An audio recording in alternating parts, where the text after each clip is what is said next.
Oh, everybody. Hey, hey, everybody. Stop what the fuck you're doing. Because Zoot is here. Zoot, how are you, pimp?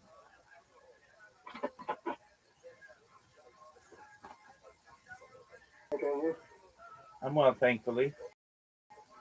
Did you call Rise? no, I'm gonna do that. Because I'm going to ask you nicely. Would you please call Riser? Why did you call? Dude, I have this issue that when I want somebody or want something, I have to get it immediately or I don't give a shit about it. And so I call. I call 50 times just until somebody picks up. And then they get mad. And so I request I that. remember when I got in there. What did you say? Yeah, no, we can do it if I don't come in here for like a minute. Dog, you can't. Nobody can hear you. Are you covering your mic? I can hear you. Oh, yeah, now I I said can. you'll be mad if I don't. Oh, I'd be really sad. Why would you say so? I I was like drink. I'm Dude, calling. you keep covering your microphone. Do you know where your microphone is on your phone? Yeah, it's here. Okay, yeah. Okay, now it sounds clear. What did you say? I'm ringing Elder Depp. You're ringing him now? Yeah. Okay, I'll wait. That's great. Should I text his number on stream? Should you what? Text his number on stream? Dox his number on stream? Yeah. No.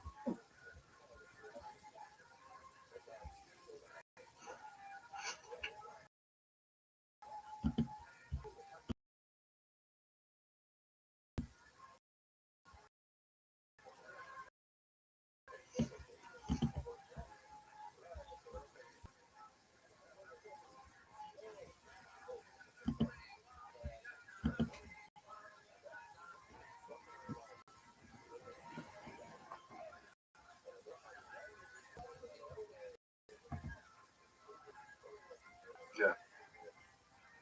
Okay, here's my question to you. Did he pick up?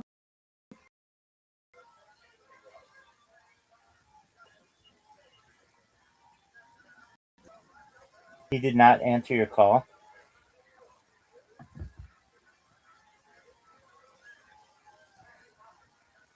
Did you perform last night? I'm not. Why not? I told you. Why? Oh, it's every 2 weeks, right?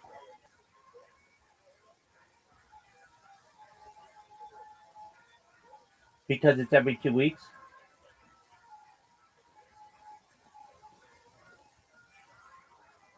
We can't do this. If I ask you a question, you need to answer within two seconds.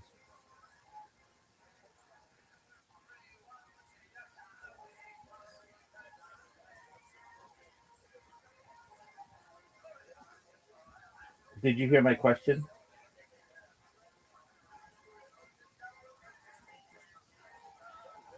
We can't do this, man. You got to be able to communicate better.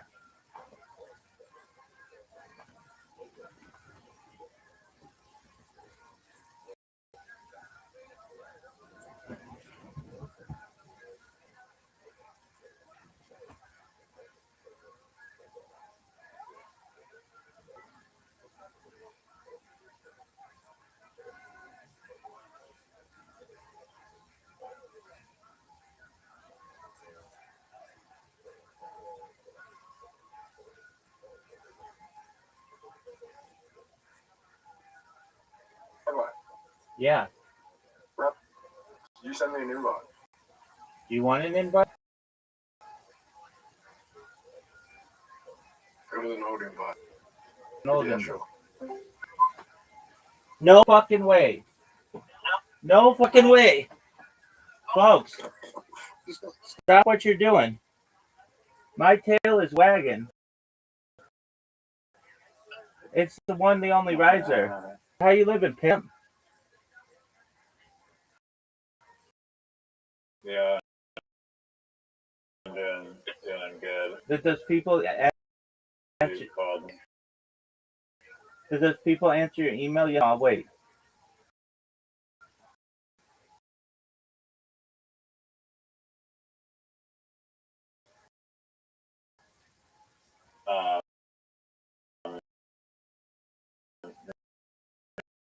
No, maybe not. Okay, I'll probably answer But today. I figured out like well, it's kind of funny actually. There's like a giant scam on on GoDaddy name. It's so terrible. GoDaddy's like ridiculous. GoDaddy, and you type in the URL that you want. There's like a little like guy under like a profile picture. He's like, "Oh, I'll help you get your URL, or at least I'll try to help you get your URL." And then it's like, pay us to get the URL for you.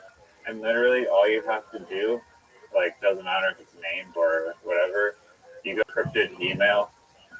C service is legally obligated to forward your email if you send it to that email to the person. So all you do is just email and then just send the email from directly out. You don't have to pay a broker $20 or $140. Didn't we review that yesterday? I said go to who is there, and then that one just seemed to be from. We weren't exactly sure though. Am I incorrect on that? Didn't we go through that yesterday? No, I mean, maybe you knew that. There's like this bidding thing you had, like on the Namecheap interface. They want to funnel you into their partner, which is like domain, and they want you to give them $20 to email, but the email right there. So who did you contact?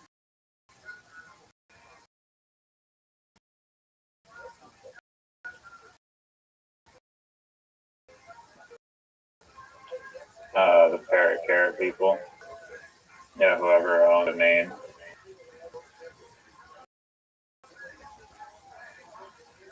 Okay. Taking my dog outside for a whiz. You can keep chatting. You know that I was on a podcast yesterday? Yesterday. No, I'll wait. Is Zoot still here? Zoot is still here. Tell us about the podcast. Popcorn ready because here it goes. I with any podcast, I never know if they're actually going to take place at the time that I want them to take place. You know, beforehand, I was tired. I'm like, "Are we still on?" And he's like, "Yep, I'll see you in an hour and a half." So I'm like, "Cool, that's nice." All these people I like, generally, just really, really nice, personable people, which you would expect because they have outgoing individuals and such. So I don't know exactly how long we're going, but I'm like, all right, do you mind if I talk about futurism and then mega projects? I didn't to aliens. He's like, I've got some questions and stuff to answer you this. So I'm like, no, not at all.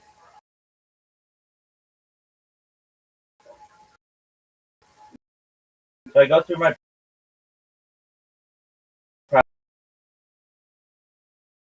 in my initial like I'm like I shoot on a 24 hours a day, 7 days a week. I didn't it was still good. I got everything covered. And and what I and he had some questions I'm not normally asked, like do I find this to be a religious calling to be able to do this? Not necessarily. It's not like I saw the light and like now like there's not like a I don't preach that you have to be religious or anything like that. Do what you want to do. Would choose to describe God if they only had one word? Correct. That's a good one. That, I think like holy would be one, maybe two. that's tier. That's type uh uh uh uh, uh Kardashev scale. Did you know that? It says great. Yeah, religion.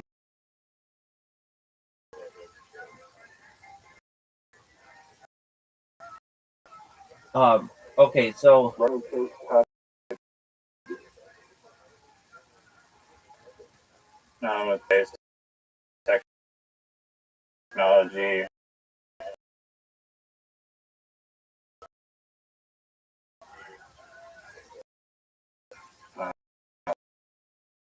Zero. You can grow in a lab. Zero too. I don't think it's created by humans.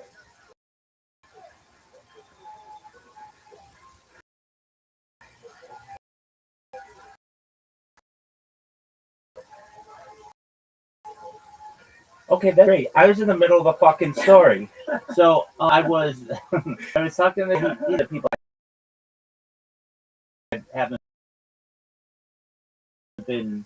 There's never been a question that's like I felt like that or inappropriate or stuff. There's people who are firing, and but throughout this whole podcast, really loud noise in the background. Not in my background, but in his background. So I found it kind of difficult to concentrate because this, and I know, and I think he like lives with Mexico now, and so I don't know if somebody was like some kind of engine nearby or something, but it was really loud in the background. So I was kind of having trouble concentrating. His internet wasn't all that strong, um, so it's not like he cut out or anything, but it was just like maybe there's a little bit more of a delay than usual.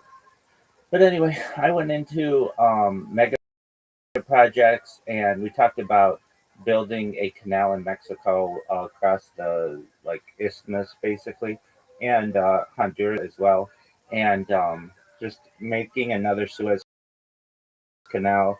The proposed Ben Gurion Canal system in Israel connecting uh, to the Red Sea from Gaza has been always on the forefront going on in Gaza. The way to uh, transport goods and ships and stuff through uh, from the Mediterranean Sea to the Red Sea, and also be able to have different um, allow other people to transport that wouldn't be controlled by the Egyptians. Just briefly on that, and connecting uh, a bridge and tunnel system from South Asia to Australia, and Taiwan to mainland China, and perhaps Japan to Asia, and that kind of stuff. And we talked about futurism, Santa Claus machines,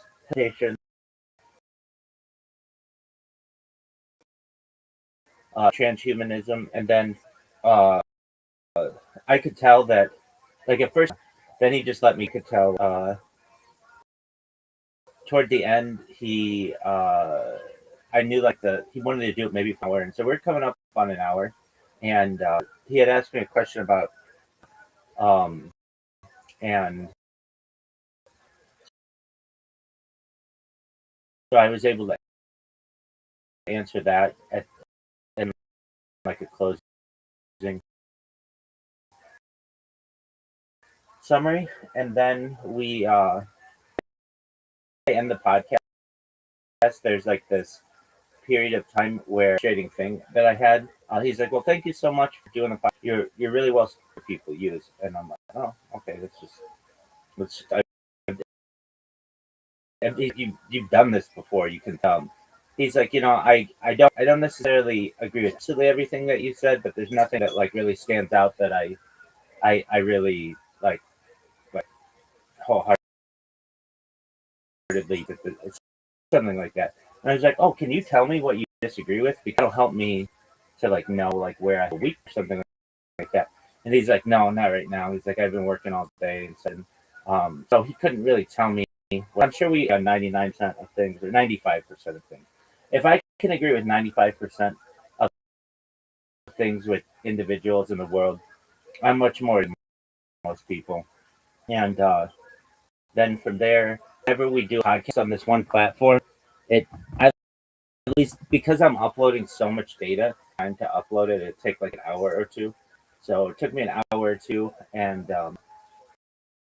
then afterward,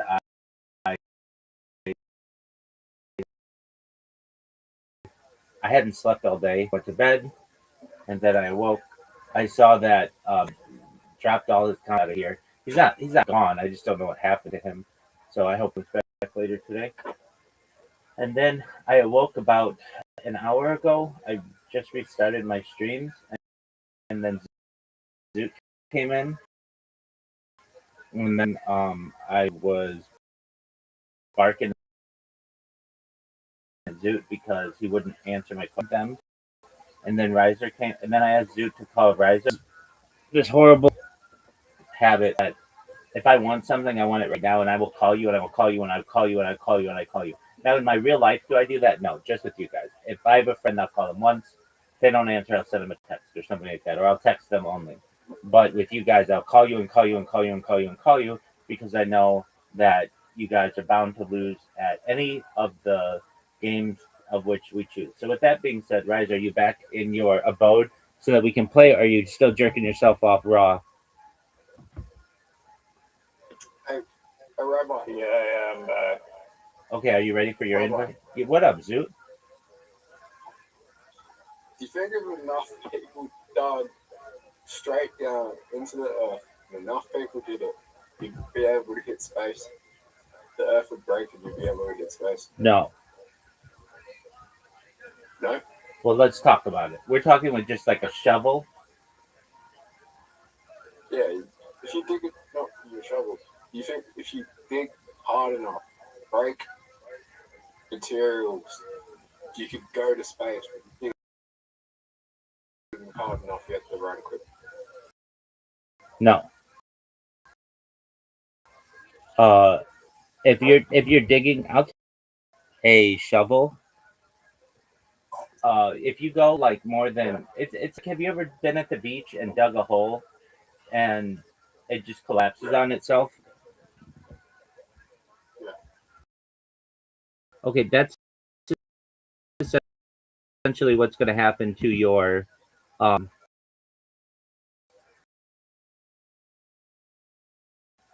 that's essentially what's going to happen to your plan of everybody. Now, if you were like bored a tunnel that from a standpoint or from a standpoint where we use nuclear boring devices, every single person, 8 billion people on Earth, generally, I believe gravity of Earth would still keep it in one piece. The gravity of Earth is extremely dense and or strong, I should say, and the deeper into the core that you go, the denser it gets. And then you're going to get to a point where your nuclear boring machine is going to melt because of the heat, the interior of the Earth. So then, if you're like, The cooling system. yeah, exactly. Then if Okay, what if a big enough asteroid hits the Earth and goes all the way through it? Yeah. So usually, what happens in that case is an asteroid comes to Earth. Sometimes it doesn't even hit the Earth. It just breaks up in the atmosphere, but it becomes like a shotgun effect where it superheats the atmosphere and then up into multiple um, pieces and then destroy the Earth. Now it depends how big it is. Like the Yucatan Peninsula, um, the one that took out the dinosaurs, I'm or gonna was say something. hey, how about you cut me off? The Yucatan Peninsula one that took out the dinosaurs was of the island of Manhattan. So it would have to be bigger than that. But that one had massive effects on the Earth for thousands of years. I'm gonna say, I guarantee you that it's been hit by an asteroid that's still around, massive hole in it, and you can see space. Everyone can see space if they go to that planet. It's just a hole. I They don't can see the night. I don't think so. Generally what happens is it breaks up and that's how we get the Yep. asteroid belt. There are theories that the asteroid belt between Mars and Jupiter was once planet that was hit by something and broke up. Which one? The asteroid belt, do you know what the asteroid belt is? No. Okay, that's fine. So Between Mars and Jupiter. between Mars and It's where Jupiter, if you're trying to get to Jupiter, you have to play fucking subway surfers with asteroids. Yeah, so Mars and Jupiter were attached to each other. no. There was once potentially a planet between Mars and Jupiter that somehow broke up, Okay. and scientists um, speculate that it got hit by a large meteor and or asteroid and broke up, and then now is just a huge pool or sea of um, asteroids. Now, good morning, I Mr. think Queers. it's How you possible living? there could have been more. Do you Just, think there could just be life on those planets? The uh, planet that is there? generally no, but we'll talk about that in a second. Good morning, Mr. Queers. How are you? Good, how are you? We're lovely. Yeah, All right, hit it hard tonight, God willing, and we'll play. Okay? alright, guys. Yes, See you ma'am. later. Absolutely. And answer generally no. There. Well, water. Well, water is essential for life. We know at least on Earth, and there's not a substantial enough amount of water on an asteroid. Currently, no could sustain life. There's a much better chance that there's life on other moons of other planets. The asteroid belt is not one where you would think life is. What the asteroid belt does have is an immense opportunity for asteroid mining, though. So, sure, when we're able to have autonomous craft in space, there would be basically a mine craft that can get to the asteroid belt that will be able to get precious resources from the asteroid belt and then bring them to Earth or Mars if it's been terraformed. Does that answer your question?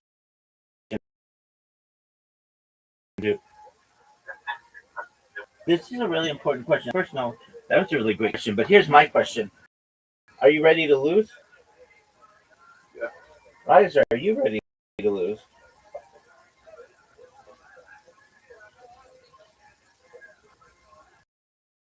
Is, So the only way to get space.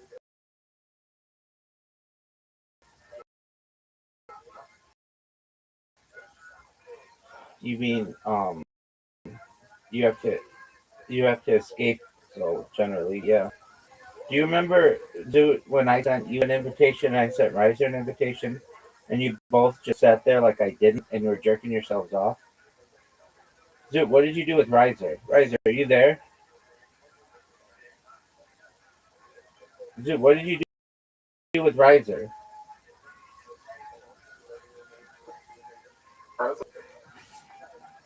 No, he's there. Riser, where are you?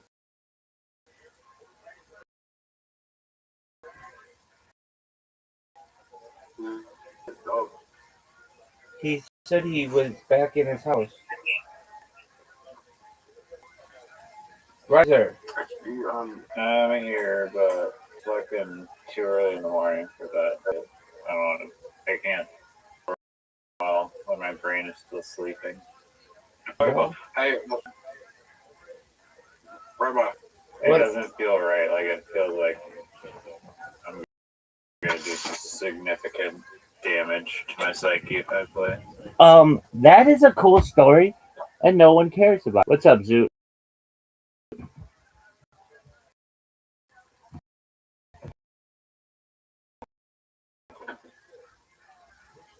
Did you go?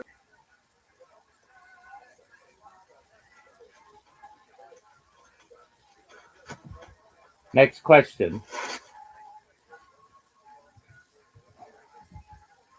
Do you think we'll have a need to fix bone density issues from people that go to 1,000%. You could probably do that with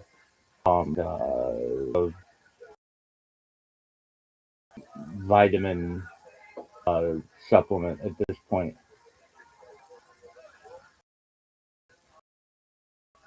I don't think it's from a lack of vitamins. That's like the density Or minerals. gravity. Okay, you could have like calcium supplements.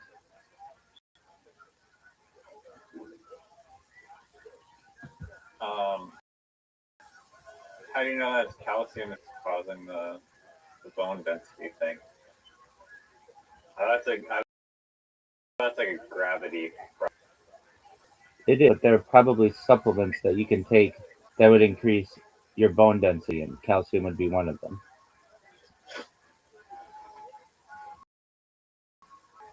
I gotta ask AI that.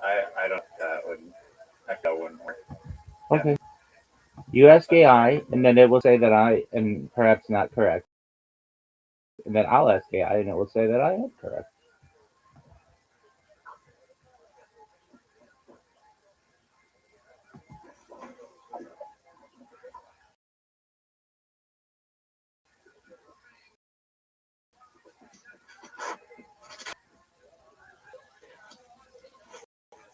Taking calcium supplements alone does not solve the issue of bone density loss in outer space. I didn't say alone. I didn't say alone. Induced bone loss is not caused by a lack of dietary calcium, but rather by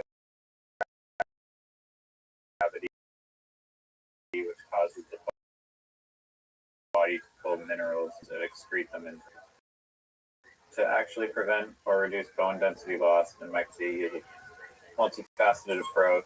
Weight-bearing exercise. Astronauts must strap themselves to specialized machines like the Advanced Resistance Exercise Device that simulates lifting weights on Earth to create the mechanical stress bones need to stay strong. Medications, anti-resorptive medications like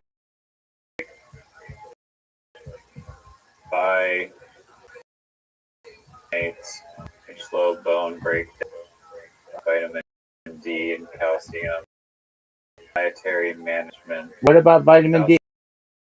What about vitamin D and calcium?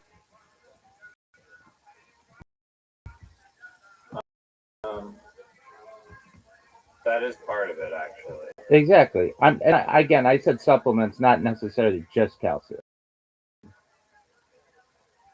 Okay, fair enough. So why did those people that were like trapped in space for like 6 months? Why didn't I get out of that supply of this thing? That very well could be. How was your day yesterday? Pretty good. Was You it? know what? The .io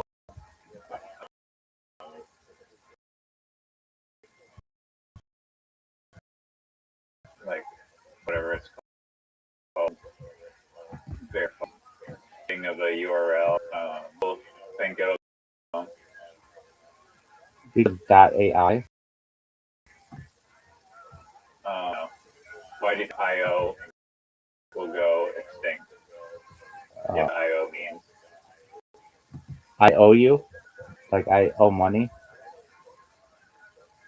no, you know how a website has like it'll be like I know exactly what Fine. you're saying.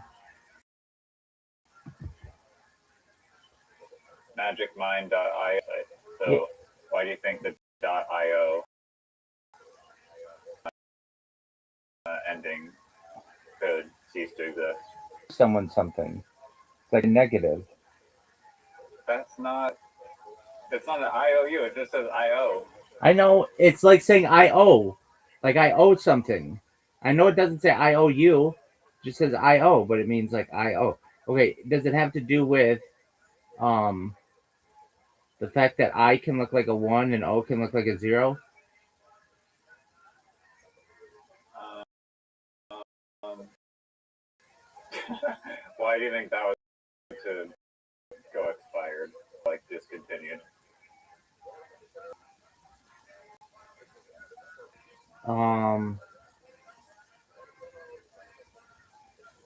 Because it's just it could be confusing from like you asked 100 people what is parrot carrot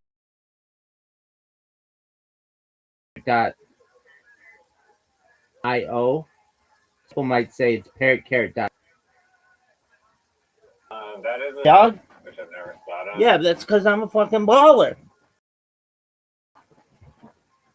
But no, that's not the reason. Good. Those are two decent hypotheses.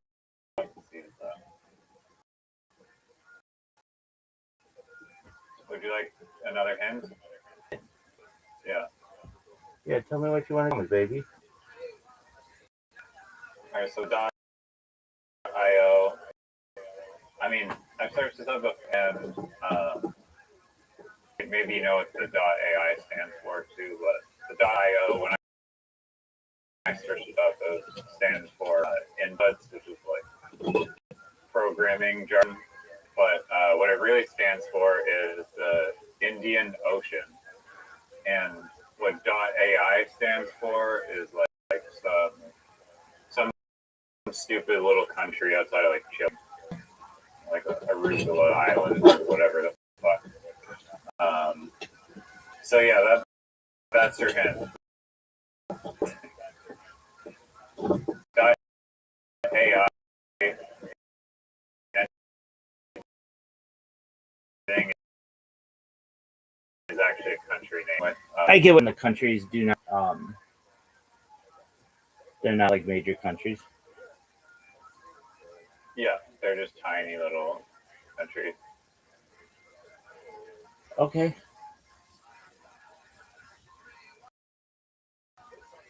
So If they think that the Indian Ocean's going out of business? Almost, you're getting there. What is happening to the Indian Ocean? It's getting polluted.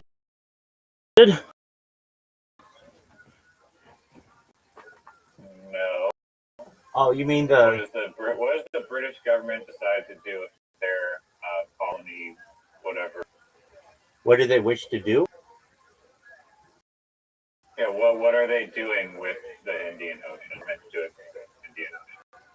What is the UK government doing with the Indian Ocean? They're merging it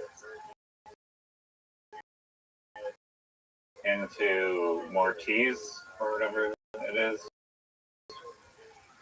Some other like Moritz or whatever it's called. I understand what you're saying. MAUR something. Oh, they're so they're Yeah. Well, to get to have that ending, typically can people like on the list of like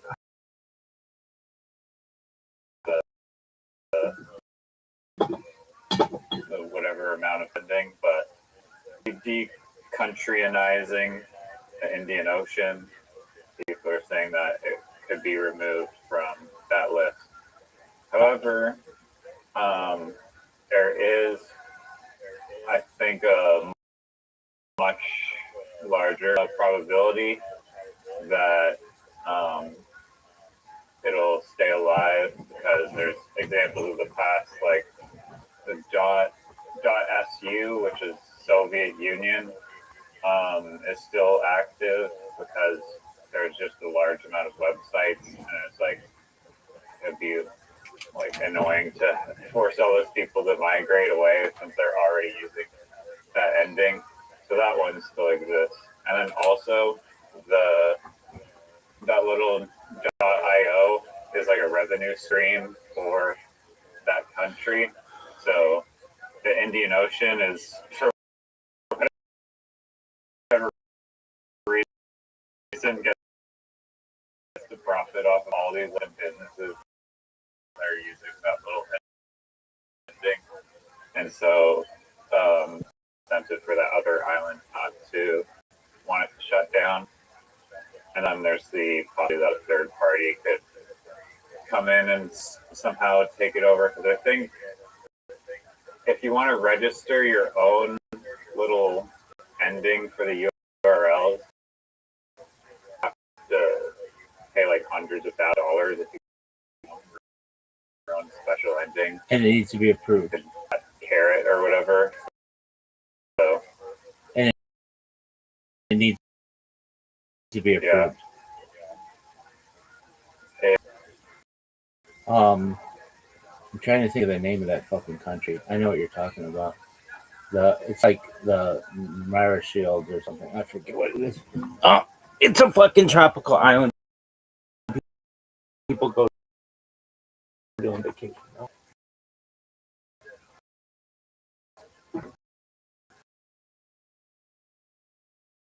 Okay, be right back. 20 seconds. You can count it.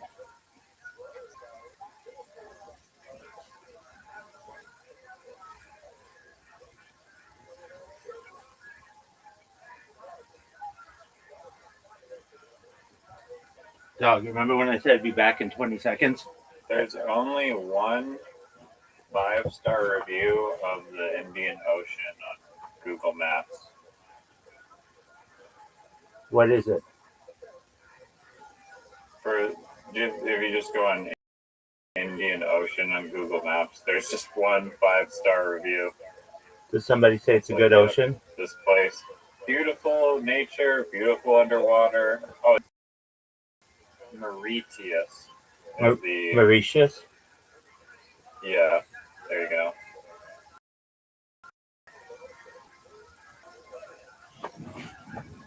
Now, where the fuck is Mauritius? It's like off the coast of Africa, but it's like 1,000 miles off the coast of Africa. Yeah, so it's actually it's not super close to an island or Indian Ocean country. Yeah. No, it's called Indian Ocean, and it's a country owned by the UK. It's not a country. I think that talks about It's not a Indian Island, not country. Indian Ocean Island territory.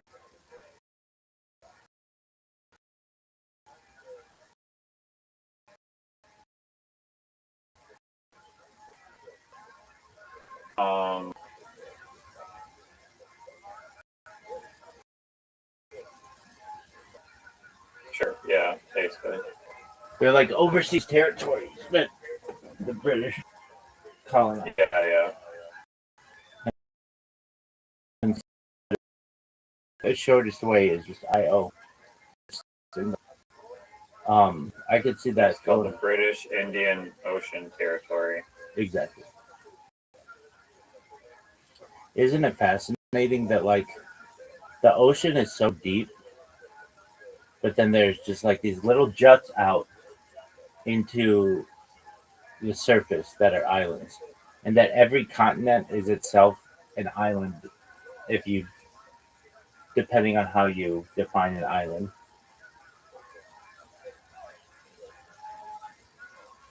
I mean, can you define an island like the ocean could be?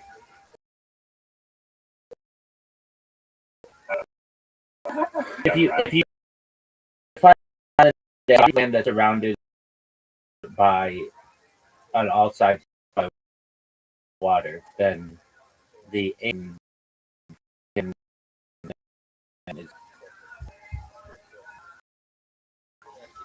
Yeah, no, I honestly, I agree with that 100%.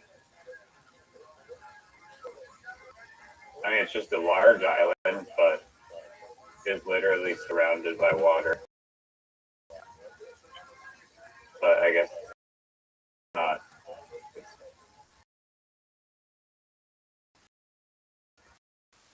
It's giant.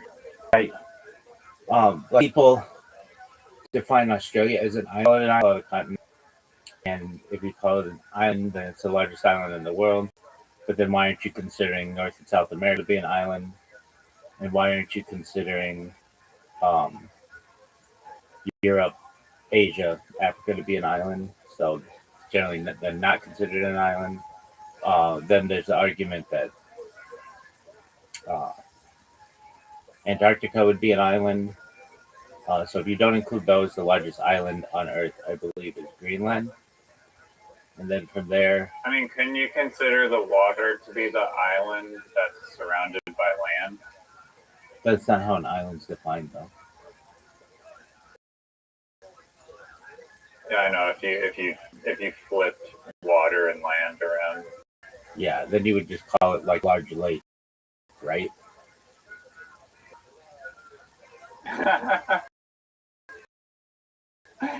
yeah. How do you draw the line between lake and ocean? 'Cause, I mean, not all lakes are fresh water; they're salt water lakes, so it can't do that. But just probably the mass and like the That's there are all kinds of naming conventions within geography. In the geography subreddit, they go through this all the time. They'll be like, is this a sea? Is it a bay? Exactly where does the sea start? Where does the bay start? Where does the Gulf start? What's the difference between a bay and a gulf? What's the difference in ocean? What's the was not when I was a kid there were four oceans: the Arctic Ocean, the Atlantic Ocean, the Pacific Ocean, and the Indian Ocean. But then in like 2004, the advent of the South Ocean because it had its own however they define an ocean, five oceans. There's the North, there's the Arctic, the Antarctic, the Arctic, the Atlantic, the Indian, and the South Ocean. So these are just naming conventions that that people choose, um, and I'm okay with that. Whatever. I one think thing I find interesting is like the borders of the oceans themselves and how they've changed over time, and like the maps of like the ocean borders. Like it seems almost just arbitrary of like how do you decide the start and the end of a fucking ocean, but it's evolved over time for various reasons. at one time I believe the Pangea, the island Pangea, one big ocean. So I'm sure you could make sub oceans or whatever. With these naming conventions, How with how old were you when you discovered that like the um, the right side of South America fits like perfectly on the side of Africa like a puzzle I piece? think I was 7 That was years. such a mind blowing day. I was for me. why is kid, they didn't have the internet. And so my parents just gave me an atlas, and I loved this atlas. I took this atlas everywhere. I would take it to my grandparents' house. I would want to take it to school. I would take it everywhere. I would take it in the car. Basically, when we were going somewhere, I could take this atlas, and it was something to do. So I would. It was like a Rand McNally atlas. It was really big. It was gold. It had like gold. It was really nice. And this atlas changed my life. It just gave me a much larger idea of how the world works and such. And the atlas was from 1992. And so much of my geographic knowledge comes from 1992 in terms of like what countries are called and such. But as I recall,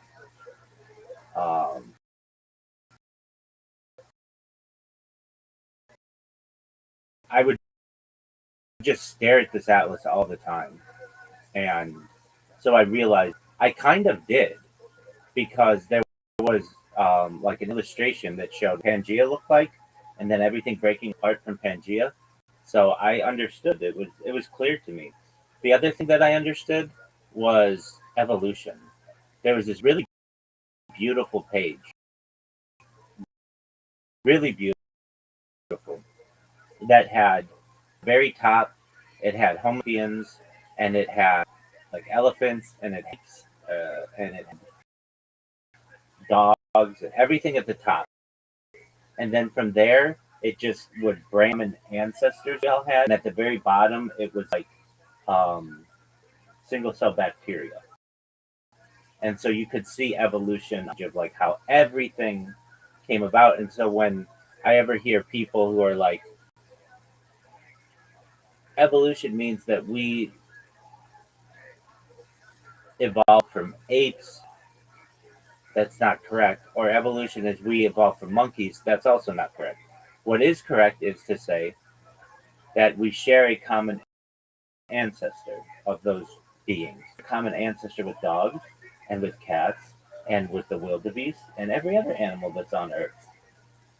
And thus, it was like an early where a lot of people. I mean, there's different like classifications. I guess yeah, since we're all in like the animal category, that would be true.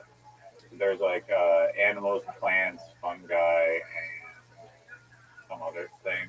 I guess aquatic life is somewhat, I think, different. Something. No. Some people consider the big ones are. That's something that's changed.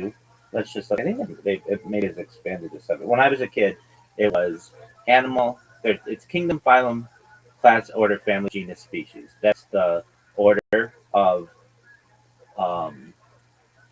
taxonomy or the arrangement of how animals are named and categorized.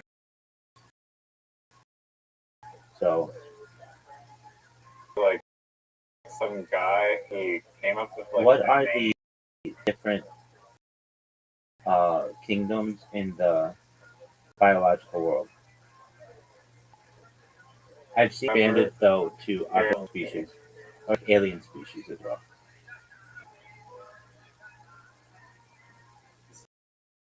Some guy, he took everything on like when you search up, when you like go into like the taxonomy rabbit hole of like the names of like out like species, like they have like super crazy long like names. Some guy I remember he like came up with the name for some like weird like microscopic like organism or whatever, and he got like $1,000 for naming it.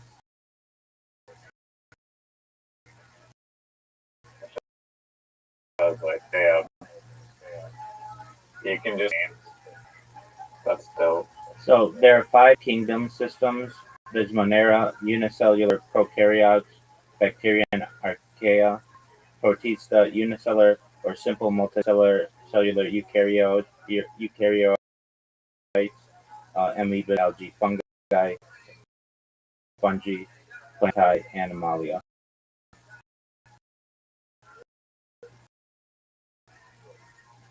But yeah, then they're, which is commonly taught in the eukaryotic Monera, into two distinct kingdoms based on molecular differences. Archaebacteria, archaea, prokaryotes, often found in extreme environments. Eubacteria, true bacteria found in diverse environments. And then protista, fungi, plantae, and animalia remain the same in the kingdom. Isn't virus separate from bacteria? Virus is not alive. Yeah. Yeah, because I thought that was another distinct of life.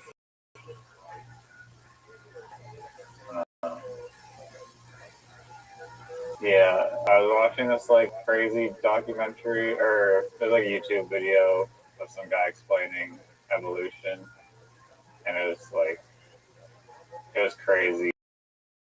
Just the I don't know, it was just like evidence to support evolution. Like one of them was like if you look at like fetuses, like the fetus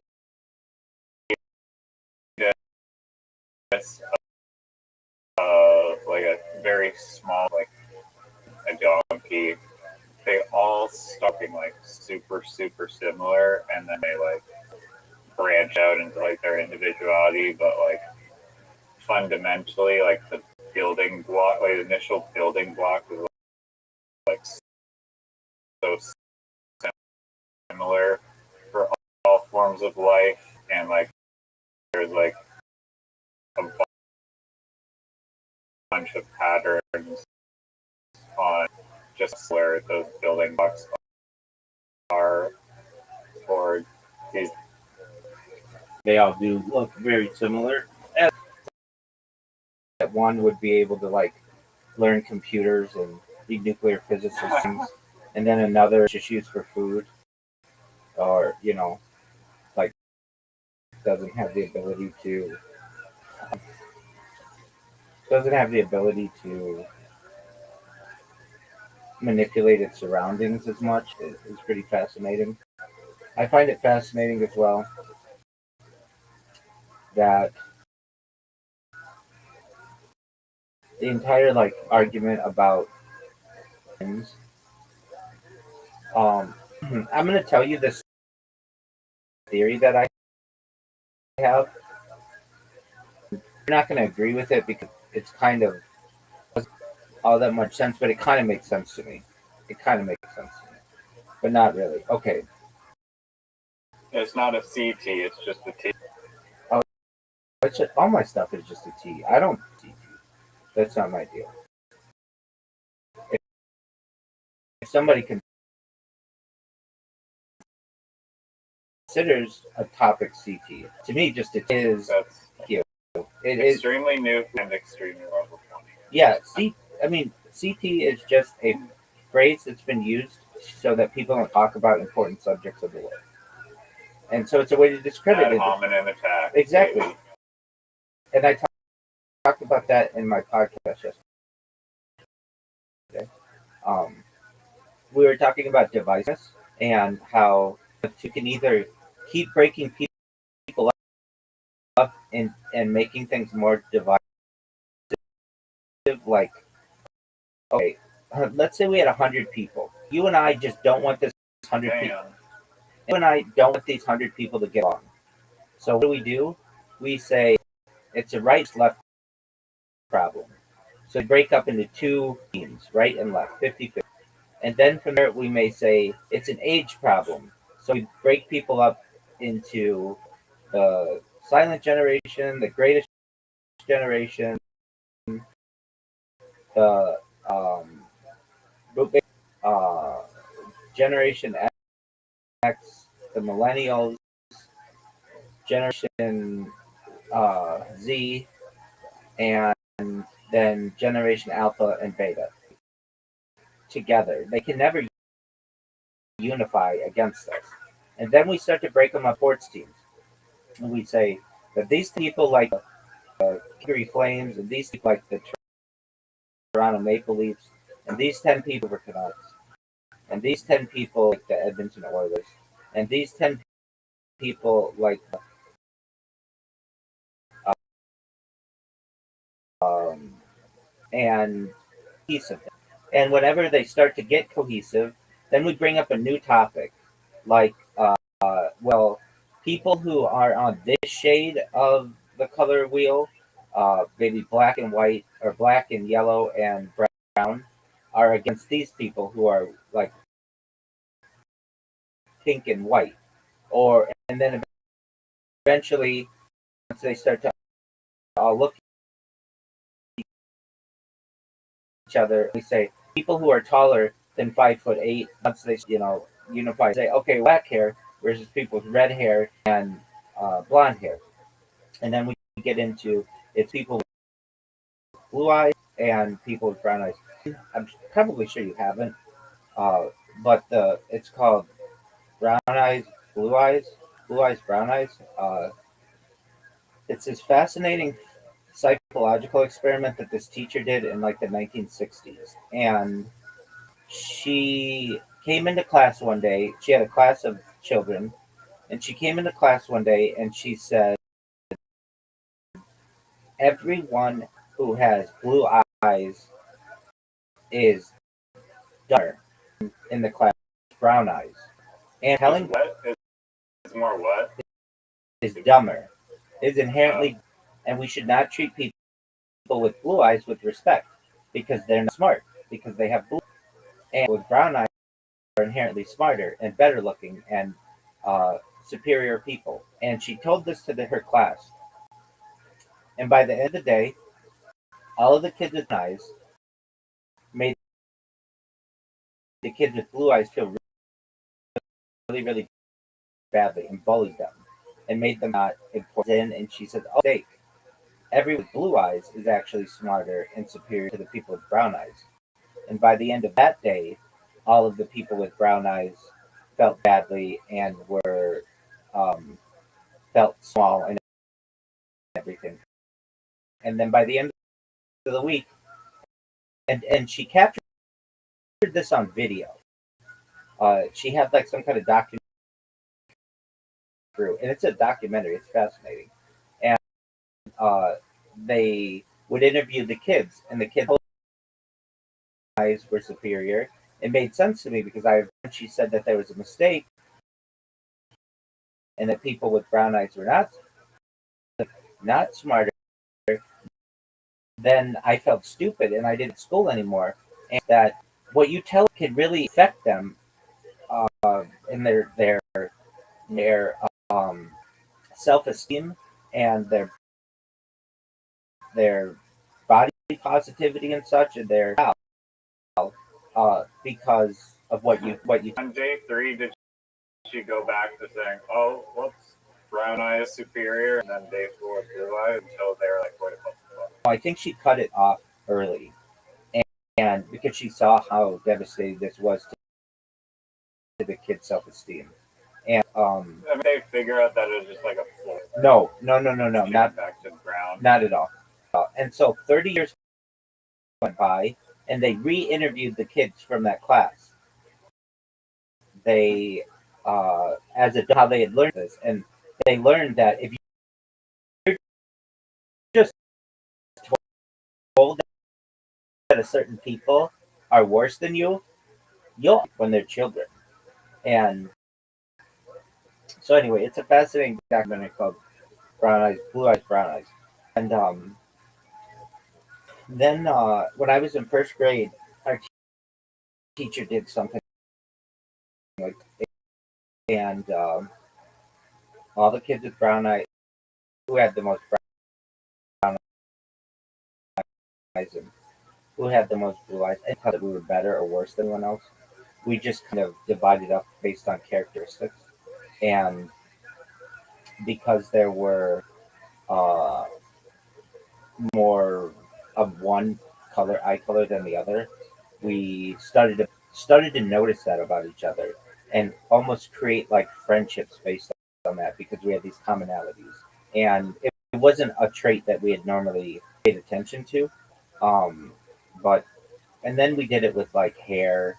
We did it with all aspects of like physical aspects. And I mean, I think society kind of um, still has that belief of like, okay, like blondes are stupid and more attractive, and brunettes are the opposite, just from like the stereotype of that. yeah, there's in the 19 between like the 1950s and 1970s, there was a huge trend in comedy of blonde jokes. You could get these joke books. You know how on Kill Tony they give away a joke book? Here's a big joke book. Here's a little joke book. You know what I'm talking about? Yeah, books I ever had, joke book. Yeah, and so it would be categorized. And I remember the categories that they had, at least when I was a kid. There were like brunette jokes, blonde jokes, all kinds of different Yo mama jokes. yo mama jokes, dead baby jokes were a thing.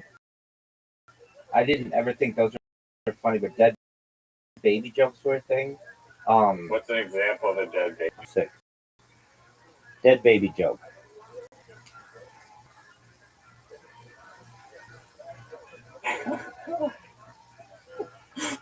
Oh, sinister.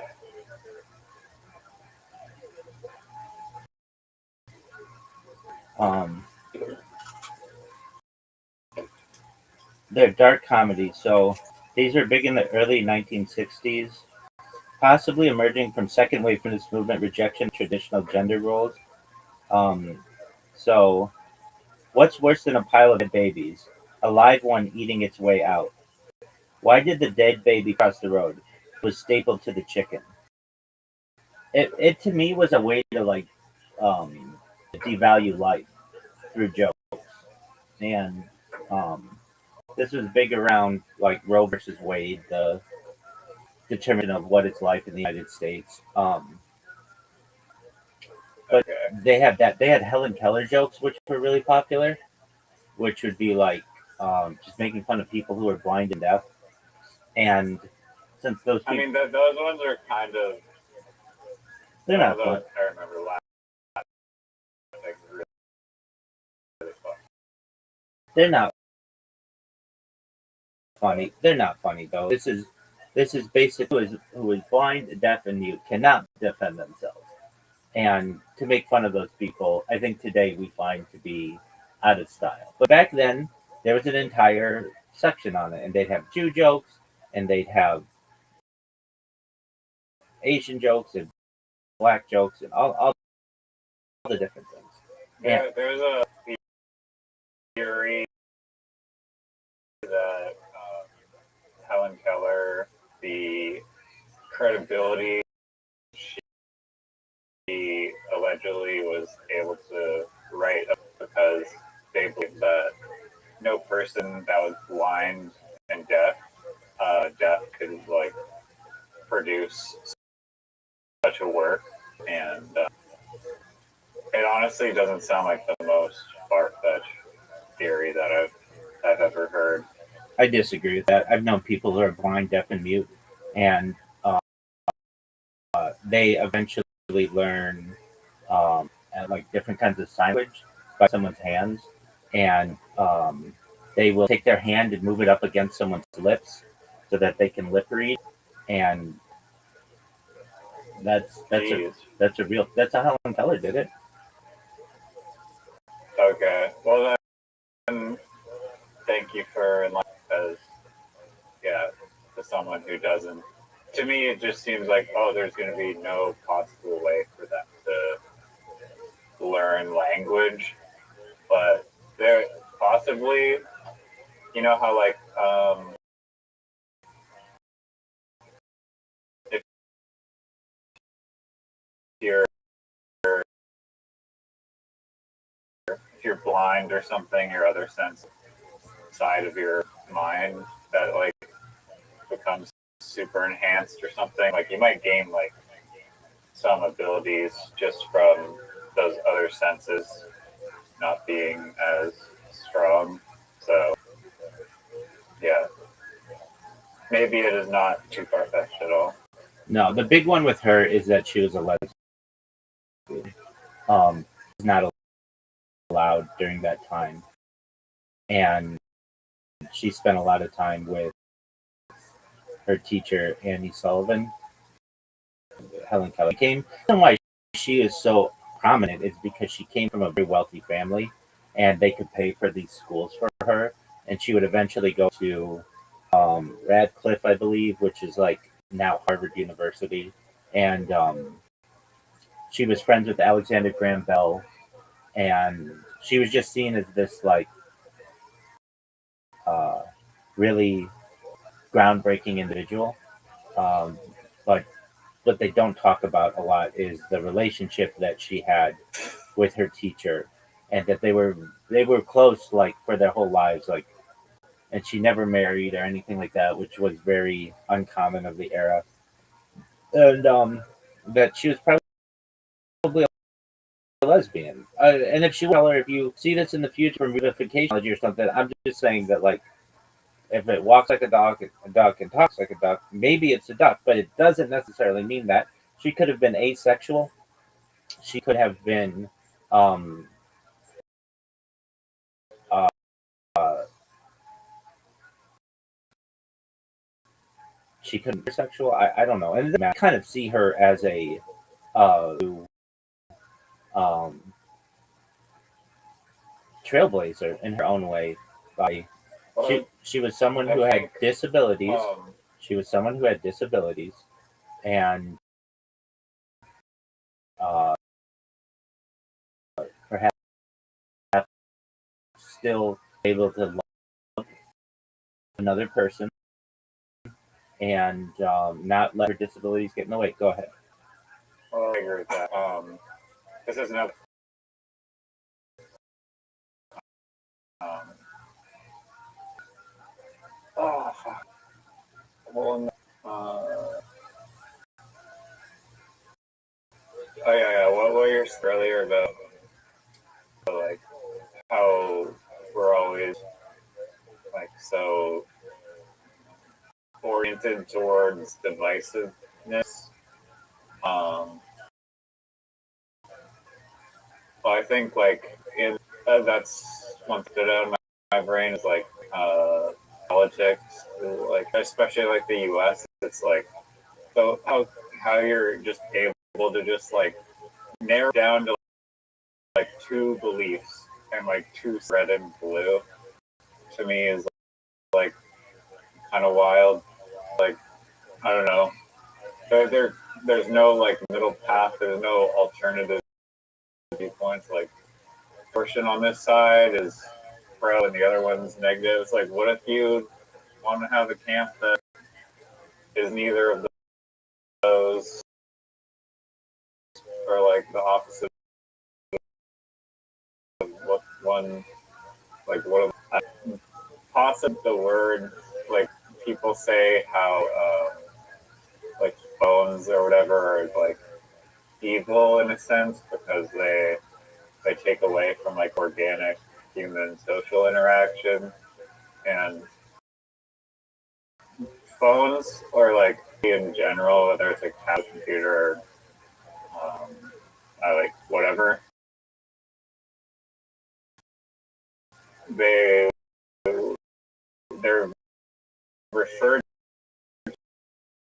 to as devices, which I wonder if in a way they are based for Just and then that's just coincidental.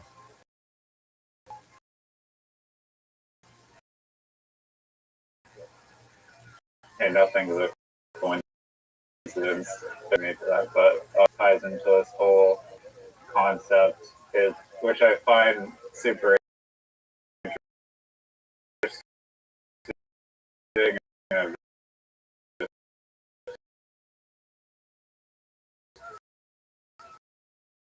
kind of been learning more about it, especially as it like pertains to advance is like the idea of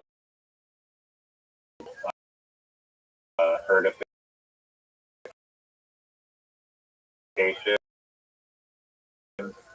and how human beings herd animals, and we basically form thinking, and that's how we form laws and form all sorts of system census that we form. And so like whatever it is, like go to be not straight sexuality or go off that that way. But that was basically like a herd mentality of like back in the day where that belief was like just instilled upon everyone, and people didn't question it because of that herd mentality. And then it was like probably this logarithmic curve or whatever, where like more people started going against that. People saw that other people are going against that, and then more people are at today where it's much more progressive versus what it was like 30 years ago.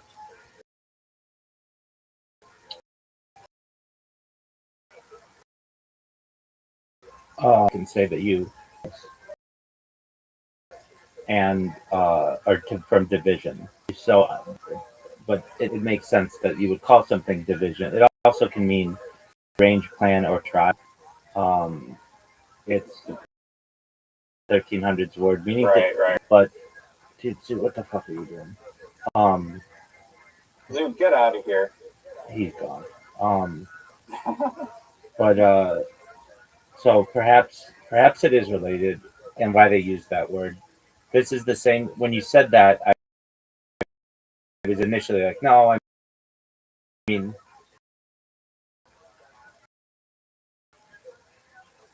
if anything, divide us. They unite us much more than anything. A device allows me to talk to you in Canada, and I would have never talked to you. I would have never met you before. This is quite a unifying aspect. When people think of them as devices, is when people get stuck in not communicating with those around them because they're on Instagram, TikTok, or whatever. But exactly. I mean, of connecting people from across the world, but also like potentially isolating people into their own like TikTok algorithm addictions. before smartphones, before devices, computers, the average person connected with in their entire life no more than 200 people. That was it. 200 people you connected with. And now you're connected to tens of thousands of people in one way or another. And especially before then, when we were tribal, you might not connect with more than 20 people. And now, yeah, it's crazy how much bandwidth we've opened up for communication and travel and shit. Like the human life has just evolved. I agree. So much more broadly now. I agree. So for people, this is divide us. I don't necessarily think that. I think they unify us, but it's like any tool you can use. Zoot, are you gonna just sit there and be rude? Yeah.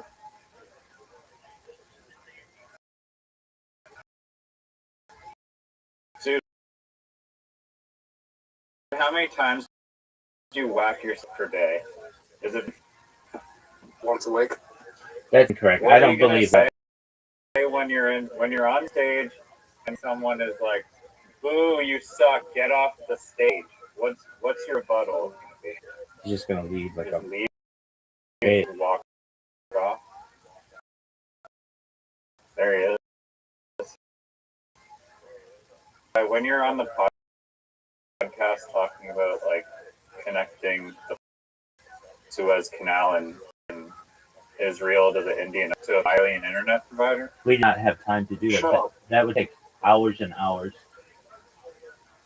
just an impossible request. Get Starlink, Zoo. You subscribe to Twitter Premium and Elon Musk. $50 a month anyways. Do the upgrade. Dude, why do you do Twitter Premium? What? Why do you have Twitter Premium? What? Riser. Yeah, Zoo, give us a fucking 1 minute improv set right now on Elon Lord. Musk, sex and Starlink. Fuck off. You're not a fucking comedian if you can't do that, dude. Come on. I don't come to your job for you to fuck it up.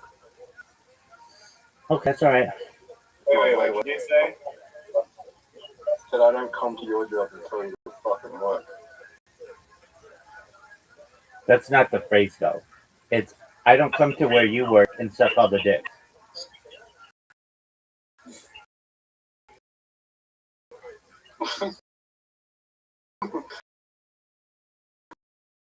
Okay. What game are you playing? We'll talk about that in a moment. I'm gonna defend you at this point. Zoot was paid $40 at the club that allows Wednesday stand up, which technically makes Zoot a professional comedian. You're raking in the big. Let's go. Do you not have any hot Zoo? It would be easy. I think that's like easy clicks, easy farming for laughs in like the scene. Yeah, Zoot, you need Like to. if you just take like a topic that everyone fucking knows and then you just roast the shit out of it, and that's like it just works.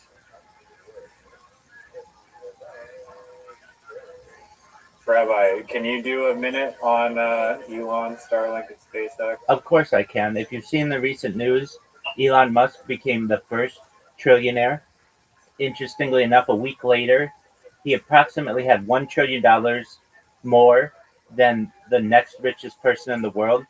He had $1.3 million, and Sergey Brin had $0.3 trillion, meaning $300 billion, which is an incredible amount of money that I really think. And I'm wondering if you went to dinner with Elon Musk, and let's say you were Bill Gates and Larry Page and Sergey Brin,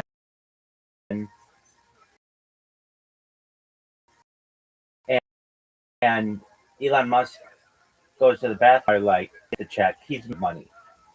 Another thing is that we have Elon who created Starlink, which essentially connects the entire Earth to a global internet service. And I'm wondering if really Elon wanted this for the connected world, or did he just watch porn wherever he wanted? And I think that have this much money, don't want to be constricted. Maybe the aspect that Elon Musk felt that he wanted to watch porn on a yacht or watch porn in the desert, and he didn't want to be constrained by traditional Wi-Fi connectivity and connectivity. So the idea of all of Starlink may actually be one large strategy for Elon Musk's porn addiction. There you go. There's a minute. And the first joke I took from a meme. Way many things you come up with because apparently you can't. Word dog. Okay, so I've got an interesting one for you, and you're not going to agree with this. Can I do a minute? Can I do a minute on Elon? Go for it. Okay. Elon Musk, the pale ghost that looks like he should be like a little shrunken down tricycle Saw movie, horror movie character. He is a predator to every female on Earth. He tries to impregnate them with his account if they don't comply with his rugging them and making weird hybrid starling fucking babies. Each one of his Starlink babies is going to be connected to Grok. Grok's image generation will literally tell you, oh, I'm going to output HTML code. I'm asking for an image on Grok, and it's giving me HTML code. And I'm hitting create image. And I'm like, Grok, hello? This is an image generation. Why are you giving me HTML code? Why are you giving me HTML code? Why are you giving me HTML code? Giving me HTML code. Garbage. It's garbage. It's Starlink. Little babies are going to be all HTML code. And then, you know what's crazy? Everyone's grandma now is, their RSPs are invested in fucking SpaceX and using like grandma's retirement money to essentially pull a Bernie Madoff and just get everyone invested. And grandmas right now, they're looking at the charts going, oh, 25%, Elon's the best. Well, when one of those Starlink satellites collides, there's going to be a asteroid belt of shit in the atmosphere. It's going to be crashing into the Indian Ocean. Lucy Snorebush is going to be the only survivor, and everyone else is going to be cockroaches. Good night. Here you go, folks. You heard it here first. Oh, okay. So you're not. Rate my riff. I also agree. It was not the greatest. I tried. Okay, this one is you're not going to agree with, and the reason why I say that is because it's kind of ridiculous. But there's some kind of how do I want to say logic to what I'm saying, or all still somewhat illogical. So there's the argument within society of when does life start? Some people say life starts when the egg and the sperm. Some people. Other people say life begins at birth. There are some people who believe that spermatozoa, semen, is sperm, and egg is, or spermatozoa is, or sperm is life, because it can give the quality of life. And same with an egg. And, or my thought is this: we understood these traditional categories to be in a world where life is limited and finite, but in a world of transhumanism where people can live forever, should we give generally mother opportunity to terminate their pregnancy at any point after birth? So here's the thought. It's my choice, which is what I, for all aspects, I'm an advocate for that. And we have women who, let's say, want to, for whatever, abort their child at months and 20 right before the baby's going to feed birth. Maybe because whatever reason, but basically, like in one day, that baby is going to be a human that we consider to be a human or whatever. But she wants to do it. Is that her right? Yeah, that's her right. Do I like it? But is that her right? If she hasn't birthed it yet, okay. But that's in a finite world where her life is limited. In a world where she could live indefinitely, she could live hundreds of thousands of years. Why does she lose the right to terminate that baby after birth? Basically, the thought is she was able to terminate the baby because she got scared or the baby was going to have some kind of genetic prior to birth, why doesn't she have the right to terminate that baby when the baby's a little shit at age 4 or age 5 or age 8 or age 12? Basically, that child now is going to have a negative effect on her life for the rest of time because she no longer has a finite life. And the idea is that technological advances, and if that's true, and she has one child that's kind of a bothersome to her, why shouldn't she be able to abort that child? And people would say, well, that's murder. And it depends how you define murder, but perhaps that's true. I think with in their own way, a mother has more of an argument to be able to abort their child after birth, which we would call murder, than perhaps maybe I might be wrong. I mean, so what am I saying? I think it's my body, my choice until the child is born. After that, it becomes a baby, or after that, it becomes a human. My choice. Yes, what it would be though. Yeah, exactly. My child, my choice. That's an excellent point. There's an argument to be made there. Wouldn't there be like crazy like black opportunities for mom that would be like, look, you need to do X, Y, Z, or else you're done. So terminated. Deleting system 32 for you. That's exactly right. That's exactly right. So you can hold a gun to someone's head, literally. That's right. But I mean, I feel like there'd probably be laws. Like there'd be some crazy new laws that would have to be cooked up by some AIs to determine the right moral standpoint or whatever.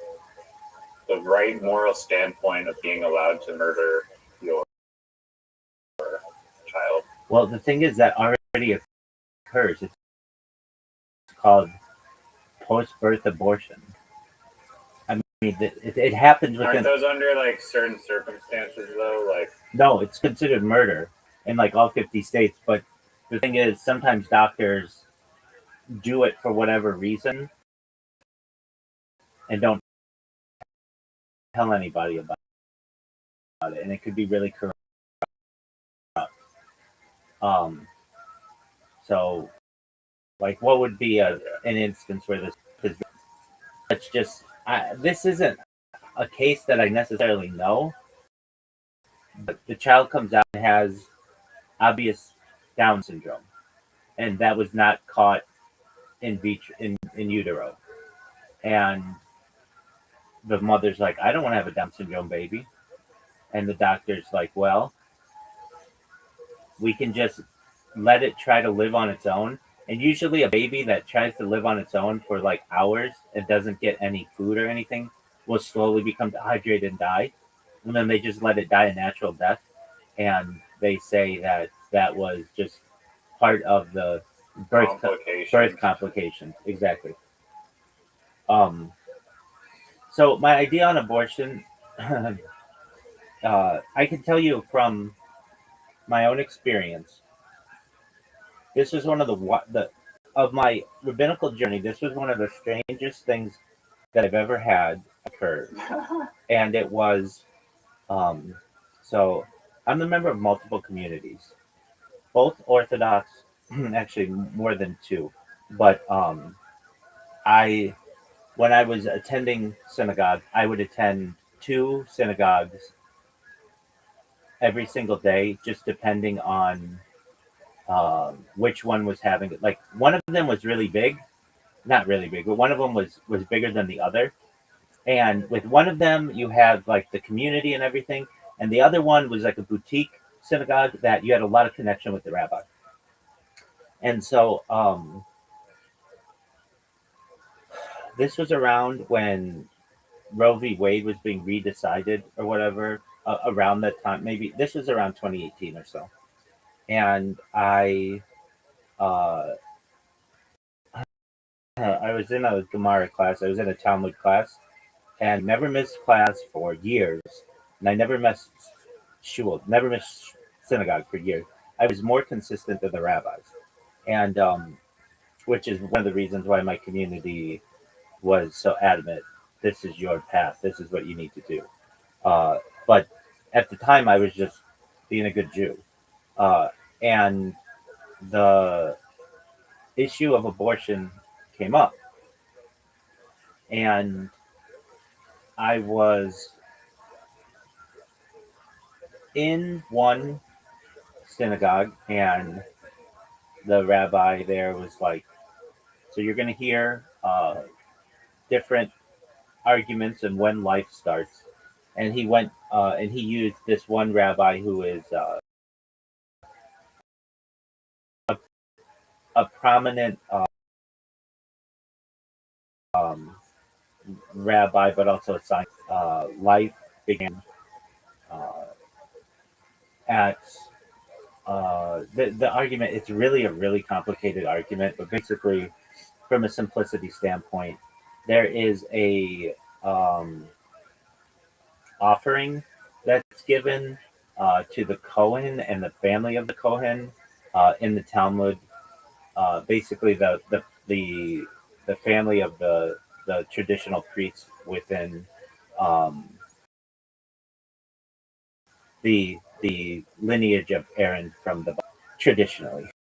And there's a question that happens: what happens if the a wife marries a non-Kohanic family, and or if a daughter marries into a non-Kohanic family and then divorces, which is allowed, and she comes back to her Kohanic family, is she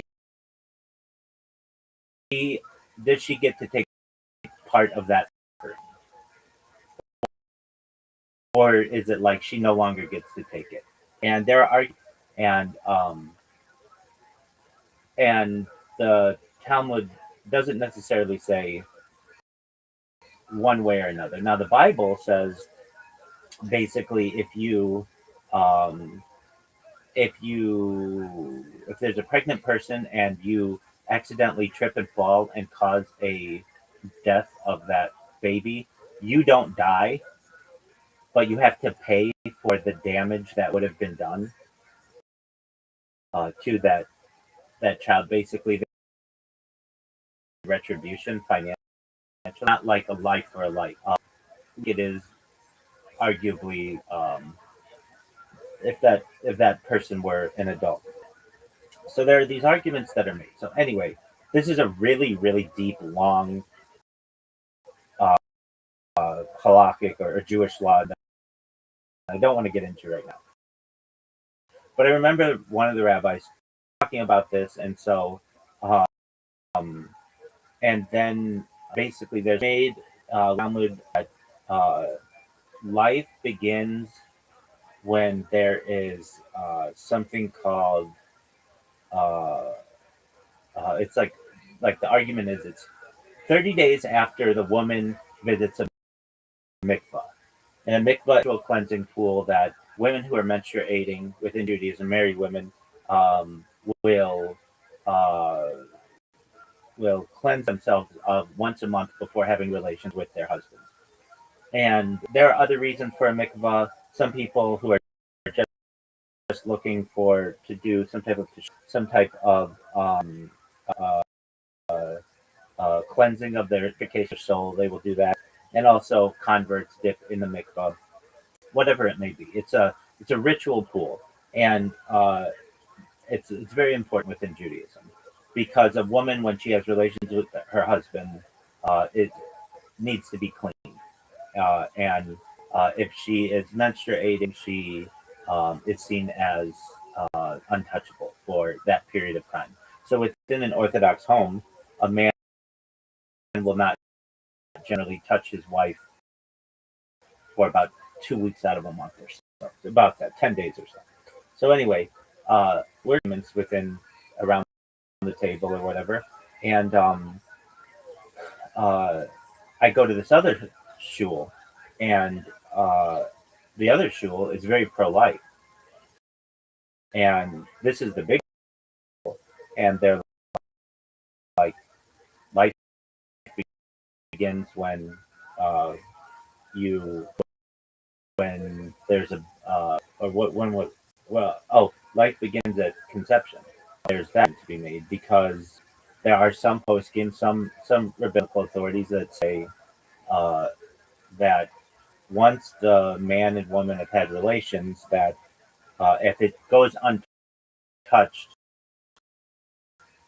it will eventually equate to a birth, with all things being equal. So okay, there was that. I'm there, and I have this friend of mine who is like, uh, isn't that interesting that there's one rabbi who was saying that birth does not take place, that that life does not begin until 30 days after a woman did that. Because when she knows she's going to, she would have expected to have a period. Her period does not, and so it's that realization aspect that there's an argument to be made. And I remember one of my friends went to an older person within the community and was saying that like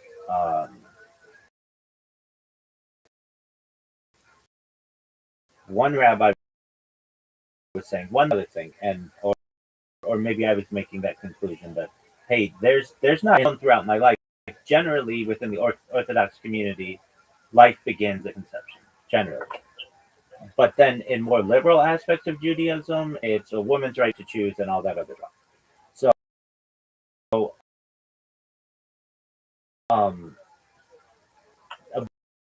abortion, unlike many other religious organizations, Judaism, and different spokesperson for Judaism, you basically go with what your rabbi states. So I began to do some deep dive into the subject, and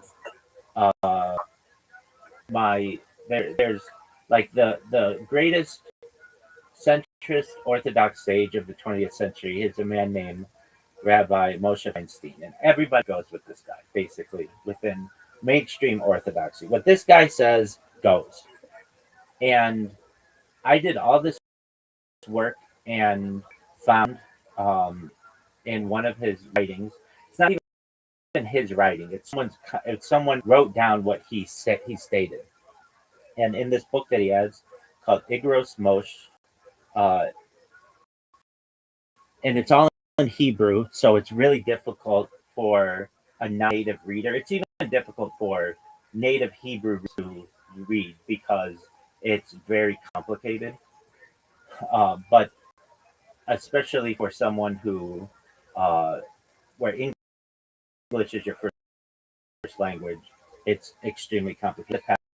Passage in Hebrew where Rabbi Moshe Feinstein did not necessarily say when life begins, but he made an argument to say that basically up until the 40th day of conception, or the 40th day after the woman has been in the mikvah, anything before that is considered life water. What is life water? It's basically not a baby yet. Is then considered to be life. Just one day to synagogue after morning prayer, and one of the older members of the community was like, if you have a second, and I had to get to work, I remember, but he said, let's stop the rabbi before we go to this other class, and let's pick his brain on the subject. And so I had some documents, I remember, and can I just get my quick? No, let me finish the story, and then you can say Okay, anything you want. So I had these stacks of documents. The rabbi was there, and I said, "There's an argument to be made that life begins 40 days after a woman is in the mikvah." And he's like, "What is your justification for this?" And I explained, "It's an Igros Moshe," and it was this face that I saw in a rabbi that I'd never seen before, where I had stumped him. Like I basically used the argument of the other rabbi and evidence and shown that his interpretation and the mainstream Orthodox interpretation made some slight alterations. And it was at that moment that it was just like it was clear to me that, like, wow, if I had a wife who was pregnant, if I had gone to one rabbi to ask if we could have an abortion, he would say absolutely not. But if I went to another rabbi, he would say that, or that we could, which was just like, these guys didn't know which one you would attend as to what decision you were going to make. And it was just mind blowing to me, my story about abortion. And so, go ahead. Well, and I think that, I mean, my personal opinion, if I was of like a religious, like a religion like Judaism or whatever, and I was like a rabbi, I would probably view life as sacred, and therefore the moment of conception, life begins, and that if you interfere with that, then you're basically disrespecting your pocket, and you're just like disrespecting that sacred life. But can you please explain the 40-day life to me in like brief, like the main argument for that? Because that seems like a little bit arbitrary. The exact 40-day mark. It has to do with very complicated, but basically it's about an offering that's given to the Cohen's daughter. The idea that there's an argument to be made that if um, a woman is has it's 40 days after she basically when she lack of implicit is when she realize is when life begins, when she knows she's pregnant. The idea is that normally she'd go to the mikvah every 30 days and be ritually, and if she but she only once she menstruates. If she doesn't menstruate for 40 days, generally that means she's pregnant. Uh, and that's when life begins, when she's recognizing that she's pregnant, and that's where life continues. If she has any kind of, um, like women with periods have, uh, sometimes their cycles aren't correct. Sometimes they have really, um, like heavy flow periods. Sometimes they have light flow periods. Sometimes they will have a period where they they they don't know if they had a miscarriage or no. So traditionally within Judaism, before a woman has relations with her husband, she can't have any spotting. Basically, like she can't. There's a cloth. It's called a cloth, and she has Bedikin clothes. And if she does, and she has any doubts about it, she can go to the rabbi, and the rabbi will look at the Bedikin cloth and say whether it's too much blood uh, to be able to have relations. This is one thing that especially more feminist Orthodox Jewish women don't like. They're like, I shouldn't have to go to some old man, show him my period, and have him make a decision whether I can have relations with my husband or not. But traditionally, we leave that up to the woman. If she really wants to talk to somebody about it, she can. But generally, those decisions, it's just who wants to have to get an email that of a picture of a bloody tampon? Like nobody wants that. But traditionally, something like that would take place.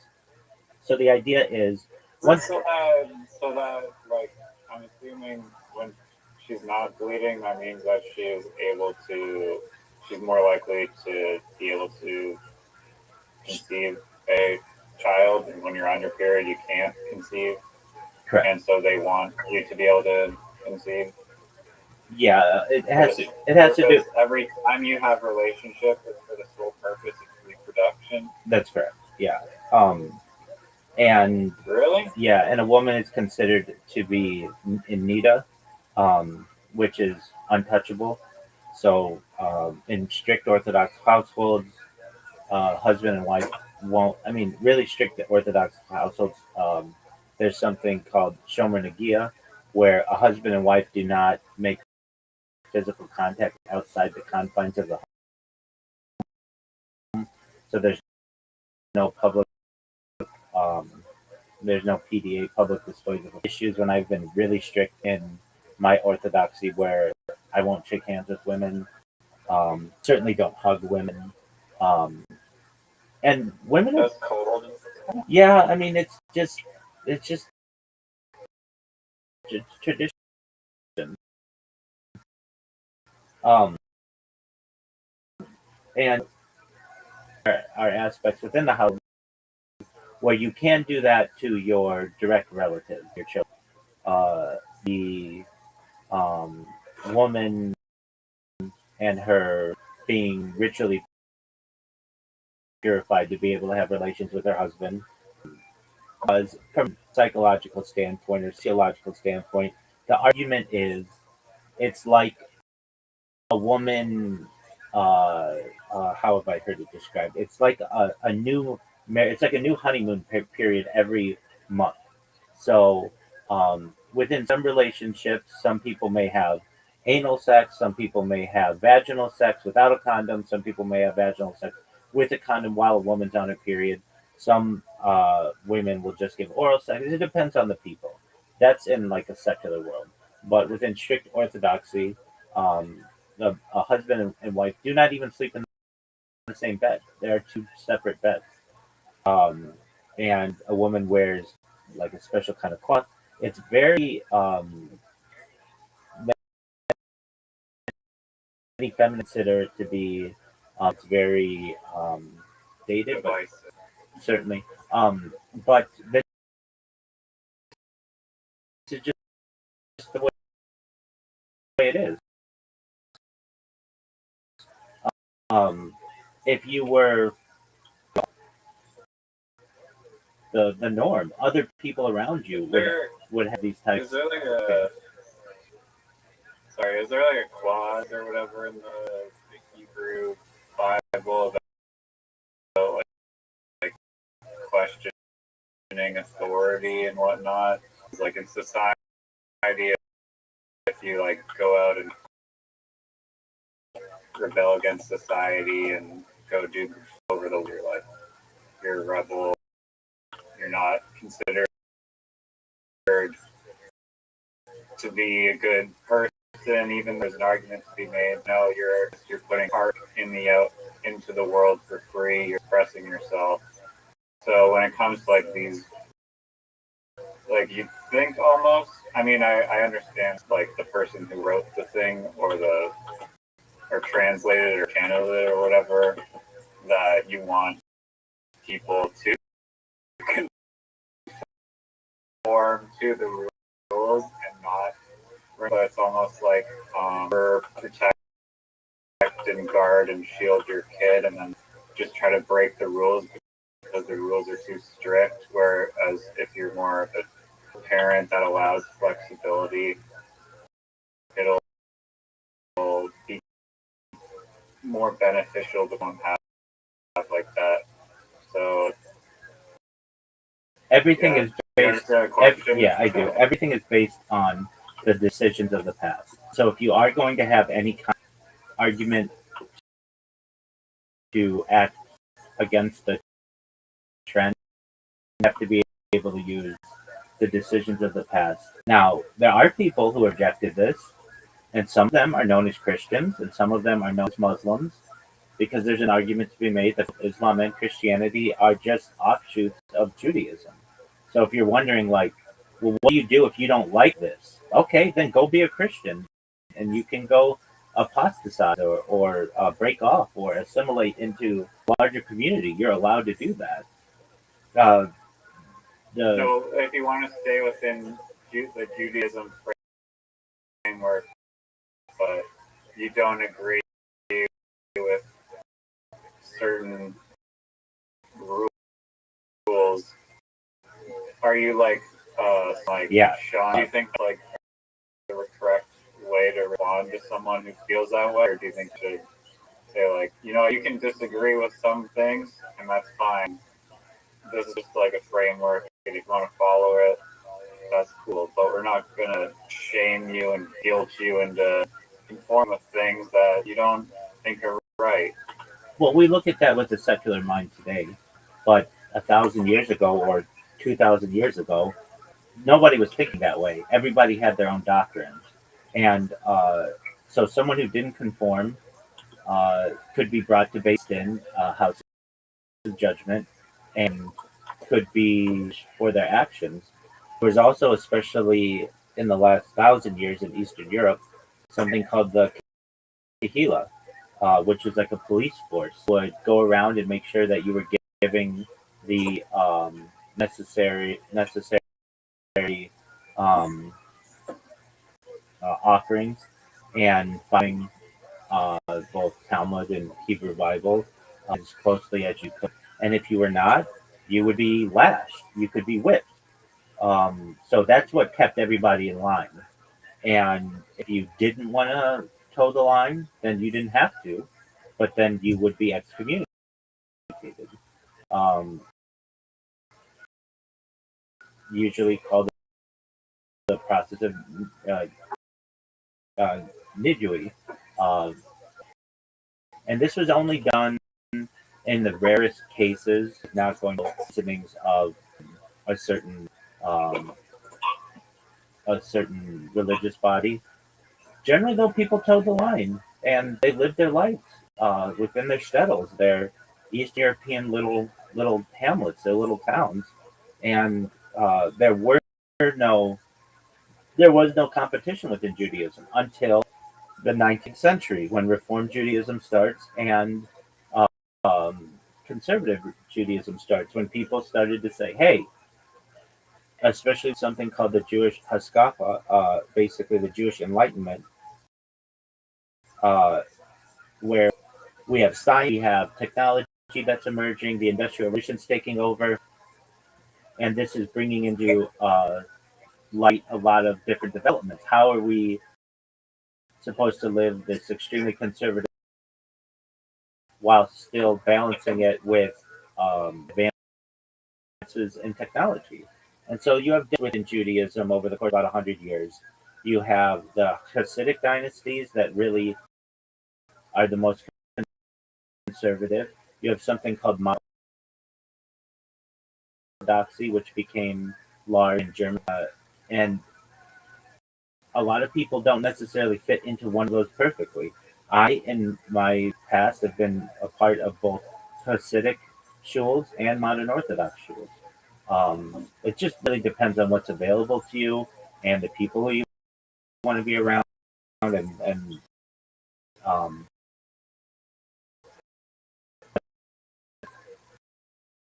but there are Hasidic individuals who are doctors and lawyers, and in a yeshiva, a place of learning all their lives amongst the individuals, and then you in this that's the Orthodox world, which is still only 10% of all Judaism today. It's a very small portion of Judaism, and then from there, the people who are actually devout are even smaller than that. Um, but we're just more visible to the outside world because of our dress, or because we wear um, yarmulkes, or because or kippahs as we call them, whatever it may be. We walk to shul, whatever it may be. Then there is the in the early 1800s that basically said, "Hey, we shouldn't have to keep kosher. We shouldn't have to. We should be able to work on Shabbat.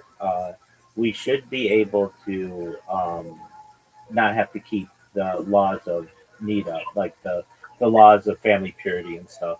And then the conservative movement branched off from both of those as somewhat in the middle.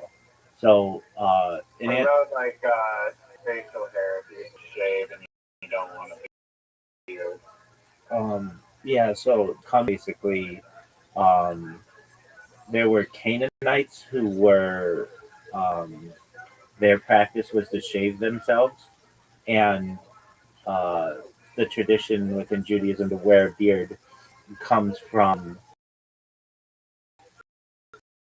the idea of not wanting any kind of self-inflicted harm on yourself, and a straight razor yourself.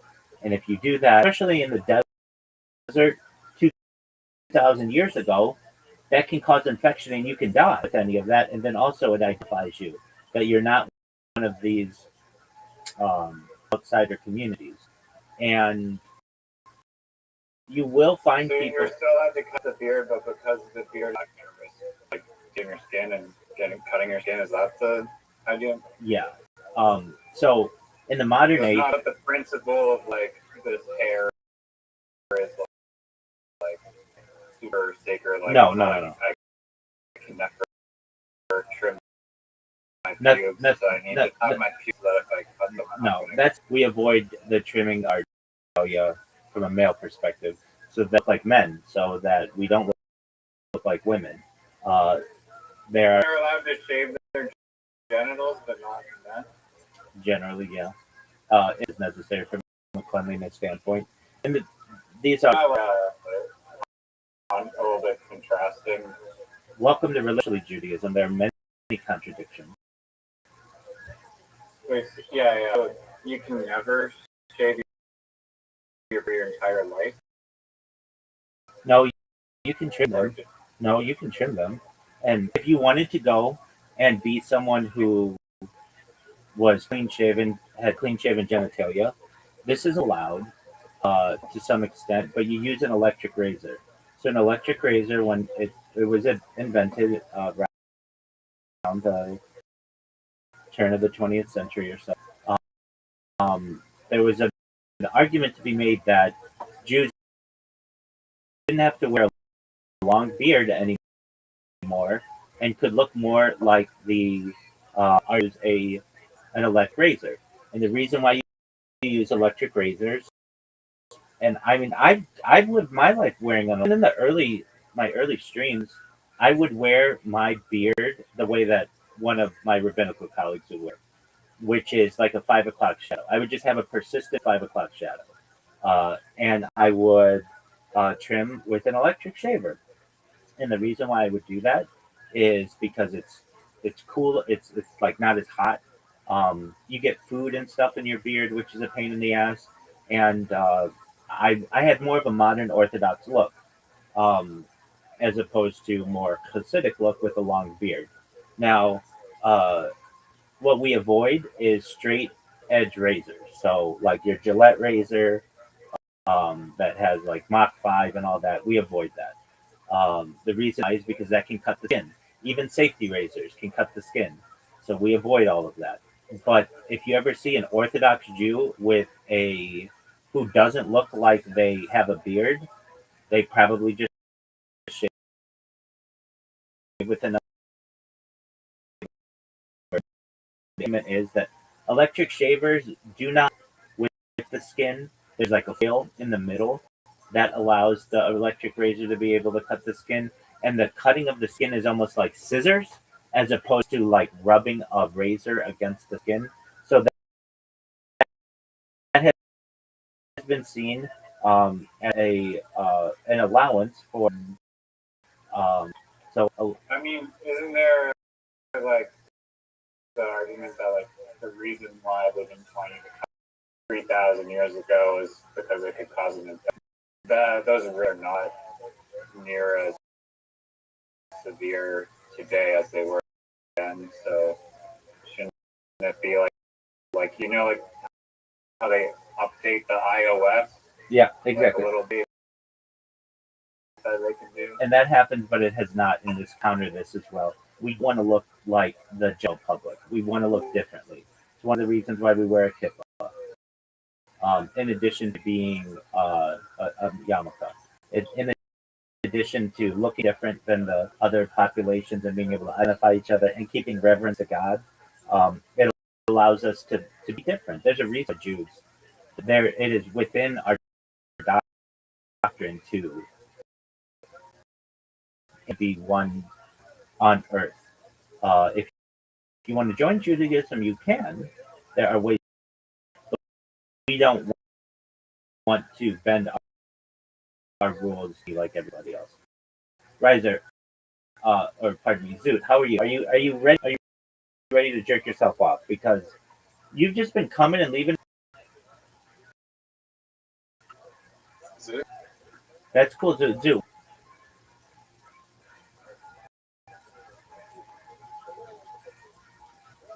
One penny. Pretty close. Is that true? Zuda, is it at 1 penny?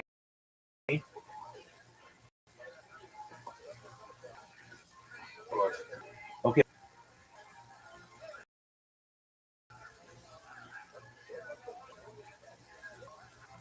Is it like 10 cents?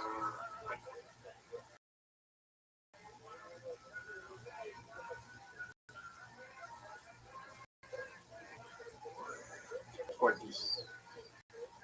12 cents. No, 1 cent.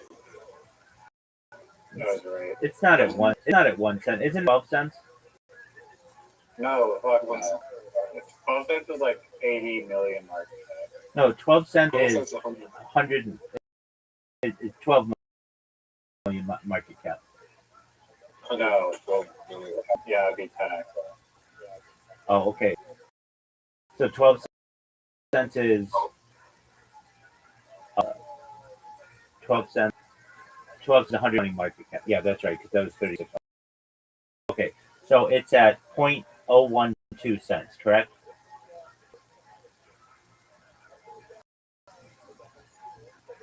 So it is a penny. Okay, that's cool. Yeah, it's a penny stock.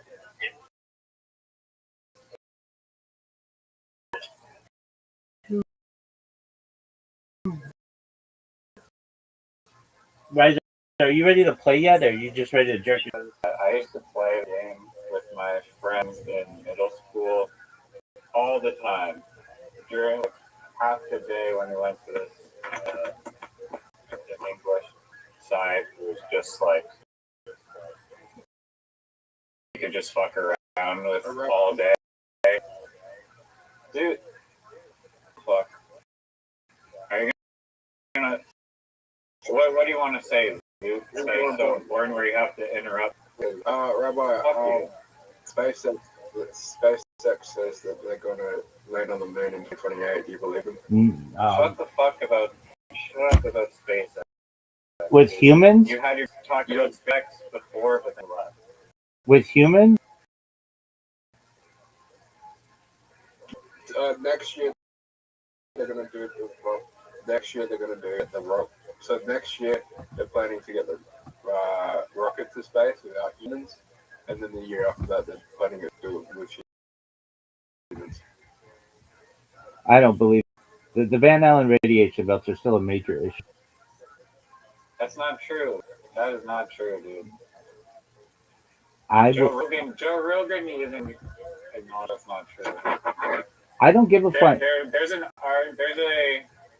scientific argument that the Van Allen belts are the shape of a torus, and that you can go up in like the donut where you won't be affected by the radiation. But radiation of Van Allen is, well, it changes, so at some points it'll be less severe than it is at other points, but it's not like you just like die instantly of cancer in 1 second. Riser, you didn't It's even not know. as severe. Riser, you didn't even know what the Van Allen. Zoot, when someone else is talking, just hold on. Riser, you didn't even know what? Go ask AI. I'm not talking to you. This is how it's going to be. I was hearing what you're saying. You're going like they are harmful and things. I know what they were called rockets that went into, and the Geiger counters that would be off the chart, overwhelmed with radiation occurred. I know what happened when they put dogs into space. When the Soviets put dogs into space, there was a dog named Laika that died from the radiation. The advancements to the shield has not made development 60 years. Absolutely no faith in that. And if that makes me someone who is, I'm a main scientist in terms of my belief on Van Allen radiation belts. The area that you're talking only available to the South Pole. That's not where these crafts are being sent. And additionally, the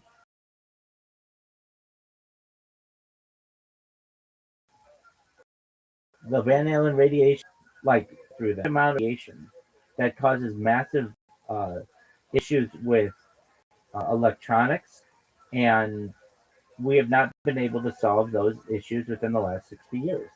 And if you think Elon Musk has been able to do it, that's cool. Anything that you show me, even the most recent whatever thing that they did, I don't believe. They don't have. There was no video that I saw.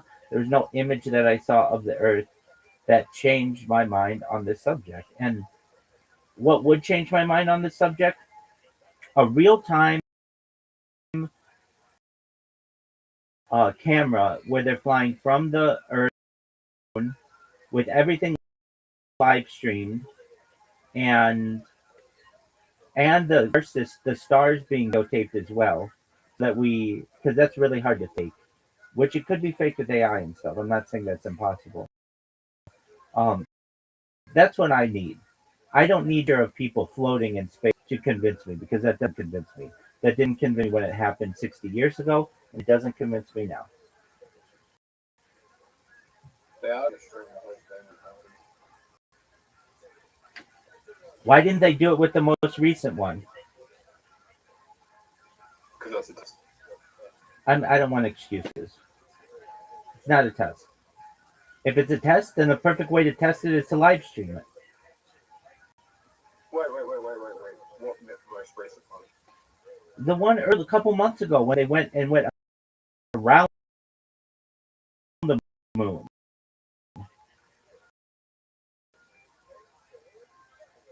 They went around the moon. I thought, wait, there was people on that? This is what I'm talking about. I am much more in touch with the space program than both of you combined. Look it up. 2020. Well, if people have been circling the moon, then it's possible to get through the Allen belt. That's what you're saying. I'm saying that those people didn't do it. They're in low Earth orbit and Buzz Aldrin. I'm saying trick. No, but there was a spacecraft that circled the moon recently, right? You're asking me. I'm telling you, there are 4 people I'm asking you to confirm what I was saying. So you are asking me. You are saying that there's a spacecraft that did it. I'm saying that it was a manned mission. There's a total difference between that. And saying I believe that happened. I believe that it's the same magic trick they pulled in the 1960s. You take people, put them in low Earth orbit. They sit in low Earth orbit for a few days. They take some video of themselves floating. They say that they're halfway to the moon and around the moon, and then they come back, and then everybody celebrates them. And I'm saying that it's the same magic trick that they pulled 60 years ago. You don't get a chance to see the landing. You don't get a chance to see them come out of the crash. It was all very secretive. They allegedly crashed, made a splash landing in the ocean. They were eventually picked up on a naval ship, and you couldn't see them get out of the craft. Like, I'm someone who, if you want to know what's going on, live stream it. It's very simple. Put it on camera 24/7. If you don't believe it, I know how the people on those crafts, it just tells me that you have no knowledge of what happened recently. No, So, I'm thinking of no. I'm thinking of a different thing then, because there was a spacecraft that literally went around the moon. I didn't touch down, but it went around the moon and came back to Earth. And I thought you were saying that there are people on board that. I am. They said there were 4 people on board.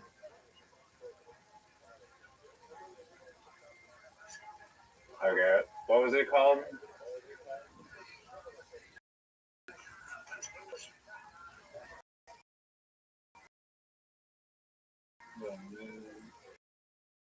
Dude, why did he have to bring up fucking 2026. space bullshit, right? Because SpaceX on.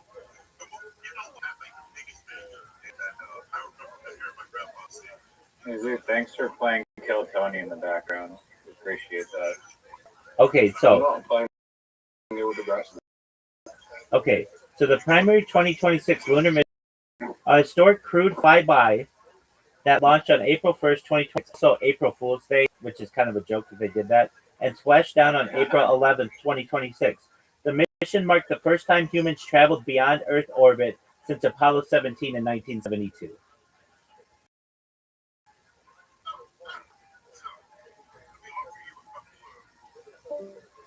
Fucking Zoot, dude. Ban this guy from Discord.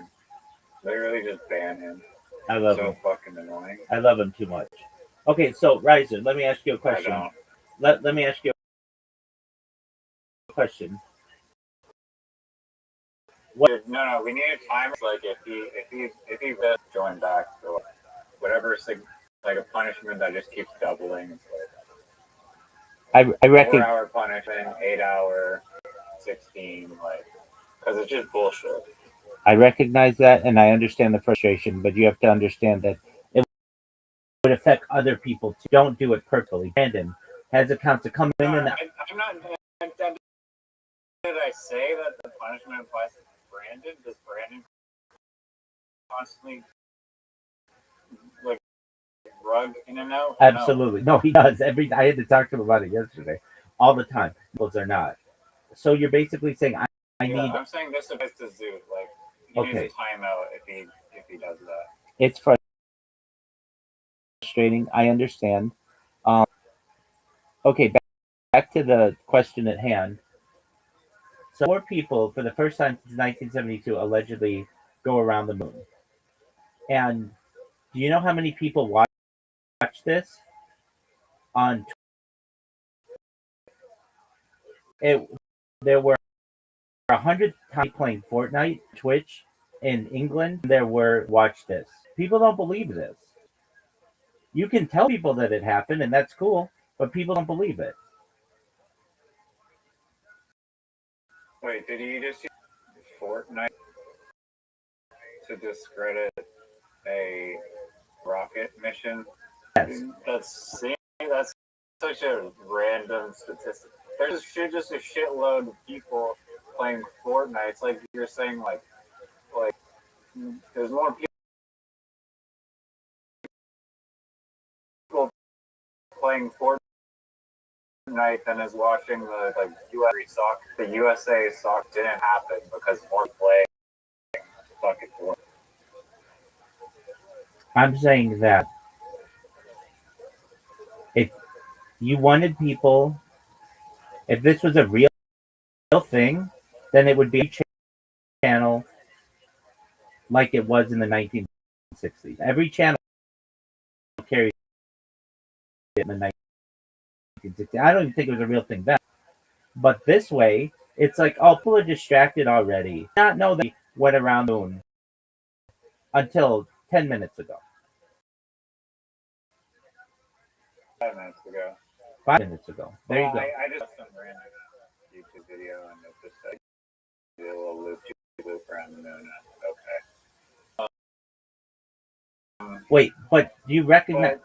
recognize 4 people doing that, it's going to have some kind of effect on their body. It's going to what like Riser. Why aren't these the 4? You can't name who they are, and 99% of all people on Earth can't name who they are. These would be the biggest celebrities in the world. People who flew by Reed them. Wiseman, Victor Glover, Christina Koch, and Jeremy Hansen. Quit that. Okay, when some YouTuber goes to Antarctica and live streams, he's more famous than these people are, and he only went to Antarctica. These people went around the moon and didn't take video and didn't take pictures of the stars, didn't take a picture of Earth 3 miles a day, 10 times a day, a million times a day, but we don't have new pictures of the Earth from a new module that are good, where you can make out what the continents and No, I agree. If they want to claim that they did that mission in fucking 2025 and they don't have 2026. images, 2026. selfies and fucking TikTok reels and all that shit, then that's incredibly. Thank you. I don't Wait, contest that. wait, exactly. That should be live streamed. Fucking. Well, now we're in agreement, sir. Now we're in agreement. And like on any subject that I get impassioned about is the moon, because I look at it all the time, and I like a constant lie that I've been told, and I hate it. I'm impassioned by it. Even before like you really got to know me, and you were like, "Hey, do you know any really good documentaries?" And I was like, "Yeah, I know a bunch of them." And one of my favorites, and I made you watch it, and I made you watch Astronauts Gone Wild, so that you see these are just old men who have no more scientific knowledge, even less scientific knowledge than you do. When they ask him, "What was it like going up and approaching the Van Allen radiation belts?" And one of them says, "I don't think we went through the Van Allen radiation belts." And another one says, "Yeah, we didn't go through the Van Allen radiation belts." And then they're shown an image of it that they had to, and they're like, "Oh, well, maybe we did." On one of the missions, killed Anna when the Soviets did it. It's like a huge group of lies. And then the most recent one. So you're saying to me, and it's an excellent point that you're making, Rabbi. There's some logical fallacy in that you're saying that if people went to the moon, it has to be the biggest event in on Earth. And I'm saying that if we're doing, don't you think? Don't you think these any living people on Earth right now ever would be household names? That they'd be TikTok stars? That we would have their images that are like new images of Earth, and not just Earth. Earth is easy, but the stars. They're able to further than any human ever and see deeper into the depths of of space than any people ever, and they don't take a picture of it. You know, also like the stupidest thing ever is like all the way to the moon just to do a little fucking like lap around it. Why the fuck would you not keep paying? Like you're going to the moon. It's like, hey, I'm going to New York City, and then you just like drive around the perimeter of the city and then turn back home and call it a road trip. It's like you're not gonna stop in Times Square. You're not gonna go check out the Brooklyn Bridge. You're not gonna go do any of that shit. You drove all the way from like Central America, from like Oregon or like I don't know, Montana or some shit, and that's what. Look, I'm gonna just look right. You and I are both connected to the internet more than most people. Artemis 2 photos of Earth.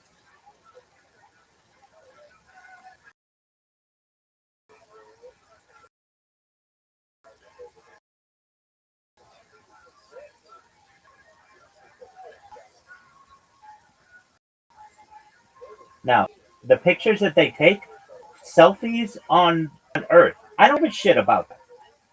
I know I'm getting really like pissed, but the pictures that they're taking are like, here's a perfect example. All of the pictures that they take, you can never see the continent. It's always like there's always huge amounts of cloud cover. Do you understand what I'm saying? Um, yeah, I do.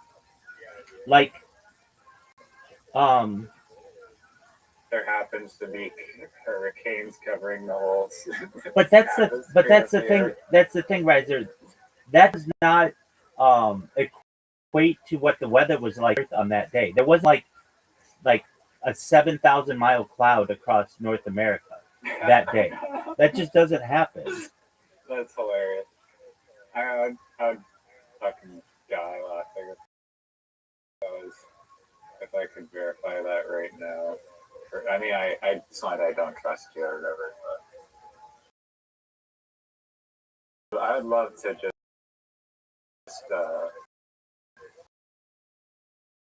post that on Reddit.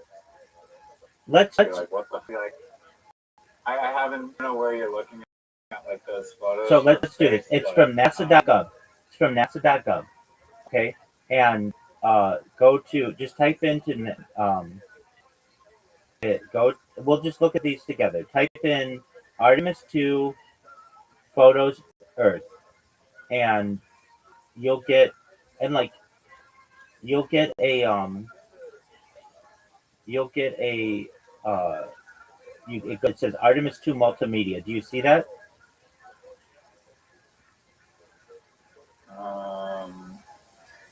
Then let me type in Artemis to II photos.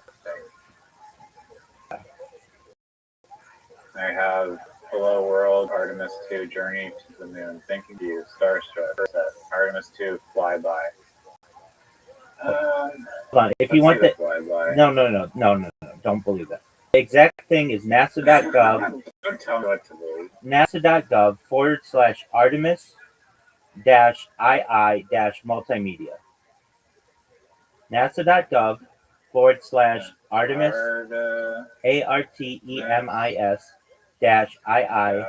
II multimedia. It says 404. No. The NASA.gov / Yeah.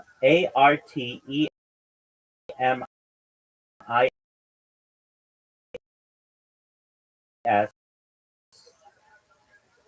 dash. Slash. Okay. Hold on. I mean dash is in like the minus sign. Oh, not slash. Okay.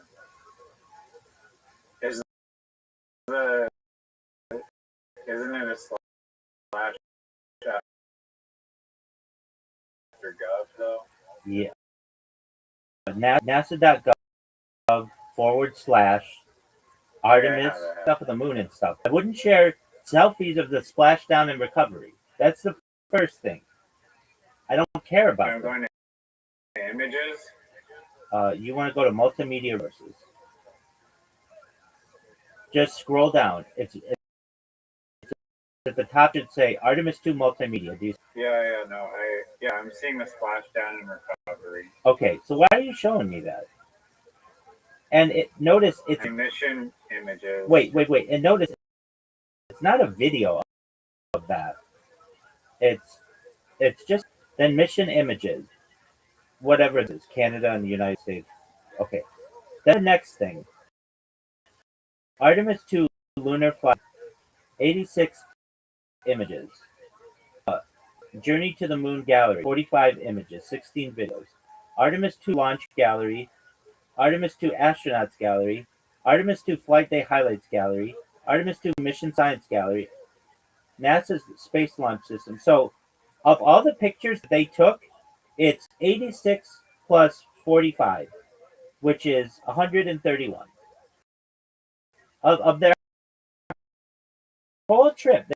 They they have to just fake 131 video pictures. That's it. And for people to be like, why don't we have a 12-hour video of them doing this? We have a 12-hour video literally of Yeah, that's insane. That's insane that they think that images. Why would they not do video? They have like computers on board that are like technology in the world. You can't just have a shitty little camcorder. That's what I'm saying, right? So now we're gonna go into these. Do you see Artemis 2 lunar flyby gal? Yeah, no, I've looked through it. Okay, where are the stars?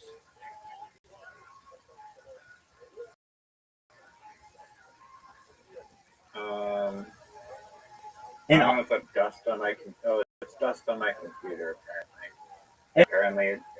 Literally just black, It's just black.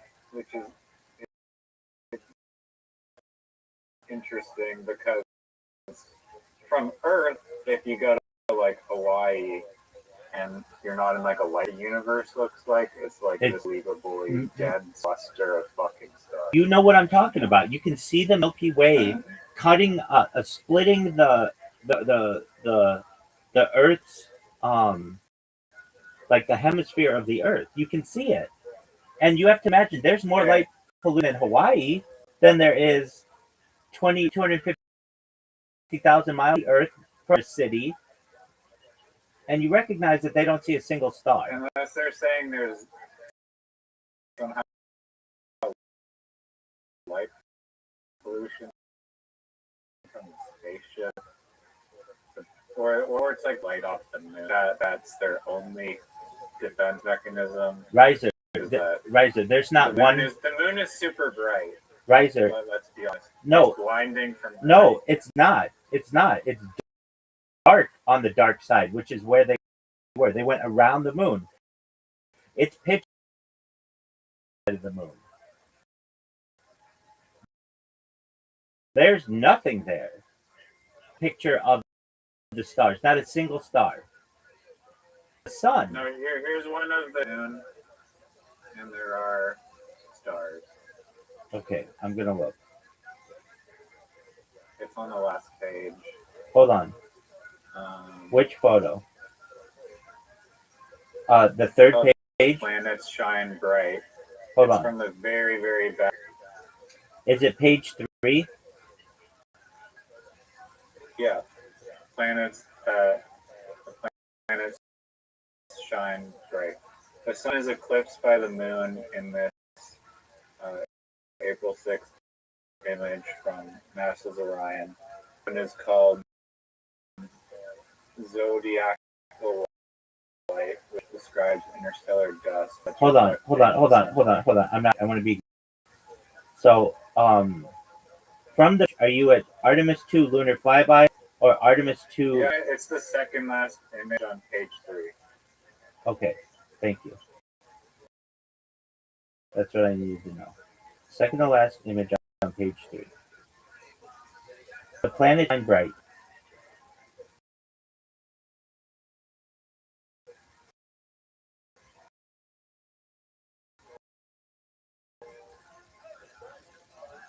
But it's not. That's not how the stars work. The stars are a huge canopy. Look, Yeah, the parts per million of stars in this photo is like not exactly. It's enough of an argument to be able to say, "Oh no, we would want the location of like show me a map of where this picture was taken. Give me like the that'd be a great way to verify it as a constellation map exactly." And that's for every photo. yes, exactly. And that's they don't do that because it's too difficult to have accurately. And that's why they didn't do it during the Apollo missions, and that's why they don't do it now. they did learn their lesson a little bit, so that they say there are no stars. They put stars here and there. But I just have to ask you, the planet Shine Bright, keep that tab open. Are we in agreement? Photo. The planet. Wait, Shine hold on. Bright. Which one? Hold on. Hold on. Those are other planets. Those are not stars. That's just Saturn. The one. Oh yeah. Those aren't stars, so they still don't have stars. Why? Is there a camera filter for just filter out planets only? It opens up a bunch of questions. Why is it that we can see two pretty bright things on the picture, but not all of the stars? Just if you would type in. Do you want to hear from their perspective? There's the lack of stars and shadows comes down to the rule of the camera exposure is adjusted for daylight. Even though the background of space looks pitch black, the space spots and the lunar surface are all bathed in blinding, unfiltered sunlight. Well, you know what you should do then is adjust the camera exposure settings so that you have at least a couple of photos with stars included. That's exactly. Make them all fucking black. That's exactly right. Riser. The brightness battle. The sun is billions of times brighter than distant stars. When the sun hits the bright parts of the Orion's spacecraft, or the reflective gray dust of the moon, it creates a picture. Take a clear picture of the spacecraft or moon completely washed out. Glowing white blob. The camera needs shutter speed, tight ISO. Because these settings are tuned specifically to handle the harsh daylight, or simply doesn't have time to absorb the incredibly faint, weak light of distant stars. They disappear into black. Photographic proof. You can actually recreate this phenomenon on Earth if you stand underneath a bright, straight lamp as exposure to make your friend look normal, causing the night sky behind them to go complete black or starlit. Riser. Just type into Google Milky Way at night, and you're going to get 50 pictures of people from Earth who are able to overcome this issue. Whatever setting, use that on the Artemis too. That's all. That's a very just click Milky. No, I think their argument is saying that there's a huge fact, like these photos are taken from Earth at night, where there's not a huge giant light in the background, and they're saying that the giant light from the sun is what's blocking out the stars, which unfortunately sounds like it has merit. That does not have merit. If there's all the sun, then why can't you can verify? Like, I know what they're talking about. No, you don't. No, you don't. They're talking about. If there is a heat, you're not gonna. It's gonna fuck up. Riser. So, are you saying that it's impossible to take a picture of the stars when you're in space? Because that just sounds like absolute bunk to me.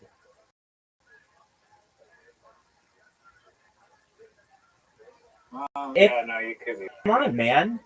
Come on. You have people, amateur photographers, people with an iPhone in urban environments who can take pictures of the Milky Way galaxy. You don't have to be in Hawaii. Take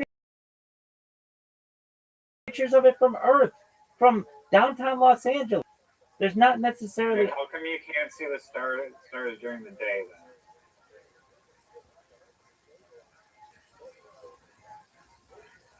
As I understand, there's light blocking them. As I understand, there's so much light in the reflection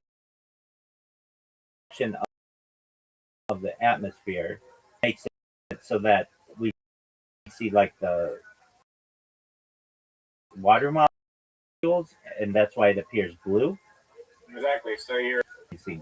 Here's my question. Is there a way to photograph stars? I mean, you can see the moon from Earth during the day, but you can't see stars during the day. Yeah. Is there a way to photograph stars on Earth during the day? Yes. Scopes. That see past all that stuff. Yeah. Now. Are you sure? I need to look that up. Look it up. I'd like to do, as I always do. And I throw ideas out there. No, it's a good idea. It's a good idea. Subscribe to particular ideas. Beliefs. I understand. It's just beliefs. I understand. Whatever. Can you photograph stars from Earth? That's a different question. I thought you were saying with see. Telescope.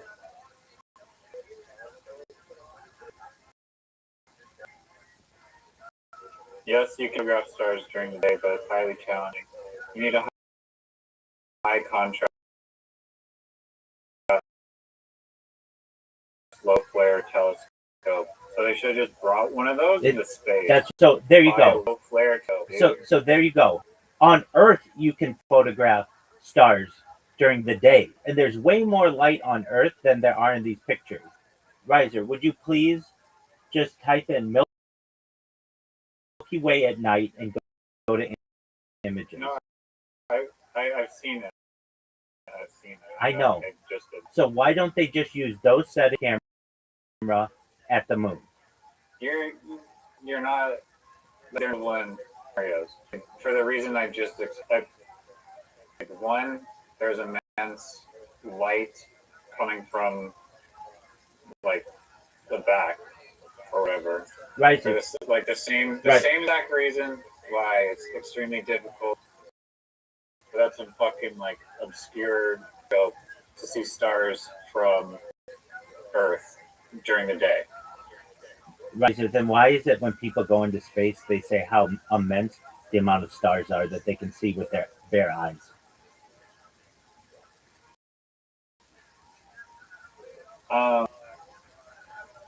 Well, I've seen what's called the International Space Station, which you're going to see the International Scam Station or whatever. And I believe I don't know. I need to look it up. But would you say that the International Space Station, which is streaming 24/7 on YouTube, you can go there right now? I know. Do you think that it's capturing stars or not? I mean, you might say it's fake to begin.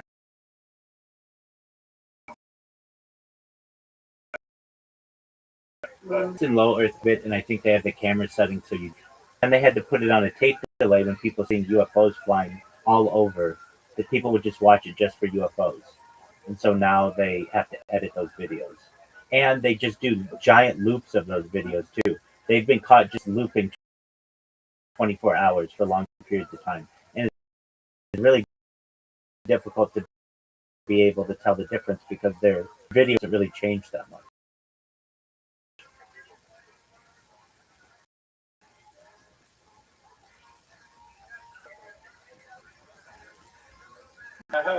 This is the official NASA YouTube page. I'll turn my camera on. This is crazy. This is the official YouTube live stream from NASA. 16 million subscribers. These live views from external cameras on the International ISS have been temporarily suspended due to a routine loss of signal period. There you go. The video stream and space-to-ground audio will resume when the communications link is restored. There you go. Can't even get it in low Earth orbit. And that's not like a one-time deal. It's like 50% of the 50% of the time when I go to what it says. It's like that a lot. Look, I'm just streaming from Earth, and my life is on like 20 different. Do you believe that the ISS is real because Yeah. I've seen I the do. Starlink satellites. I you can witness Starlink satellites are real. No, I've never denied that. That's how we get communication. Okay. And I I'm don't just and I don't deny that Mir was real or that the International Space Station was real. I think all of those are real. I mean, some people say satellites are fake too because of the atmosphere. Okay. I don't say that. So you're doing the right thing. I understand. I know. And so that I don't believe those things, but it's pretty simple what I believe, which never gone more than 1,000 miles off of the Earth's surface, without alien, uh, maybe people who have been abducted. Okay, but that I don't want to get into that. I'm talking about what is publicly known.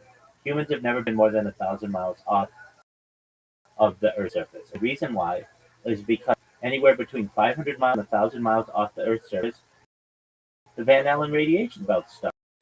And the Van Allen radiation is shown to be an immense amount of deadly radiation to kill anybody with traditional shielding of a craft. That's what I'm saying. I respect, disagree. How are you? Do you want my response? Name Or you can name a person who's been farther than that.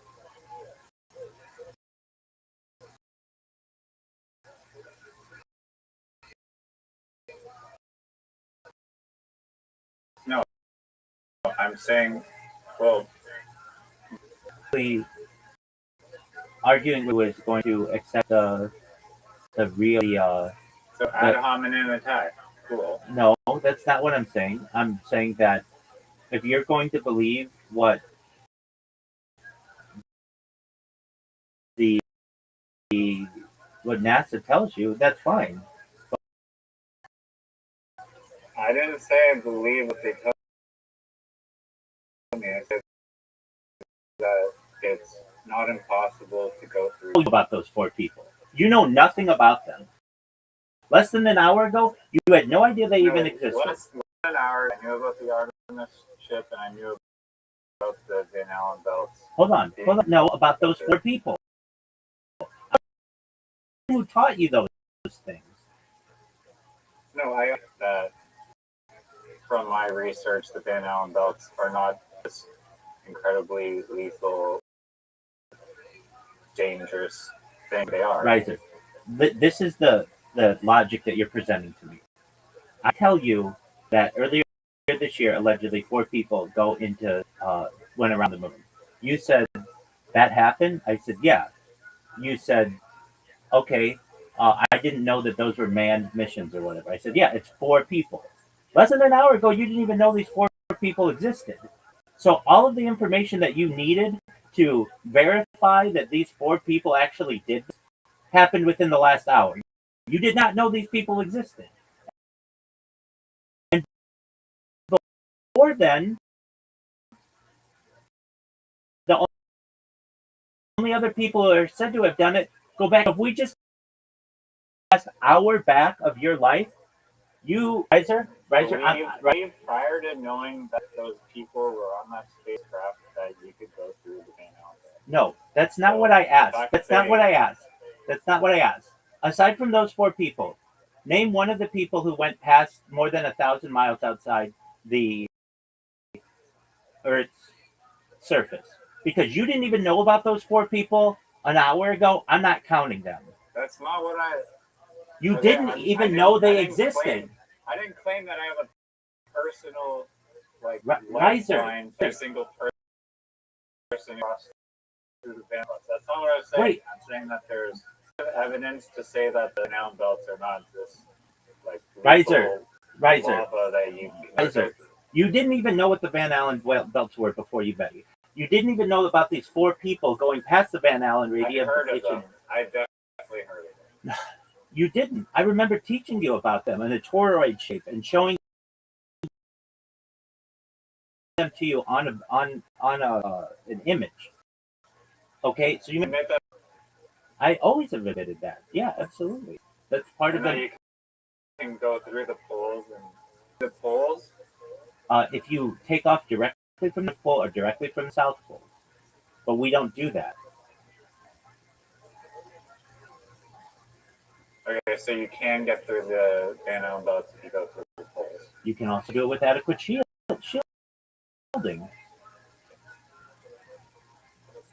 Okay. Now, these 4 people you didn't know about an hour ago. Aside from them, I said that no people have ever gotten more than 1,000. That you're even doubting like the images that were it really doesn't have any credibility to me. And you couldn't name who they were before you looked it up. It's not a funny issue. It's very serious that you're using them as your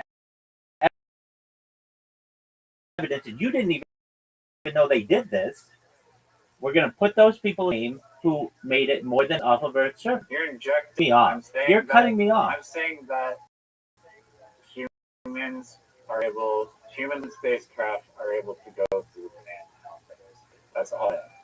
And I'm asking you, aside from these 4, name one who's done it. Well, I can't prove any person has done it. That's There have been people who claim to have done it. I don't necessarily subscribe to believing that. okay, but you believe these. Prove. Nobody can probably it's real or fake. There are ways. They can think that they can based on all the beliefs they want, but it's like concrete 1s and 0 proof. And it's impossible to prove anything. We can get to that. Okay. But the argument you should be making then, Apollo astronauts. And I'm going to say to you, okay, watch Astronauts on Wild again and watch these people. No, that's not what I'm saying. That is what you're saying. What I'm saying. Riser. That's not what I'm saying. Riser. I'm saying that the Van Allen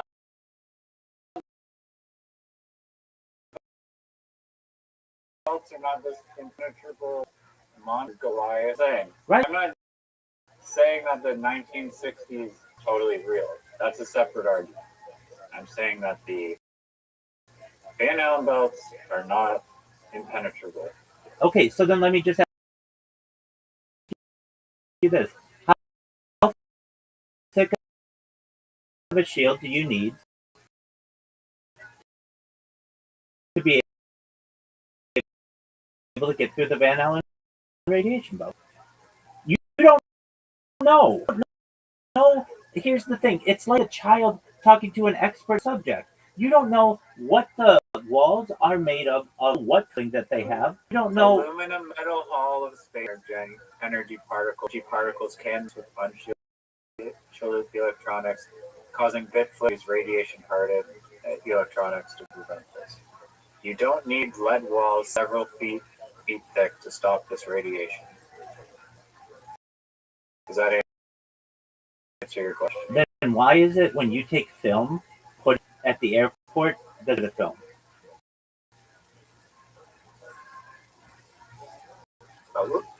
Yes, it does. That's why they say don't put film in the X-ray machine. Who's using film in 2026? Photographers. The people who took these pictures, that's all film. Riser. All I have to say to you is this, and it's a perfect argument. If you on Earth can take beautiful pictures of the Milky Way, beautiful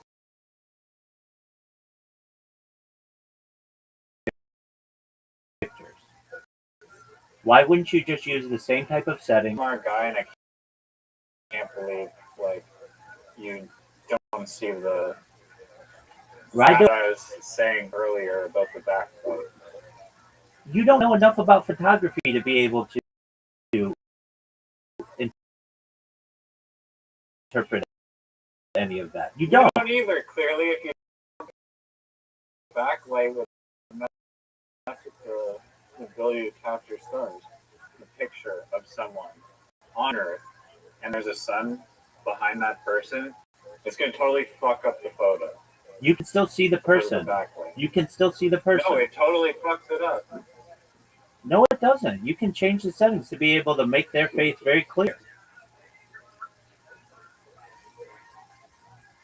No? Yes, you No, can. it still does not.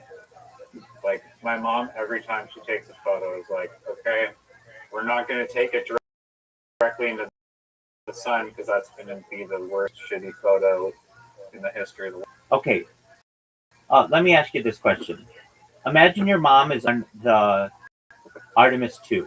And the pictures that we see of Artemis 2, the one that we looked at with the planets in the background, there's no sun in that. There's no bright light in that.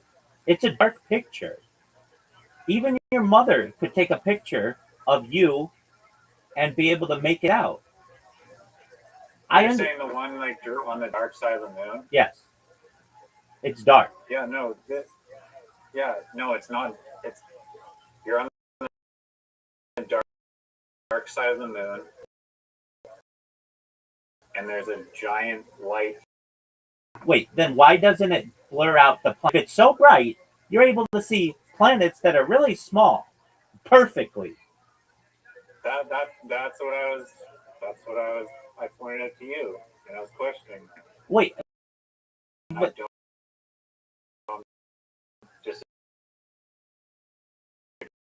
agree that you should be questioning that. I didn't say the photos are legit. I'm saying that the Van Allen Bevel. I'm just going to say that right. I don't think. Okay, photographic film is chemically sensitive. Both humans and machines are not. You put a human inside an airport X-ray scanner, they kind. You put a roll in there, they get through it. Okay, so then why wouldn't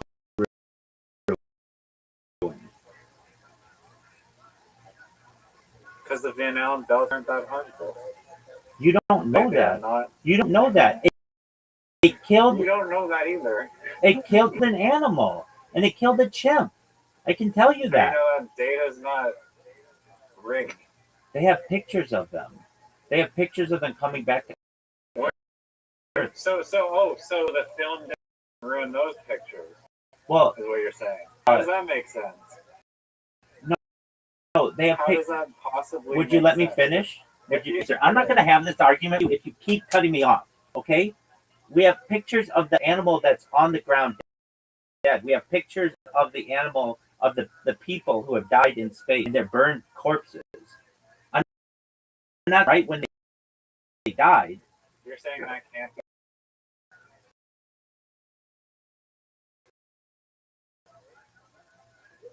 Anything can be fake. Political to fake that to discourage other people from trying. Okay, let's not argue about the different aspects of the Apollo program. Just the picture that we saw with the planets. Why is it that you can see the planets very clearly, but you can't see any stars? I'll wait.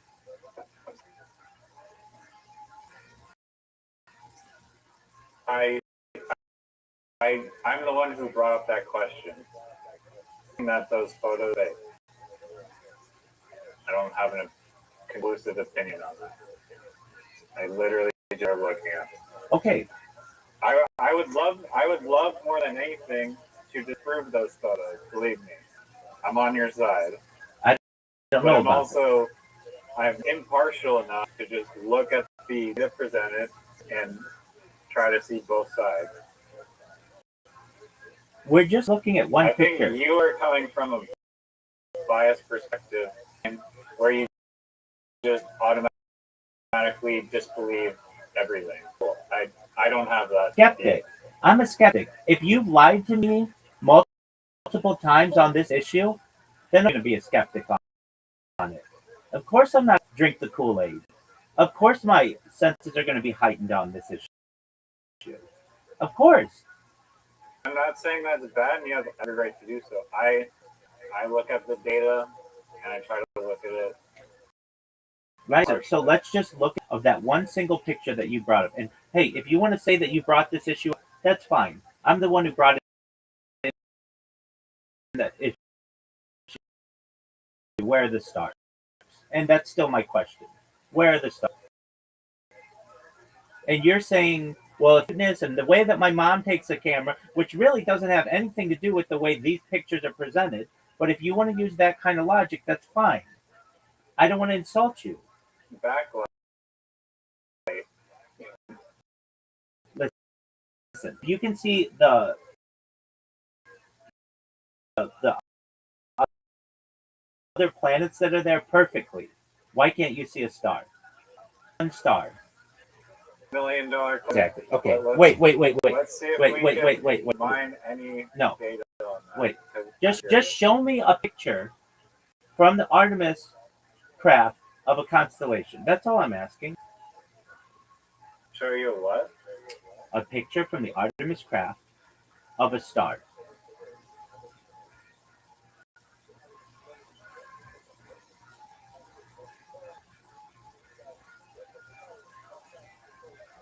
Oh, I think I have a reason, and I can use AI to look this up. But a star is emitting a shitload of light. A planet is not. A planet is a reflection Planet of it, and that's not argument. No, About that makes it does.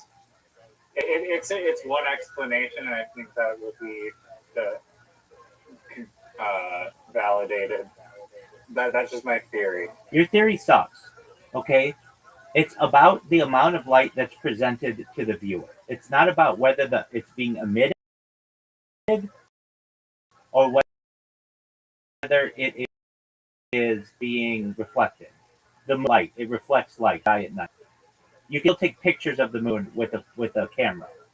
Even though it is not emitting light, you can still take pictures of it. Same with the star. It's about the amount of light reflected or emitted or just observed by the viewer. Think about it. If you have a camera on Earth, pictures of stars, and you can take pictures of the moon. It makes sense if you really, you can't pictures of stars. But we But daytime, you can see moon, but you can't see stars. you can't with a telescope. Okay? No, but with the naked eye, Riser. you see the This is, moon. and you can't I always. mean, It depends on the situation. It's situational. It depends where you are on Earth. It depends if it's a clear sky, all of those things. Let me just ask you this. This is very simple. Very simple. okay, wait, wow. The reason, get this. The reason you can still see planets like Saturn and Mars in the famous Planet Shine Bright image, but still cannot see stars comes down to a massive difference in, get this, intrinsic brightness and physical size. Even though the blinding light of the sun was blocked by the moon during that specific total solar eclipse, sensitive enough, which they should be, to truly stars. Okay, so Planets for sunlight. Planets are vastly closer to us than stars and act like giant cosmic mirrors. The scale of the light. Saturn, Mars are industrial body. Just ask a question. Just ask it this question. You read 20-minute GPT things all the time. Just ask it this Stars question. are pinpricks. I'm of asking- faint light. I'm- They're technically much brighter than planets. Riser, Generate their ask own it this nuclear question. energy. Ask it this question. Why is it that they don't take a picture of a constellation from space? Simple question. On Artemis, why didn't they take pictures of any of the constellations from space?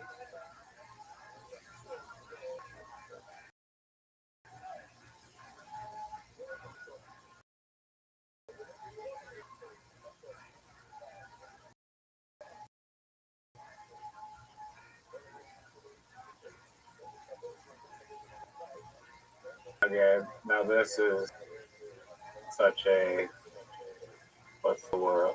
for like deflection of an answer. Stu did not photograph because the astronauts' primary mission required them focused on spacecraft testing Earth and Moon targets rather than deep sky astronomy. Furthermore, taking identifiable pictures of Constitution from a moving capsule introduces major technical challenges. Specific reasons include zero scientific need for the crew to photograph stars. 2. Spacecraft motion blurs the stars with long exposure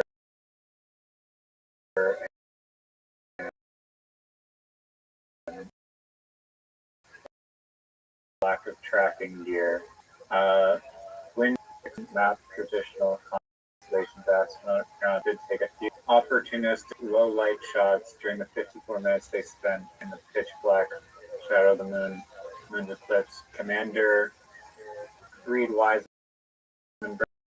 braced the camera against the window and successfully captured a raw wide-angle shot of the thickest band of the Milky Way galaxy. Okay, where You is can that? view his historic light photograph through specialized science art platforms like Astography. Now, if you're interested, we can look at the exact types of lenses they got for their cameras and how future missions might use telescopes placed directly on the lunar surface. And that's different too. That's the entire Milky Way. I'm just talking about a constellation. And why am I so specific about this? Is because anyone can say, like, just take a bunch of pictures and say that's the Milky Way because it's so dense, it's difficult to be able to accurately um, define what it is. But a nation has just a few stars in it, and we, like a skeptic, could go through and be like, this star and this star are too close to each other in this picture, so they don't allow that kind of a picture to be taken. And like you said, it's a very deflecting answer that they gave, and that's all I'm saying. I'm not going to believe stuff. You all they know. It's kind of ridiculous to me that you didn't I'm know. not saying that I believe it. No, you didn't know these people were for 2 hours. These 4 people were 2 hours ago, and on this mission. Even I though didn't say I believe that. you did, you said these 4 people. Projecting. No, you said I asked you name someone's name who has traveled more miles off of Earth. You said these 4 people. That's what you said. Yeah, but you're talking about the images. I never claimed to believe. Okay, and so a lot of issues. If you're so you're willing to think that they went to the moon or whatever, but they may have faked the images. Is that an argument that you're leaving out there?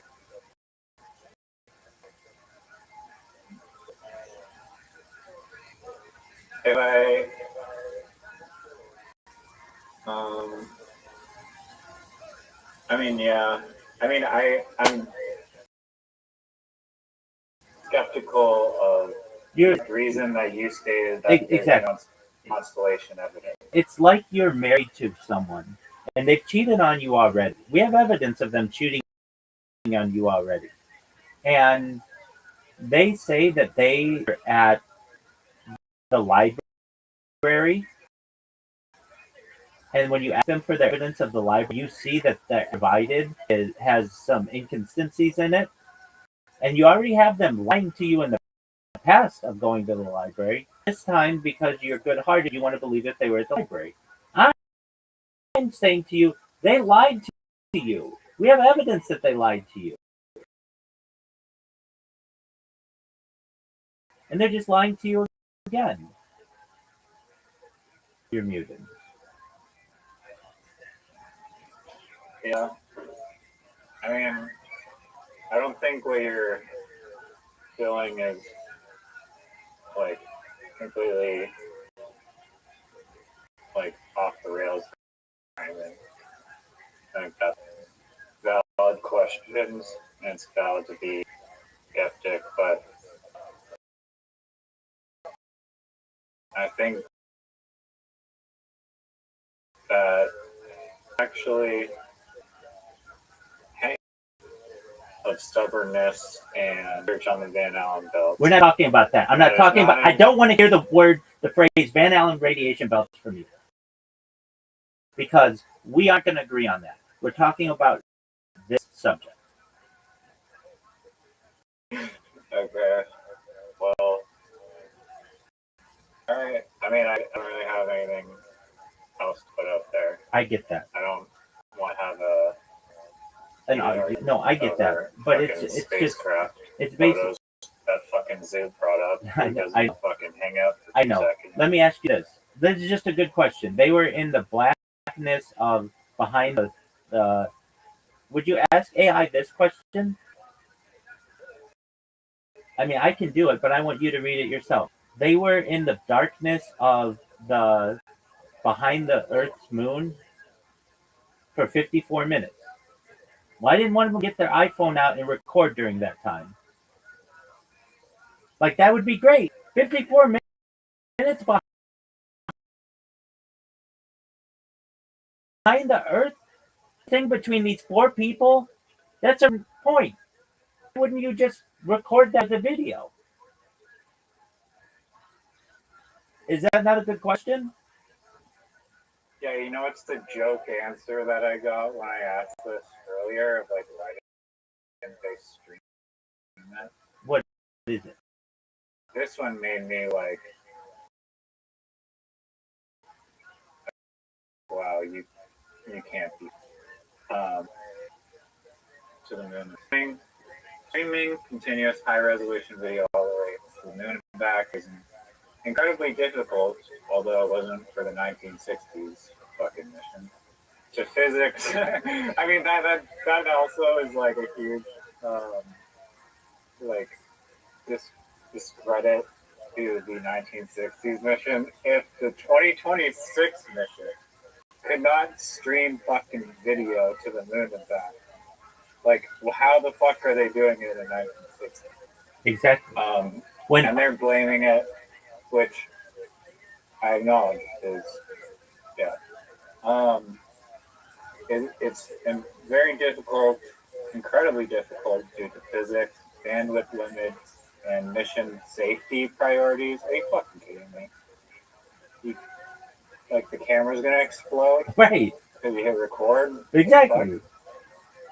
While there are beautiful images, getting them back to Earth in real time. I mean, even it doesn't have to be a fucking stream.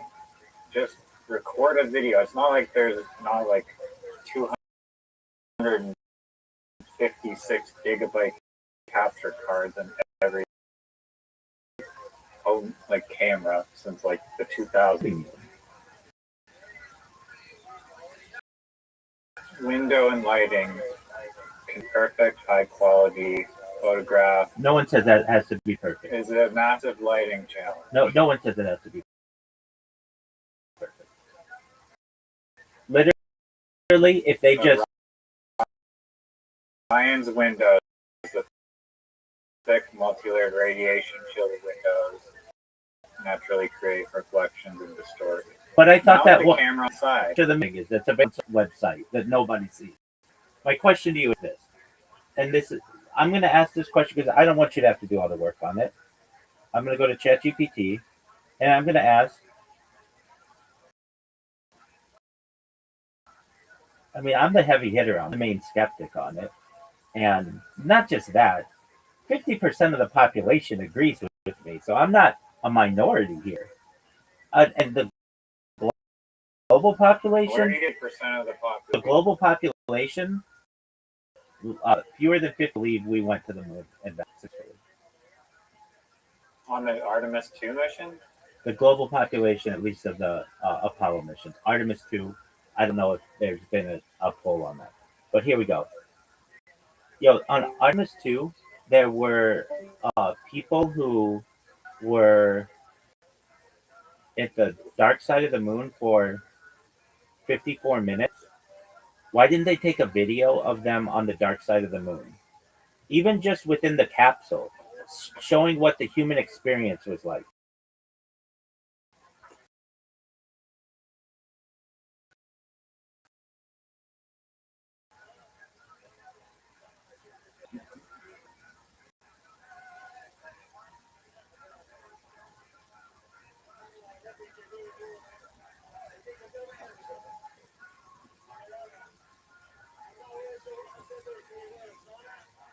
In Artemis 2,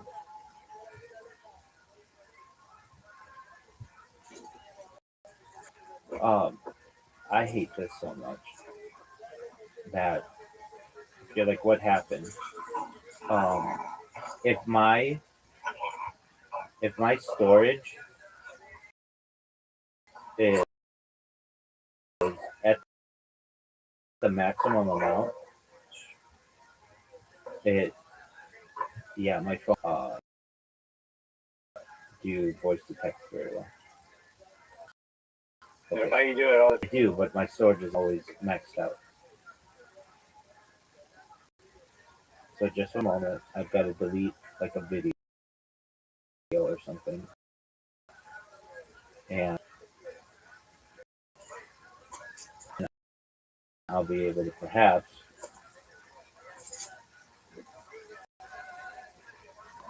be able to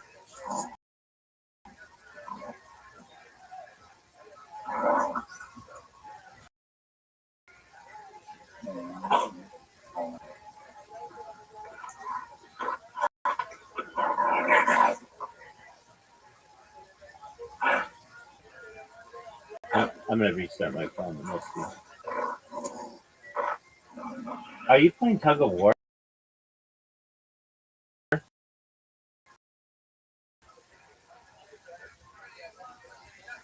Wondering, or I was just wondering why there's all the growling.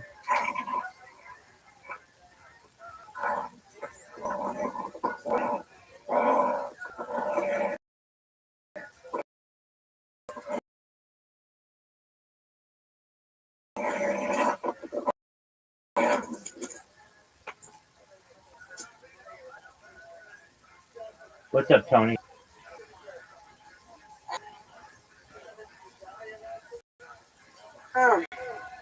I am alright, so that's good. No, sometimes, but I'm okay. Okay. How can I help you, big man? Not much. I just want to be here. Absolutely. Maybe Stay as long as you want. later. We're just talking about the Artemis 2 mission of NASA. Just one moment. Nice.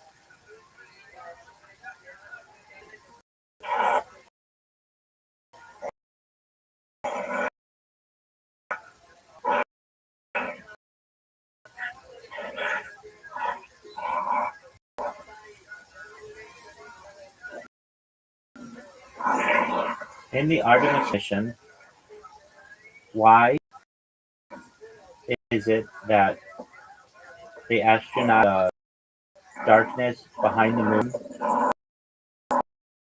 Why did they just take a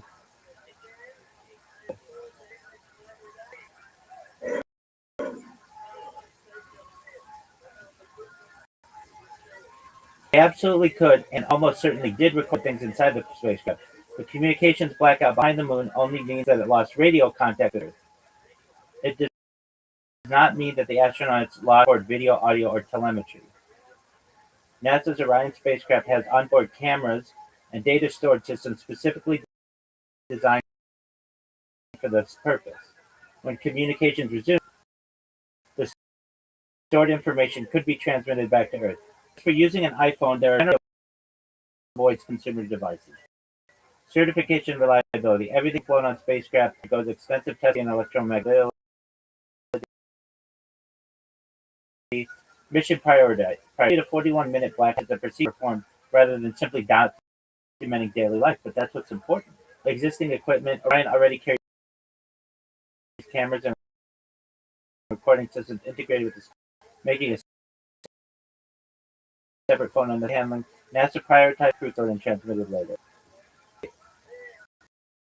Your intuition is sound. Physical reason they couldn't record what life was like in the capsule during that time. The more interesting question is whether NASA will eventually release additional footage or audio from that period. Riser, did you hear that? Yeah. Okay, now hold on a second. In all of Artemis 2's time, it was gone like 10 days, right? April 1st to April 11th. How much video is available to the public and how many pictures? Including the splash down, talking about being in space. How much total?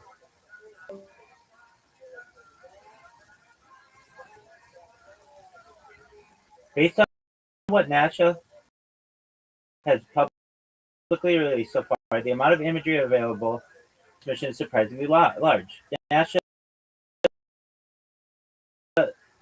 related archives released about 12,000 still photographs taking the mission. I didn't see 12,000. NASA published daily mission highlight videos, multiple live broadcasts from Orion, camera footage from inside the capsule, etc., etc. Okay, so if one adds together all publicly available mission highlights and onboard footage, there are about 20 hours of footage.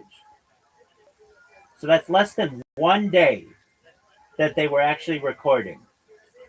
Isn't that questionable? I've been days in a row. You know, views I have of 1025. That's 250 hours.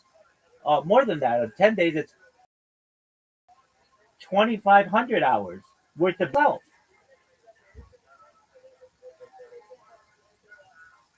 Yeah. I mean, they have cameras on the International Space Station that work just fine, apparently, except for the 50% time that they crash. Exactly. But according to Dandy, Exactly. like, so why is it that? Literally just. So why is it that over the course of 10 days? I like how you have more cameras recording you, and that's what I'm saying. which is absurd. It's absurd. It's absurd. And Riser, if they're gone for 10 days, I would expect 10 days of footage. Not less than 1 day of footage. Which includes, all of them, like, they're from low Earth orbit videos, which I don't disagree can happen. And I would expect different angles. That I'm on different angles, that I'm just a regular person. And if you go to the International Space Station, it's down right now. Like, of anything that should recording constantly well, it's that. It's just, it raises a lot of questions. And so I'm gonna really specific with this. So it's kind of a joke that this was a mission for 10 days and fewer than 1 day of footage has been released. That's a joke, especially considering the International Space Station, when that stream works, it's working 24 hours a day.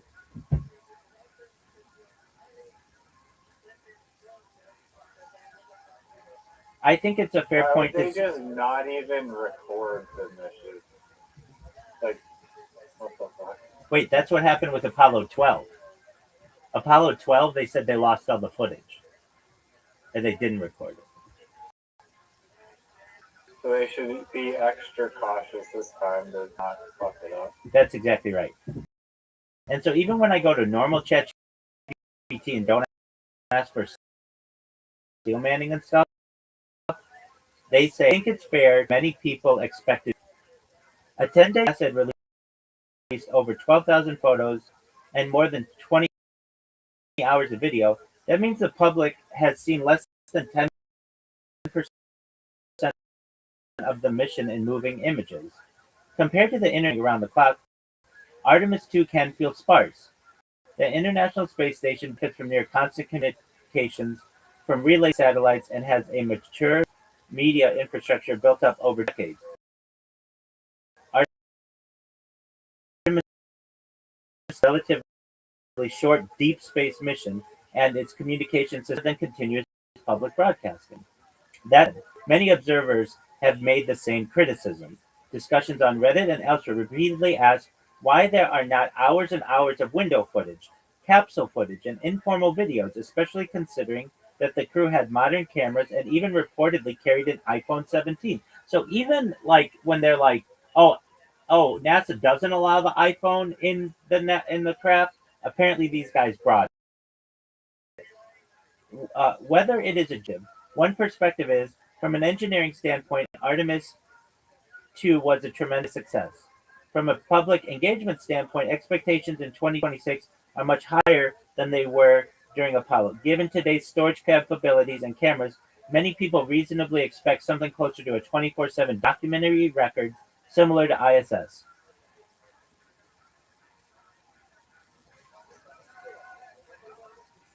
I agree. I agree. So, what do you want to know? Let me just say what I think happened. These four people are actors. That is not me making this. Let's go to this. They have IMDb pages. Okay, so the the Artemis 4 crew, don't they have IMDb pages? And were any of them actors at any point?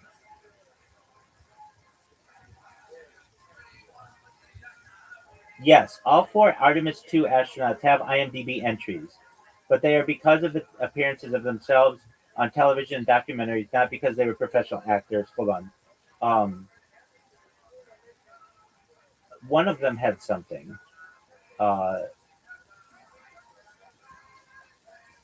that's okay though. Um,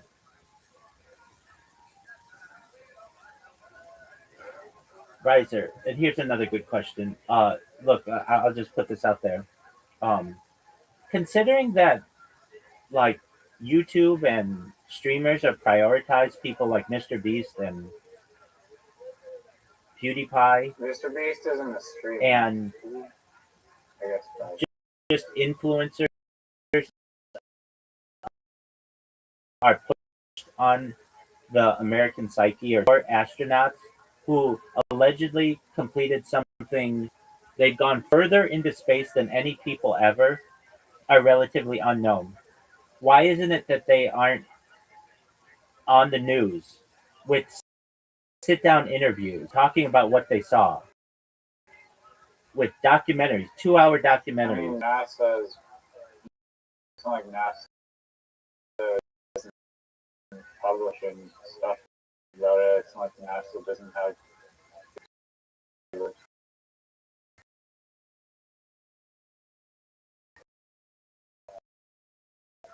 That's exactly right. Riser, if I went to the movie stream, how I could have been better, all of that kind of stuff, why don't they make that public?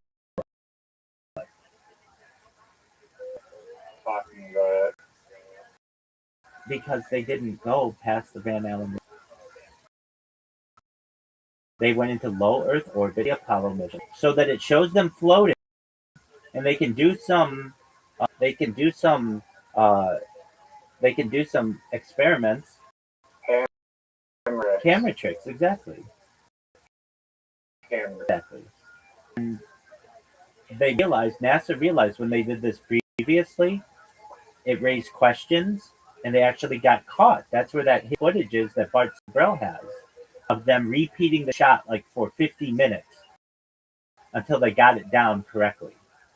Now, Riser, if we could, all of the arguments had or debates or whatever were not even the point that I was trying to make. I wanted a clear picture of Earth continents and be easily made out, so it doesn't look like just like a random brown image. Do you know what I'm saying? Yeah. So let's go to that up. Artemis 2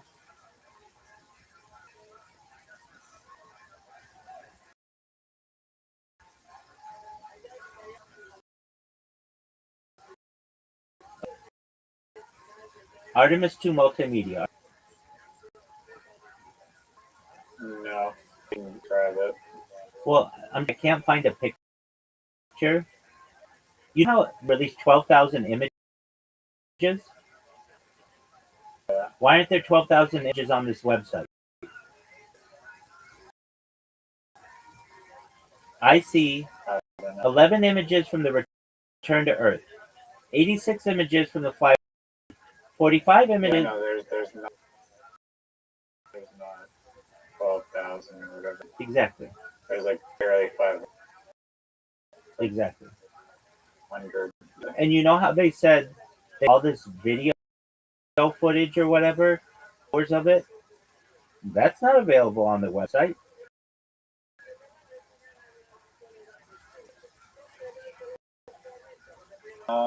I mean, and that trip around the moon thing is like, I don't know. I haven't scanned through the entire NASA website, so it might be there.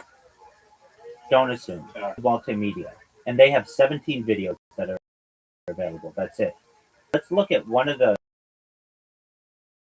videos, how long it is. How long? Okay, I'm on one of the videos. Orion camera orbit of Artemis 2 climbed to orbit. But this isn't this is what, and it's 2 minutes Is long. there any footage outside That's a good that question. isn't 2 minutes long? That's a good question. No, this is in low. All the videos are low Earth orbit. That's crazy stuff.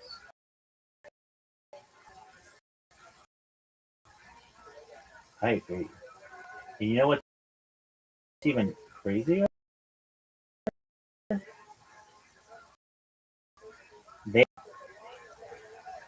Let me make sure I got. But they say there are 16 videos available too, and they're both from low Earth orbit. Go to nasa.gov, please, -2-multimedia.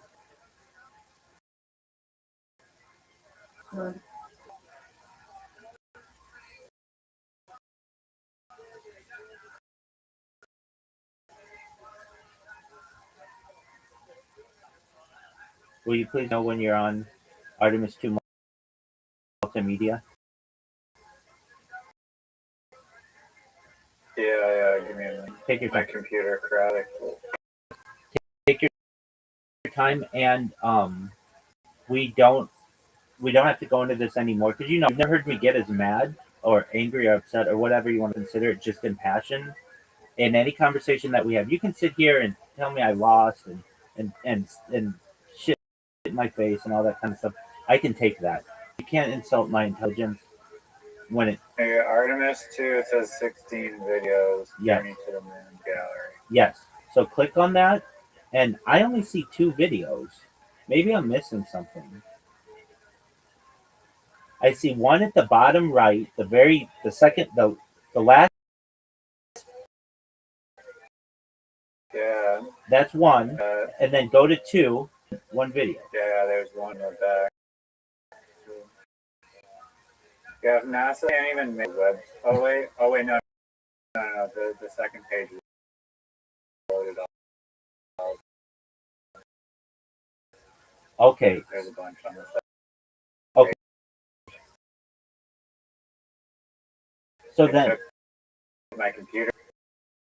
But these are all stone's throw from hold on a second. flight day 3. Let's see.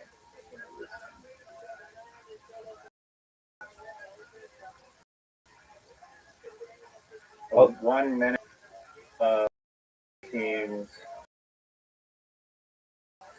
That's the Wi-Fi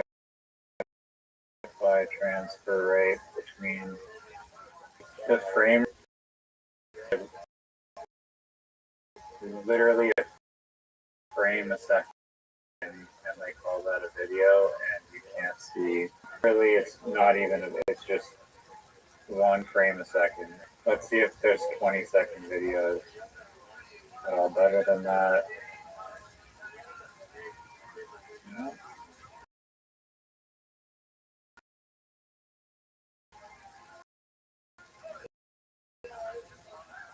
That could easily be done. Doesn't.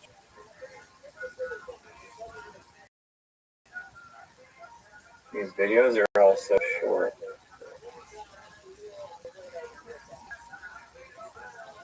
Guys, I'm in agreement with you. And as someone who, in their own way, is They show nothing. they show nothing. They show nothing. And I'm glad you went to that page too, because at least on their website, it's not formatted correctly, so they can't even get a website correct. And they say that they release 20 hours of video. They have Every video is 30 seconds less or less. exactly. So, and then even when it says Artemis 2 lunar flyby, they have no videos of that.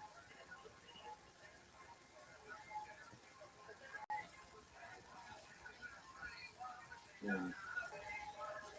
Now, isn't it interesting that they have in their astronauts gallery, they have hundreds of images of this? Who gives a shit about these people sitting around smiling at Cape Canaveral in Florida? Who cares about that?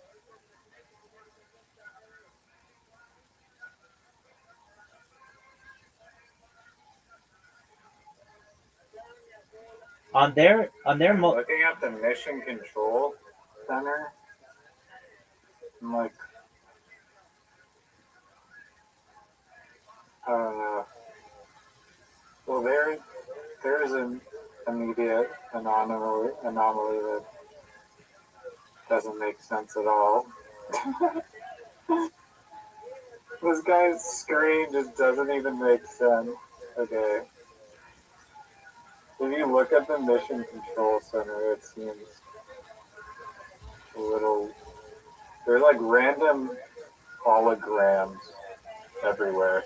Right, and that's something that was brought up during the Apollo missions. That the head of NASA was asked this question James Webb, before he resigned, right before the mission, and that was, could the people in Mission Control tell anything aside from what was on their computer screens? And it was no. And so the question was, so you could just basically manipulate. The question arose eventually.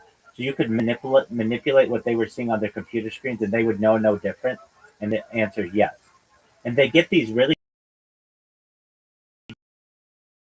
great, what do you call it? Like public relations videos when something screams and hugs. But that's the information being fed from a computer.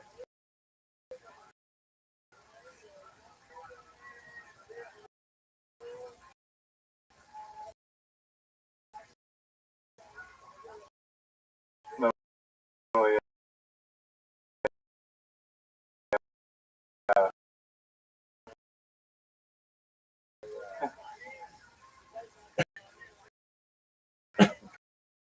Trying to find...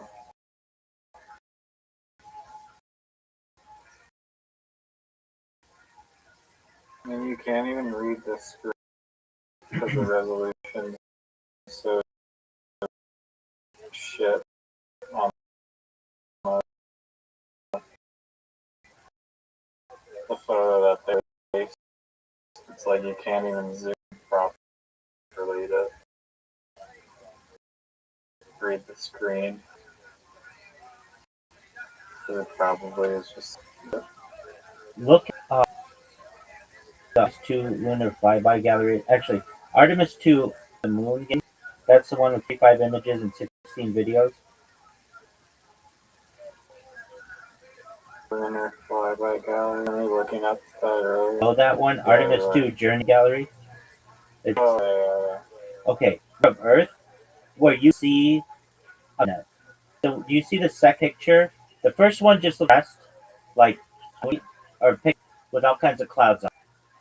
Yeah. If you click on it against a block face in a photo taken by artist through Orion space at it, don't know where on earth. There is no ocean on Earth that's that big. That's what I'm saying. Where it covers the entire. It's literally covering the entire half, or that's like 1/4 of the from like all around. That's what I'm saying. That's not how Earth is.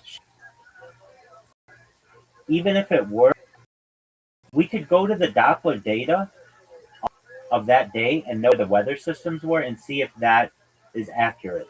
And look how big all of those like clouds are. They're like thousands, tens of thousands of miles long.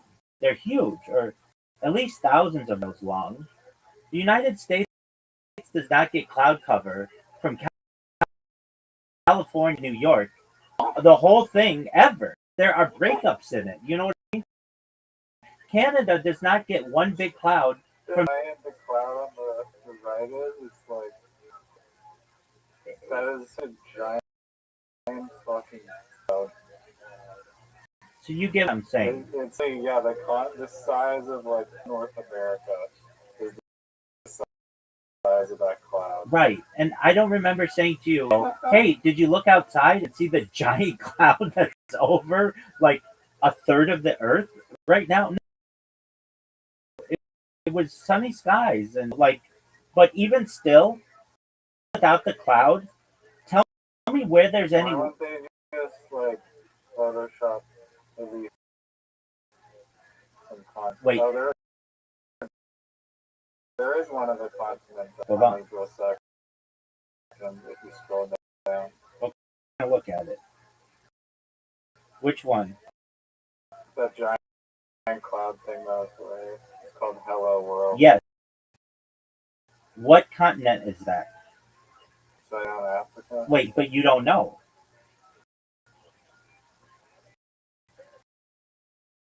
And that's what I'm saying. It kind of. Another good point. Now, it was Clouds above it, it's like blended. exactly. And also become like the halfway point. It just goes like slice Africa in half, and then the top half is of upside is just up.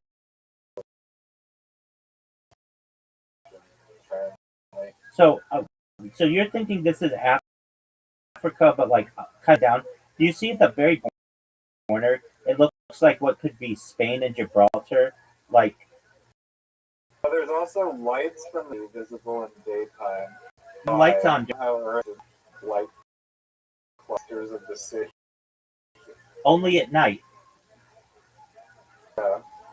And still, there aren't cities in that region, in like not like big amounts of cities.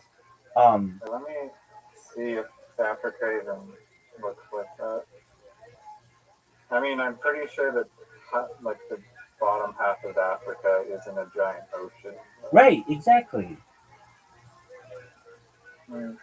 And risers, even if that were Africa, then you'd be able to see North and South America on the right side of that image. They're gone. There's nothing there. Yeah, no, I think that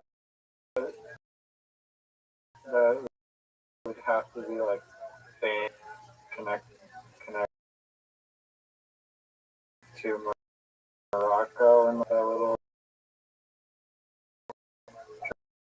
junction there. I agree. But then where are North and South?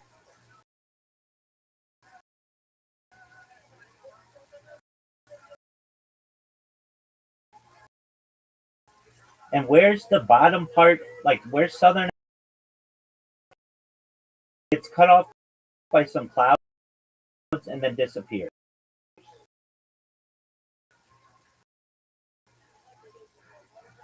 I know it looks like there is literally entire like upper half. And even so, You're also seeing. Oh wait! Here. I mean, you can see like the aurora borealis, and you can see how the lights of that people. We don't know that. That That'd be the, that could be a reflection. I mean, this is a no, those are definitely like the northern lights, but what there's I'm the seeing same. whether like the axis of that even makes sense.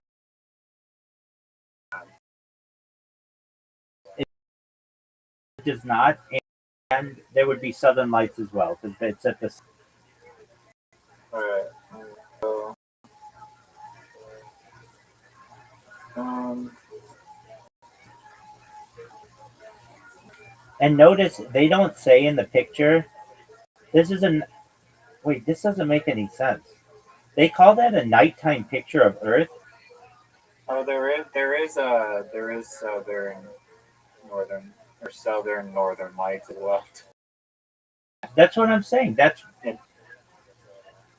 Well, it does seem to line up between north and south. where are the southern northern lights. I only noticed it when I turned it upside down, but you can see a little green line that is on the opposite side, and it definitely does look like Bane, but Here's a question. They say this picture was taken at night. Then why can I see Africa like bright as day?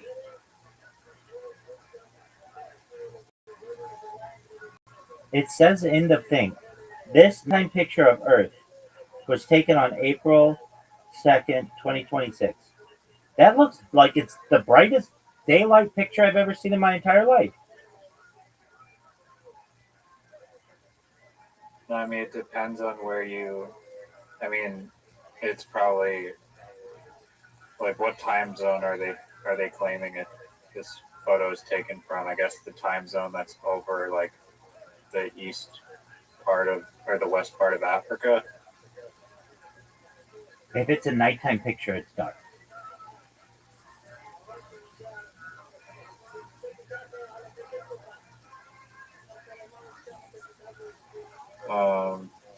I don't know if that's too much science for my No, brain no, to it's do, not. but No, it's not. Think about it. there's also just like a giant, like random yellow blotch In the middle of the. Yeah, I see that. which is like, what the fuck is that? Exactly. Is that a You reflection? would not look out from space and see a giant yellow.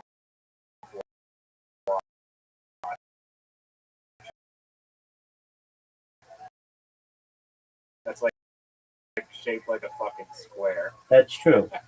We're looking at half of the Earth, 50% of the Earth, right? Yeah. That means on the other side of this picture, we have to have Antarctica. We'd have to have all of Asia. We'd have to have all of Europe, except for Spain. We'd have to have North and South. We'd have to have Australia, all the other side of the Earth.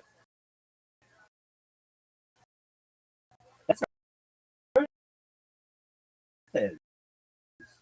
The Earth is doesn't like basically exactly. Because you can make the argument because of the map, the way that they draw maps like distorts it. Right, so there's no view. But You're looking at this, but just Google Earth. I hope they have the online version. We can prove that. Google Earth.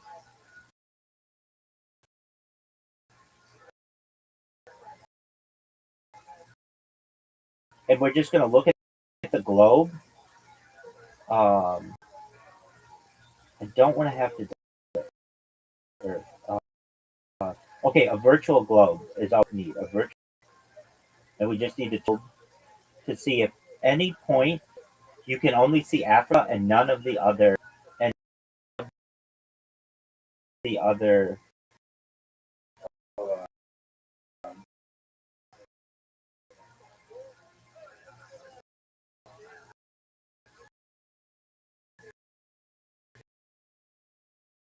I found Riser. Go to Earth 3D map. No view. Can you just see? Wait, was it Earth3dmap.com? Yeah.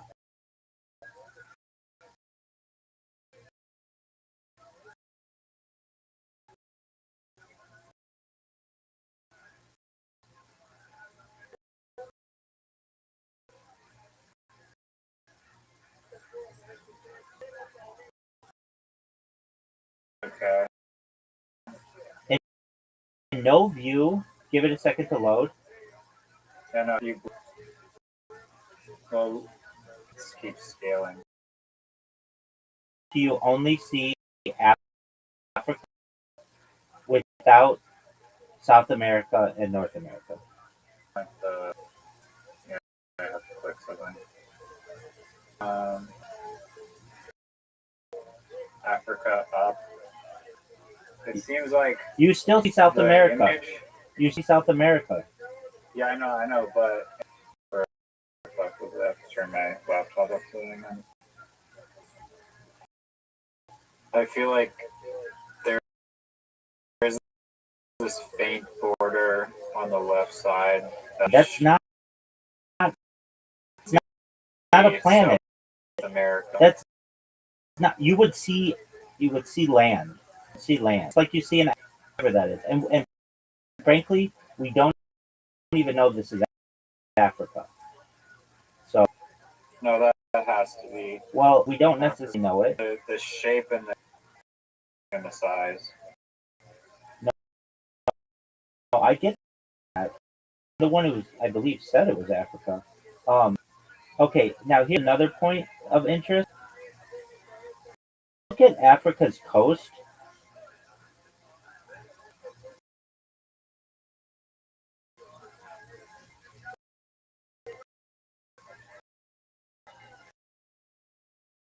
Now look at that picture.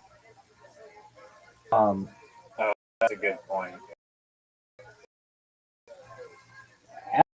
Africa's coast Yeah, doesn't really have those jagged.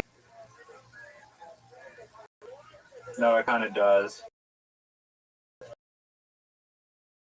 To some extent, but not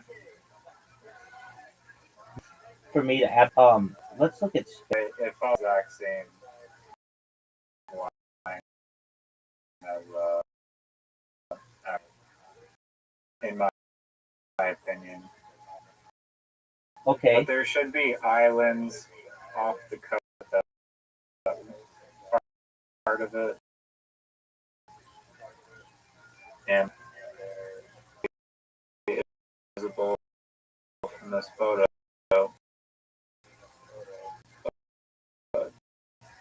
They might be too small. okay. Here is the bottom half of Africa. So in the look, here's a question: where's South? No. That's what I do. Exactly. Where's South America? Where's North America? What shitload of blue where South America should be. It's looking straight into blue. Exactly. So it's just a question that I have that like even they can't get the pictures of Earth well, and that's like the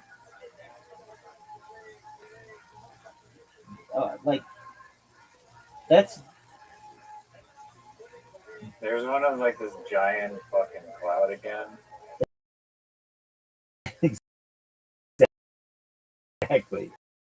exactly. That's like covering our world. And if like larger than any hurricane. that's if we go to Earth's Doppler radar right now, Oh wait, there's some more Earth photos. But you can't think of this thing. I saw them. No, if you saw, there's another Okay, giant ass cloud. giant, and it's a really great way to be able to hide your.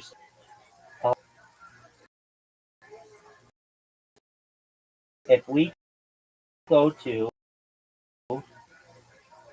I'm gonna look for current radar. Okay, Yes, can you naturally. ground down?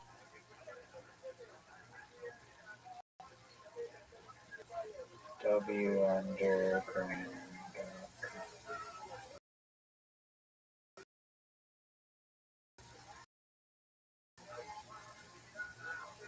What do I do now? States. No.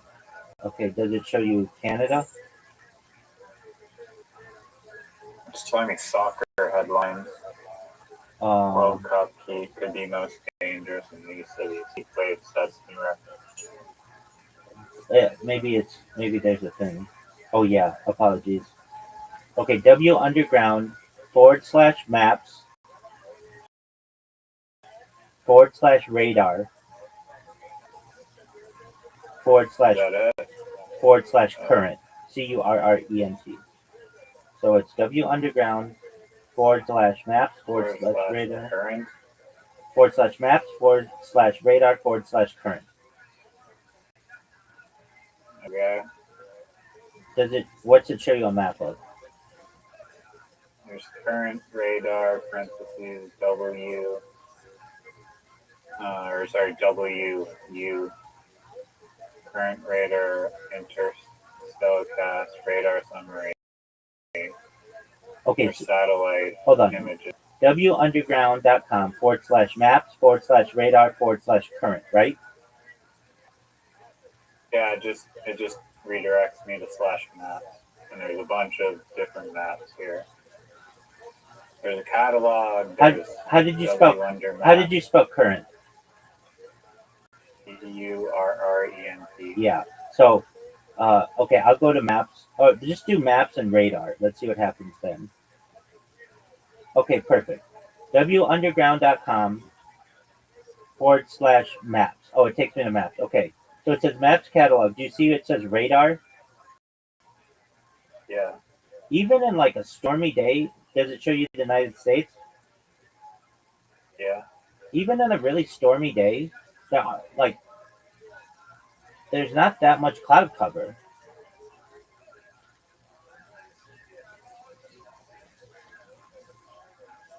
Yeah, it'd be nice if they included a photo of the United States. From satellite.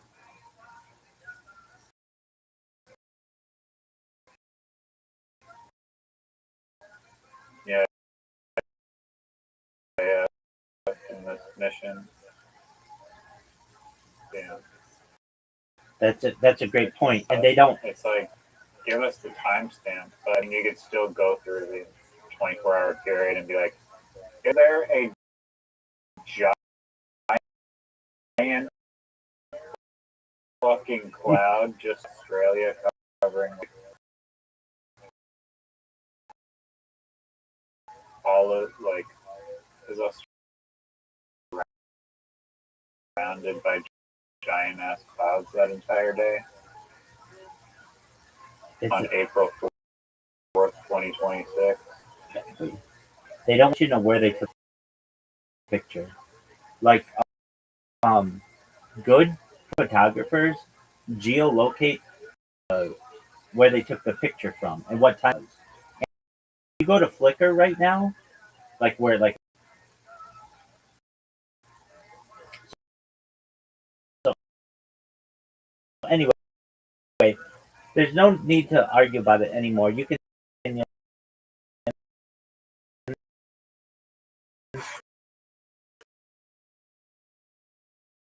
I can have mine, but you should just recognize that for a skeptic who's already been lied to, fool me twice on me. They tried to fool me during the Apollo mission. I mean, like, the how do you say that? Like 12 hours of she hosts, and then you click and it's like videos lower to like a minute long. It's an excellent question. That's what they do. No video is like crazy. Like, Exactly. You have live streamers who do we this. have more angles than the fucking space mission to the moon. That's exactly right. And that's what I'm saying. I know what I go through for my streaming project, and I know I want to capture as much of my life as possible. That's why I have so many cameras, because you know, like generally, I'm not saying I'm perfect. I don't have anything to hide. Viral, every all my passwords and what's in my bank account, and every friend I've ever had. You know what I mean? Like I know that. Decrypt your bank account. They'll be able to watch what my fingers type on a computer. Be able to, Oh, but and on my, I've like gone up to the ATM and shown what's in my bank account.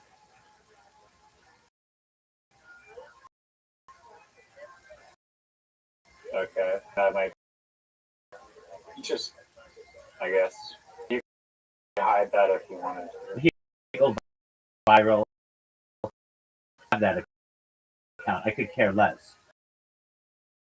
I'll have more money than I know what to do with some super secret, not necessarily secret, but like some super secure bank account. So you can have what's in my bank account. You can have the whole account. It doesn't matter to me. Just like my Gmail account.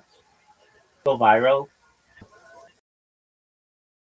Every computer that I have, and they're going to know where I am, and they're not going to let people out the trusted to use my account. They're going to do everything I do is live perspective to show Earth, and use more recorded data than their entire mission over 10 days. Way more. It's on YouTube.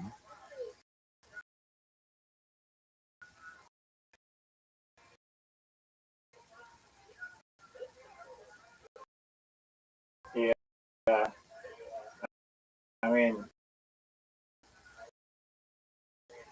if literally like a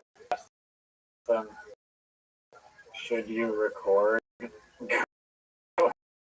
going around the moon with a video historical moment that Earth should be able to see, they'd be like, duh. Yes, exactly. It's like the most obvious thing. And they took. Just makes no sense. It doesn't make any sense. They allegedly took an iPhone 17. Where are the pictures from that? Where's the video from that? It's a perfect. If it were the, you don't think I'm going to selfie like? Do you understand what I'm saying? Yeah, I noticed that. And just dodge the question. Exactly. It's not part of their mission. Well, when is there going to be a mission to take a picture of a constellation? Or when is there going to be a mission to take a selfie with the moon in the background? What did they study? That's the big question. What did they study if they didn't study that kind of stuff? And how accurately did they document it? If they only have less than 20 hours of footage, the questions that come into play here, when they're on the other side of the moon, they have no connectivity to the earth.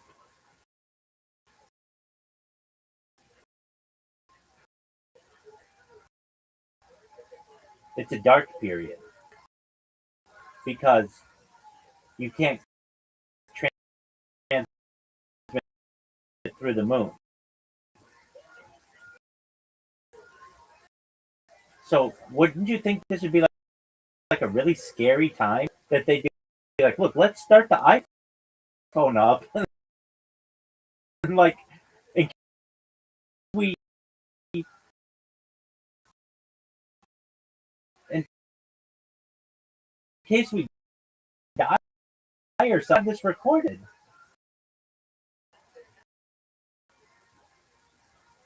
And if anything, weren't you? That's a good album about side of the moon, and then you have someone that does it, and they don't bother to like do a single press conference or interview. Exactly. They didn't take a selfie. Exactly. They have like proof that they were like in Atlantis allegedly with like tridents and mermaids and shit, and then they just like shrug it off. Right. And everybody's like, oh, There's some okay. agency that's like, we have proof that we went to Atlantis, but we're not going to talk about it publicly at all. Exactly. That's a really good analogy, right? I want to say, as someone who loves analogies, that's really good. It's like they went to Atlanta and they had Poseidon in the background, and they didn't take a selfie with it, or whatever you want to consider it. No tridents, nothing. And they had an iPhone with them. It wasn't like, oh, dude, we forgot the camera. No, we had a camera. Did you use it? No, we just brought it. Why did you just bring a Why would you? Do you know, Riser, that when they're going to space, like every ounce is really important to be able to calculate for their fuel and payload and stuff? And let me just look up. Oh yeah, they should also have done using that iPhone. Like the iPhone is able to connect to it first off, and they have a fucking I mean, this could easily be fake, so I guess not. But maybe there's some way to validate the metadata. But like, they should have like been live streaming like with video or something, like their little dot on like Google Maps that's like, you're near the fucking moon. Send their geolocation back. That's exactly exactly right. Like multiple devices at least. I don't know if they do. I mean, I feel like it's still easy to like fake that stuff. I don't know if they do this. This is how I see it. Every holiday season, NORAD, the North American like defense system, does a Santa Claus tracker, and they put it. They're serious about it, that they're tracking Santa Claus, and you can call in. Have you ever heard of this or no? Or am I? Do you already know? I used to. When I was growing up at Christmas time with my aunt and uncle's house in Toronto, we would track. Exactly, and so Artemis 2. Because Santa Claus is real, and Artemis 2 is fake. You get what I'm saying, right? That this is an absolute joke. The kangaroo room.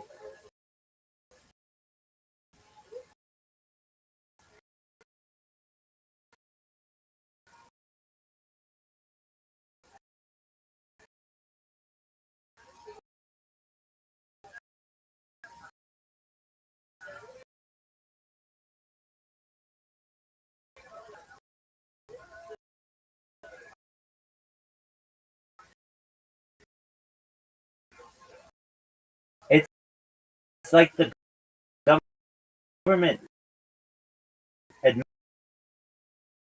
that they lie to people.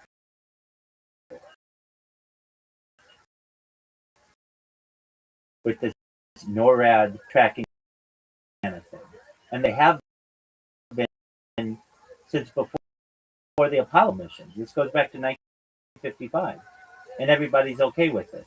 I need to look at things from a scientific perspective. We should be spending resources, even on a website that the information campaign against the American people or the people of the world, to me, should be shut down. That's secrecy is repugnant. That's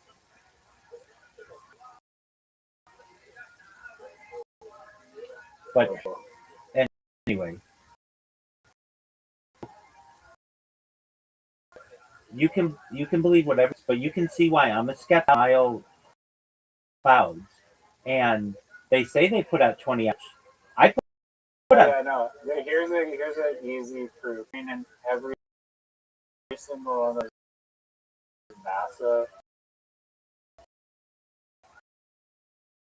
photos, there's clouds that are covering half the Earth. Like, you should find a single example of those types.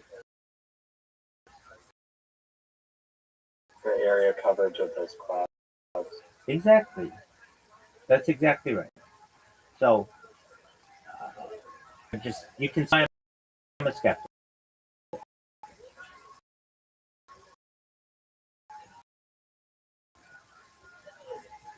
Yeah. And are you on the website right now? No, you're not. Name one of the people who allegedly was on the dark side of the moon or has seen the dark side. You can't name their name. These people should be rock stars. They should be bigger than any influencer ever. But if they make them into rock stars, ask questions. So they don't.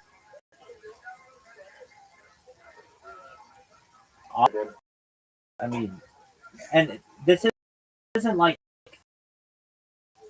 Well, didn't they do that with Neil Armstrong? No, to learn the lesson. They absolutely did. They did because people ask questions. And you get something like Astronauts Gone Wild,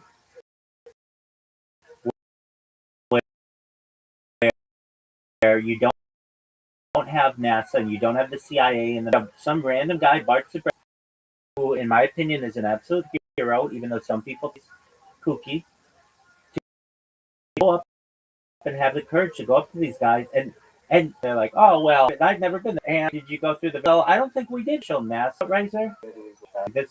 I don't want to get into the radiation belt topic with you too much, but NASA. Scared? No. NASA admitted that are deadlier than once thought. They admitted this a couple of years ago. So, can be construed in multiple variety of ways. That's true. I don't want to get into it, but that's If certainly. you just try to live there for like, sure.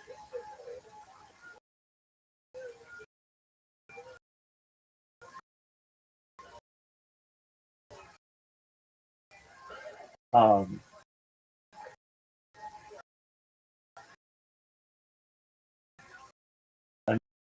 mean, I really don't want to get into this discussion because I'm about. You have to watch Way the Moon.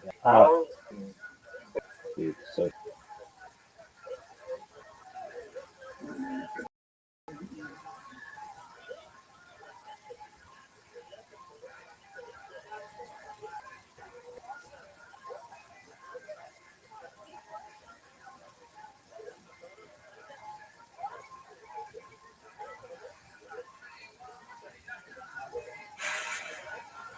No, as I said. Orion is getting ready to launch.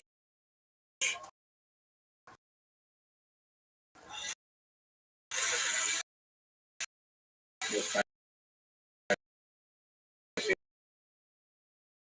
be it.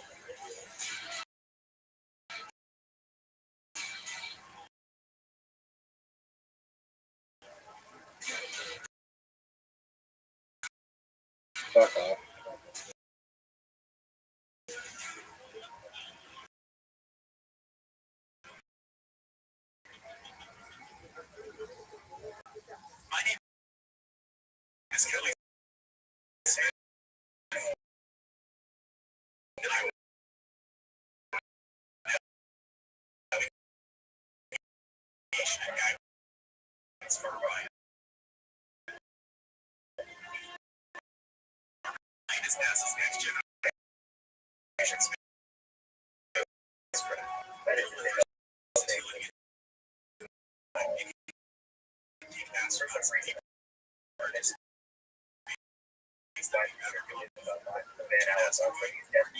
If you don't believe the fake, you must be stuck. Well, they will immediately. They're at 1,000 miles away. Cells are made of electrically charged particles trapped by Earth's magnetic field. Earth's magnetic field deflects particles like the solar wind from hitting the planet, which significantly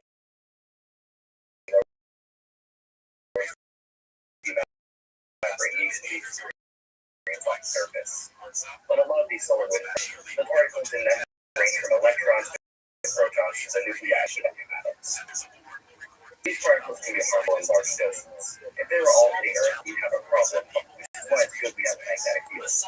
Because of all this radiation, cells orbiting near or in the belt have to be shielded, or otherwise change their orbit or avoid the thickest parts of the belts. What's more, the particles in these belts can get as hot as 35,000 degrees Fahrenheit or 20,000 Celsius. So how does anything, let alone human space, enter these belts? Because of one important factor. Yes, the Van Allen belts have electrically charged radioactive particles in it, but it is extremely sparse. The density of particles in the Van Allen belts is only marginally higher than the vacuum of space. So it doesn't matter how hot or dangerous the particles are if you aren't hitting them. It's the same reason it gets colder when you go up a mountain. The air is still just as hot as it was at lower elevation, but the thing is, there's less air. Would you please go? This is NASA saying this. You don't really ever get them talking about. That's not NASA. The Van Allen No, not you. No. What I'm saying. Apologies. Can you please type in to YouTube? Did you hear that? Yeah, I What did. you're saying? I did, and I didn't like the way that he was like. And of course, this happened because it's impossible to fake them. No, it's not. I didn't like that part either, but I'm just listening to what he's saying about the Van Allen belt. Please go to NASA's Van Allen belt. NASA, type into YouTube, NASA's Van Allen radiation belt charade. Now, this is from 9 years ago, but this is NASA talking about this. And they never, ever put something out. Let me know when you, This hit is 2 2 minutes. 2 minutes. Yeah. I'm not going to put you through anything too long. So let me know when you hit play. Okay, will you finish the rest of the video that I was playing before? Oh, sure. Go ahead. Or watch this? Sure. Alright.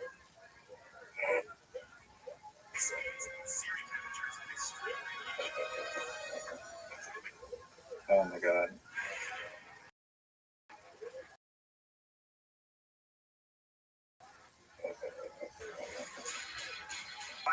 is getting ready to launch.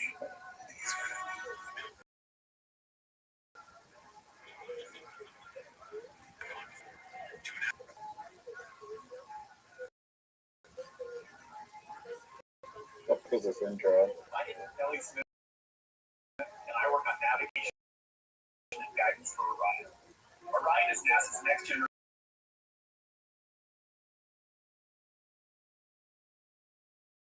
spacecraft.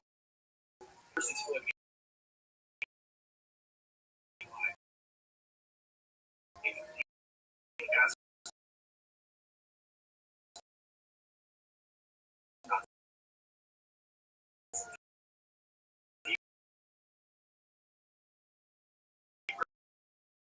space than they're ever going to an asteroid.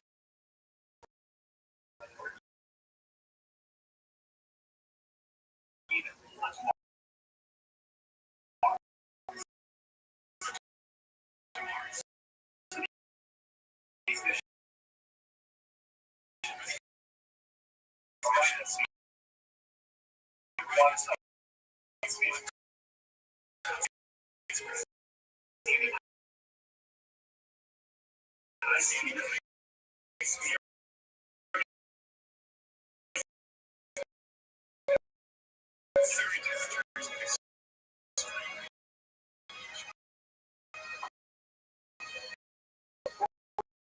We can send out based on Orion. We have to call it. And there's only one way to know. Fly it in space. Orion's first flight. No astronauts will be able to be able. The spacecraft all aspects of its flight speed and everything. We are headed 3,600 miles above Earth. Times higher than the planet in the International Space Station.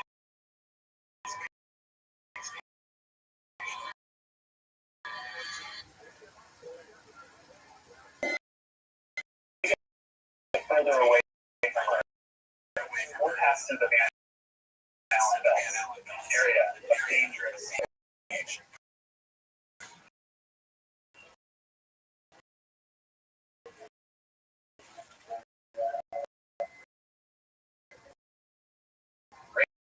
Radiation like this on the sky.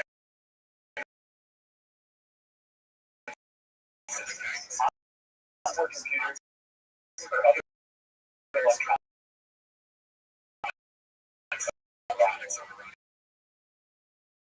Naturally, we have to pass into these twice.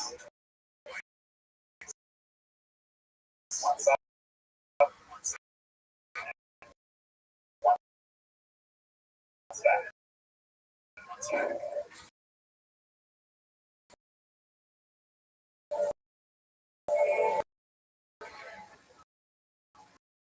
But Orion has protection. Shielding will be the test as the vehicle comes through the laser radiation. Sensors of board will record radiation to study. We must solve these You middle Not necessarily. in the huge controversy involving the president being involved in an underage sex scandal involves at a Earth an award and you were cockiness of my friend.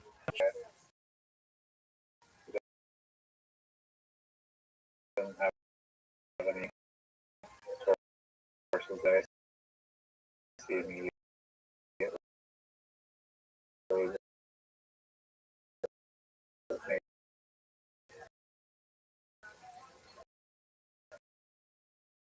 AI would find them.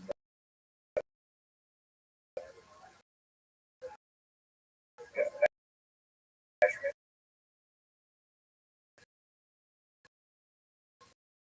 That's part of the thing. Then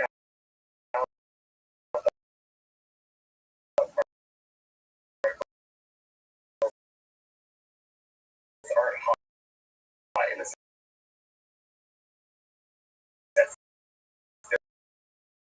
they're emitting a lot of heat. They're hot in the sense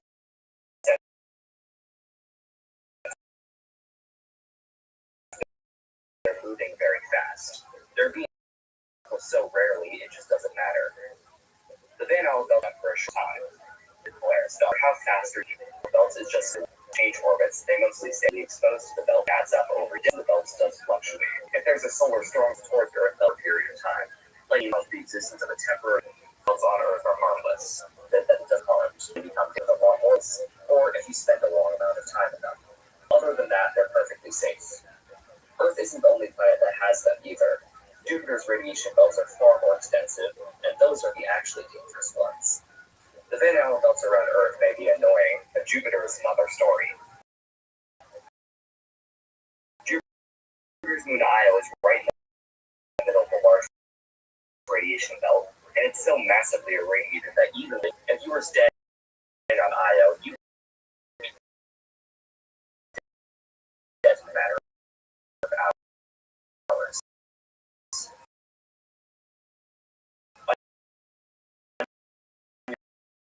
Europa days, Jupiter's radiation belts are so that Io, the most volcanically active object in the solar system, gets its atmosphere stripped away.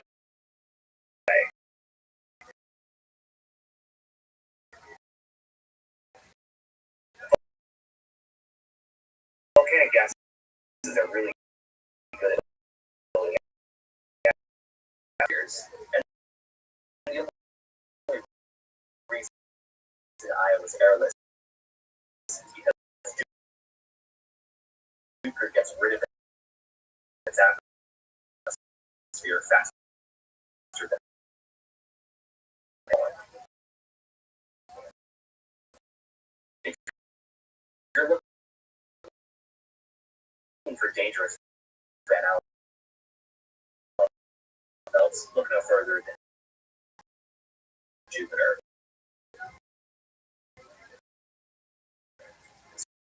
Saturn, Uranus, and Neptune are also known as those radiation belts of their own, though all of them significantly 1835 is a magnetic size better.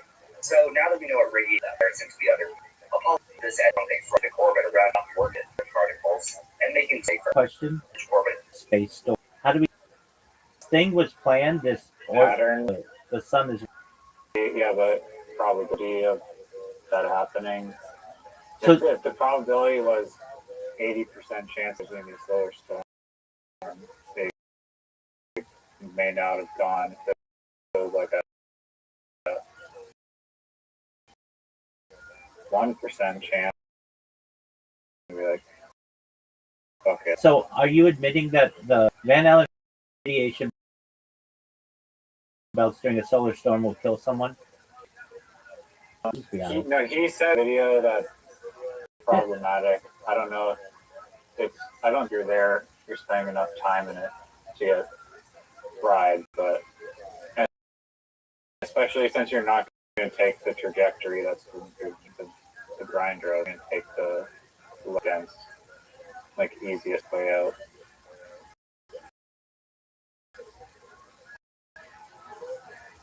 The answer to that, I don't know. And I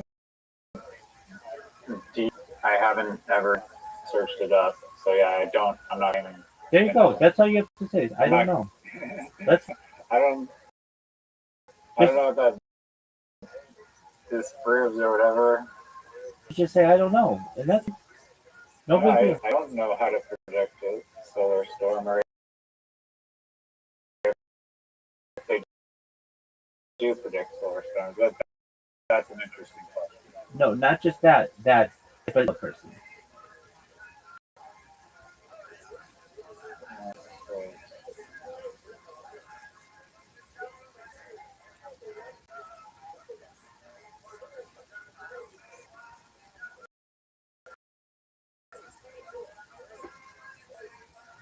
A solar storm could potentially deliver a lethal radiation to someone traveling through the Van Allen belts, depending on the severity of the storm and the shielding of the craft. Normal conditions under typical circumstances, the belts are hazardous and not instantly fatal. Astronauts traveling through them, such as taking a few medical X-rays. Solar storm. When a major solar storm or solar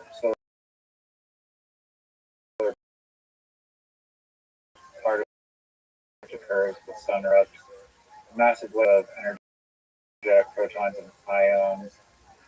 These impact Earth while these the belts, even create temporarily additional radiation belts. The hazard, the combination of increased solar radiation hitting the spacecraft and the already trapped energy carbon belts creates a deeply hostile environment. An unshielded or lightly shielded person in this environment for an extended period could absorb a lethal dose of radiation in a matter of hours or days. How the danger is managed.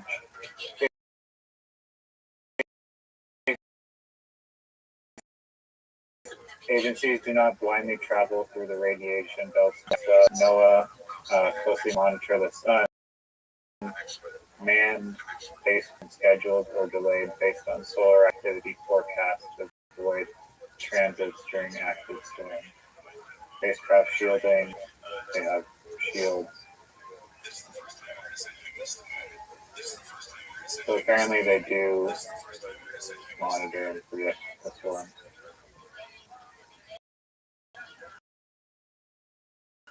And they take the least harmful trajectory. Does that answer your question? I don't know of a system that predicts storms. How much accurate? Because It's like sunny half the time. that's a great point. So they're taking these people's lives at risk when there's a solar storm with less accuracy than they have whether it's. I mean, radiation is more or less difficult than predicting weather on Earth, but if it is equivalent to predicting weather on Earth, then there's always unknown.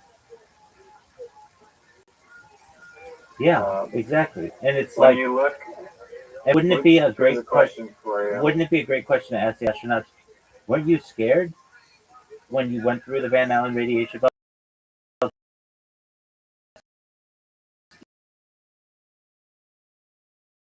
Even if you don't think that they're dangerous, which I disagree with, that at any time there could have been. There's so much I have a propaganda. question for you. Go ahead.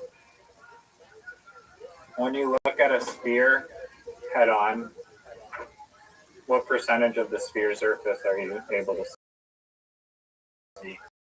50%.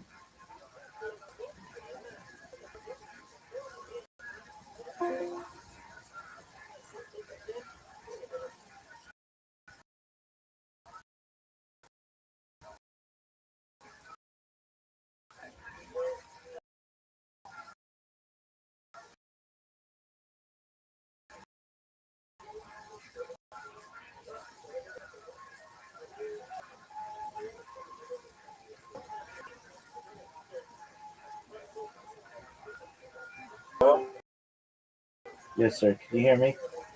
yeah, did you? 50%. You're guessing 50%. Yeah. The answer is no, because a sphere is curved.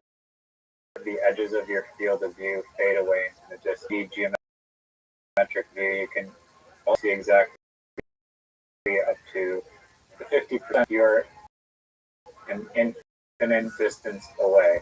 Finite portion is mathematically calculated as 1/2 parentheses 1 minus radius over diameter up to your surface, where r is the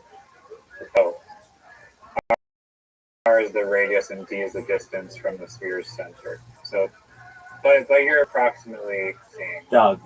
Okay. It's close to 50%, but it's not technically.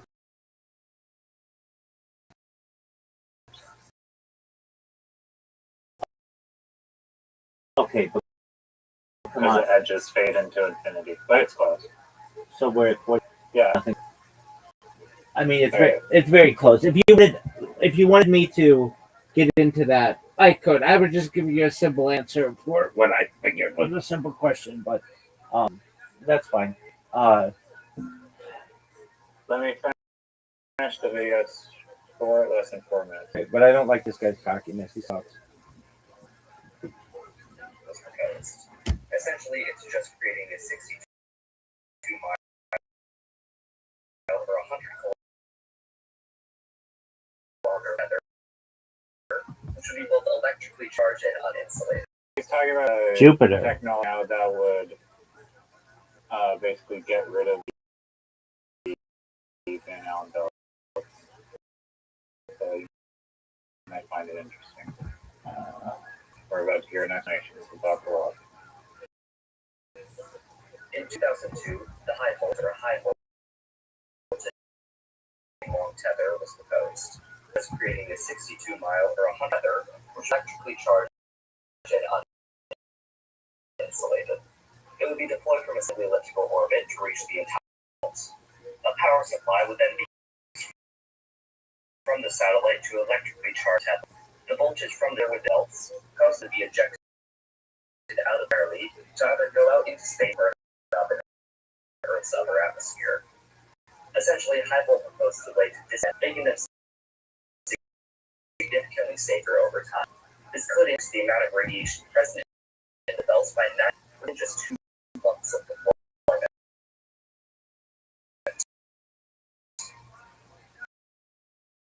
There's also a concept to broadcast very low frequency radio belts from Earth. This would satellite could be done with difficulty waves like this through the atmosphere. You could also just have a satellite do it, but it would require a lot of energy. But I can't find any numbers as to how much would need to be broadcasted or what its final results would be. Of course, humans could not only drain the Van Allen belts, but also in 1962, when the U.S. detonated the Starfish Prime nuclear bomb in space, which created an explosion so large it was visible clearly in Hawaii, 900 miles away, it created an artificial Earth, making the Van Allen belts more dangerous. That is something we'll need to be concerned about, and knowing how to remove particles in the Van Allen belts is hard. However, I currently know there would be any unintended consequences to draining Van Allen belts. From what we can tell right now, there wouldn't be, but we can't really be sure until we try. Earth's magnetic field protects us, and messing with it might not be a great idea. But assuming there aren't any risks involved, there really isn't a reason why we shouldn't remove Van Allen. As far as we can tell, they're nothing but a pain for Saturn, and the cost to remove might be justified. That's the dumbest fucking thing I've ever heard. Refill need to do this over and over, but it might be worth it. This is the dumbest thing I've ever heard. This is the dumbest thing that I've ever heard. The Van Allen radiation belts prevent Earth from being huge amounts of radiation. It's the reason why we have the Aurora Borealis and the one in the southern hemisphere. Yeah, no, I think that you should temper the radiation belts. Yeah, but the fact that this guy spacecraft too difficult, like we can't send any equipment there because of the radiation. We don't care about Jupiter's radiation belts. I think we do. We don't want to disturb that in its natural environment. I don't think that's a bad stance at all. But I think it's interesting to at least think that we can influence the belts in a way. Who is that? Who's speaking? He said, "Who is that? What? I don't want it." If we want humans to Io and Europa, Who is that from? Radiation belt draining satellites with Doug, Who's he from? Just want to know. what's his name? Who's he from? What are his credentials? That's all. Who's he from? Yeah. YouTube channel. Okay, so it's just some YouTuber. Get out of here with that. My guy had worked for NASA. I can tell you his name. I can tell you what mission he worked on. That is just some YouTuber, and frankly, I have the space program than that guy has, perhaps, and I'm not an expert. Did he work for NASA? Cool story. Did he work? It is You don't think NASA puts out. I know, but at least I can hold them to the fire on it when they say that the Van Allen radiation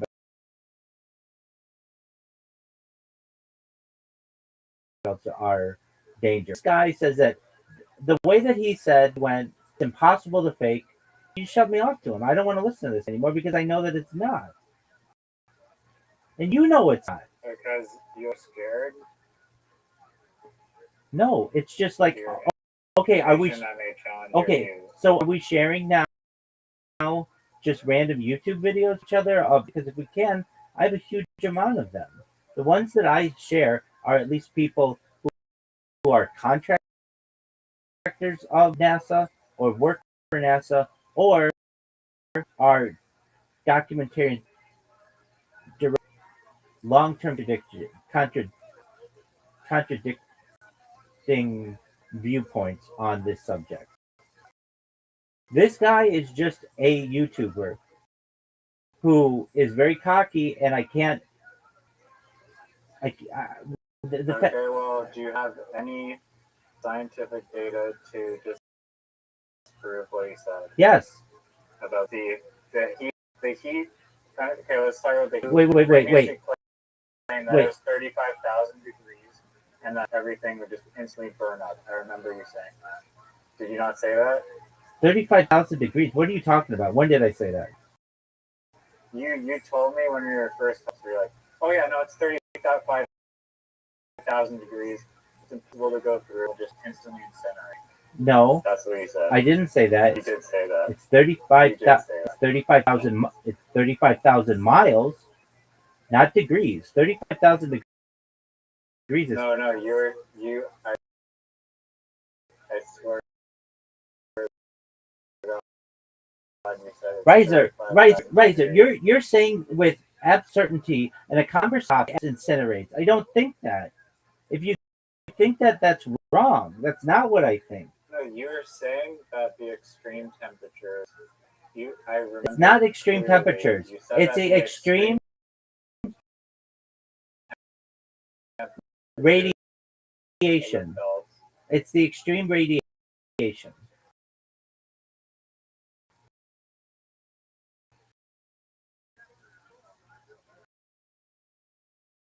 So you're changing that, which is cool. You can't do this. You can't say more than a year ago. I think I remember that you said that you didn't even know that on the backside of the. Take the radiation then. That the radiation is you can chill through it. You shouldn't stay there, but it's not gonna kill a monkey or a banana or whatever. Yes, there's a solar storm. So now you're using solar storm as No, a backup argument? No, it's not a primary argument. It is a, no, we're not talking about solar storm conditions. We're just talking about regular, and you're already going to solar storm as your defense.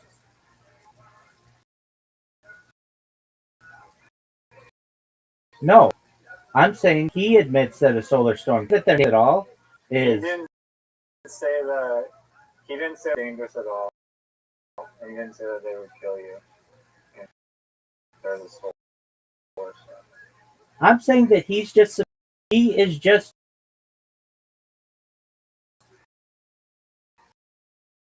a parrot. And you're just some streamer. That at least has been published in journals from NASA. He's not. He said literally, it's impossible for us to have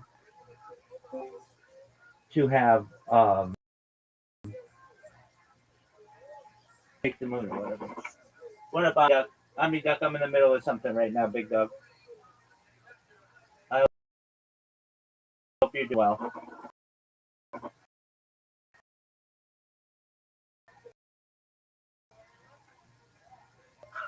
Oh yeah. Don't worry. Okay, excellent.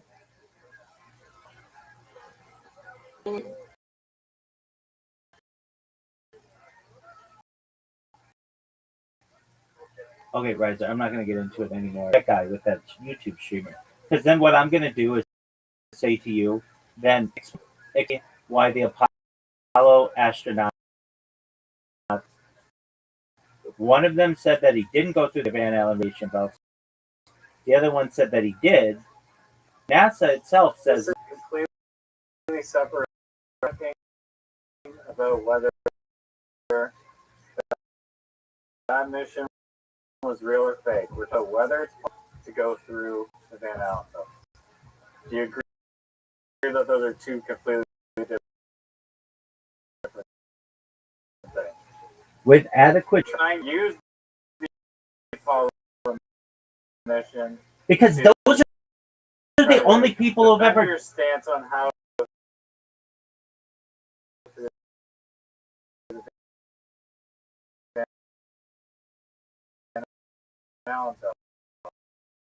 Because prior to 2 months ago, those were the only people who ever have allegedly done it. That's the only that we do have. I think the movie might be that on our data. So we have data that we find whatever harvested so that we can study the true substance of radiation though. I understand about humans traveling through them, then there's only a mission where they didn't bother swimming and that they released. For humans going through them, there's very limited data. But I'm sure that there's a lot of data on about the nature of the Van Allen belts themselves that doesn't require humans going through them. The only evidence that we have of people doing it are one that you even say is bullshit, and then the one that happened within the last 3 months that 2 hours ago you didn't even know took place. So I'm saying you're not the best person to give the evidence on this kind of stuff.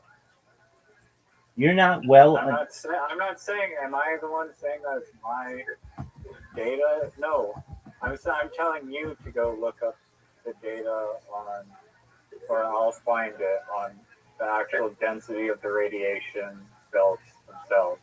And I'm almost like if this is like a calcium bet or like a poly market bet, the people the pass drop on. No, it's not. Okay. So you're strongly betting on Riser, you don't know, and it involves a lot more than you're referencing. It involves shielding. It involves the people's conditions, if they are predisposed to perhaps radiation poisoning. It involves a lot. It's more complicated than you're making it be.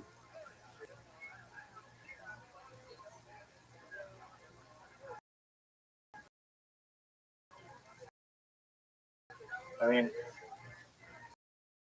it also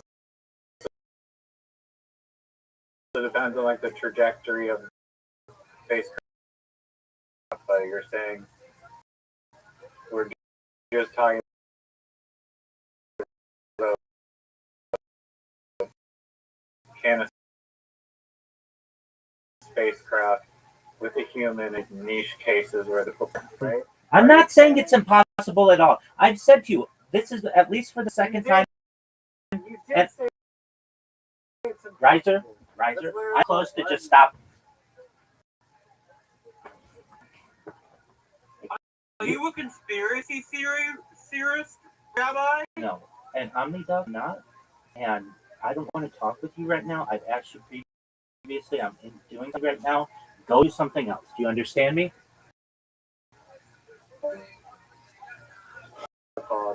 Riser, I'm going to tell you now. And if you don't listen to me, then I will never talk to you about this again like this. With adequate shielding, anybody can go through anything. So for you to be like, is it impossible? I'm not saying nothing is impossible with adequate shielding. Anything. And the fact that the only people who have ever allegedly done this, even you say, were bullshit or happened within the last 2 months, which you didn't know about 2 hours ago, to me, shows a lack of evidence. It would be one thing if it were like I was saying nobody's ever been to Manhattan Island, and you'd be like, well, there are a ton of people who are there right now. How did they get there? But that's not true. It's 4 people who 2 hours ago you didn't even, and the Apollo missions. Nobody else has done it.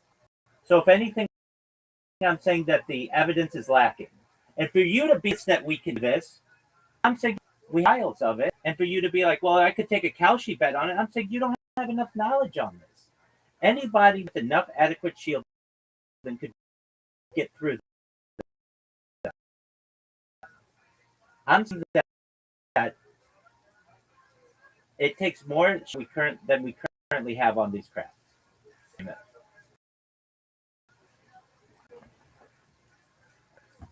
Yeah, I see where you're going, and I'm sorry if I am not being respectful enough. I don't want to have this discussion hurt our friendship in any way. No, it will I not. don't. It will I don't not. like But for you to be like, murdering people, for you to be like, ad hominem. for you to be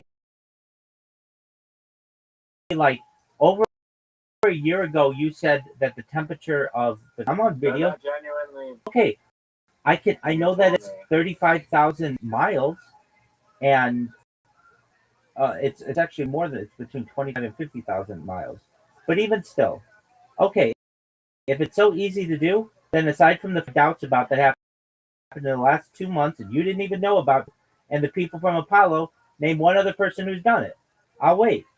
No, I totally agree with you that there's not like a huge lack of data when it comes to people passing through the belt. Okay. I don't disagree with And that. they also say that satellites need protecting.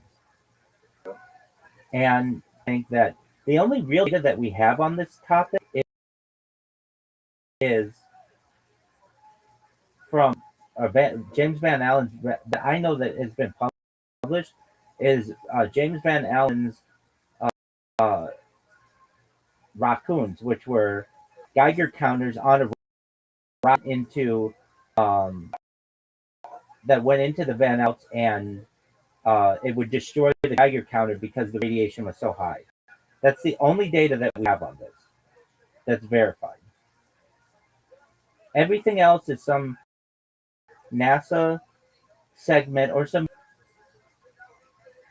Well, and we have the people who say that they went through them, which are the astronauts, who one of which didn't even existed. The other one says that he saw, like, you remember in the video perhaps where he's like,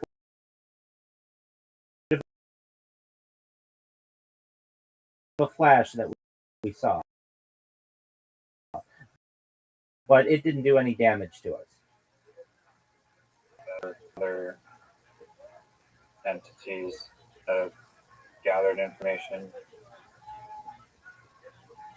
Well, there are. Generally, they're associated with NASA or. Well, I mean, the real way to test it is to send something in there with detectors. People who have the money to do that is NASA or SpaceX or one of those kinds of companies. But even they, Joe Rogan has said this, even they have contracts with the government. The answer to can humans go through the Van Allen radiation belts? Absolutely. Adequate, with adequate. For you to say that I don't think so gets me upset, because you know in my heart I'm a scientist, and you know that I think anything is possible with adequate Well, I'm caution. referring to with current technology. I'm going to question any amount of shielding. I was referring to today's technology.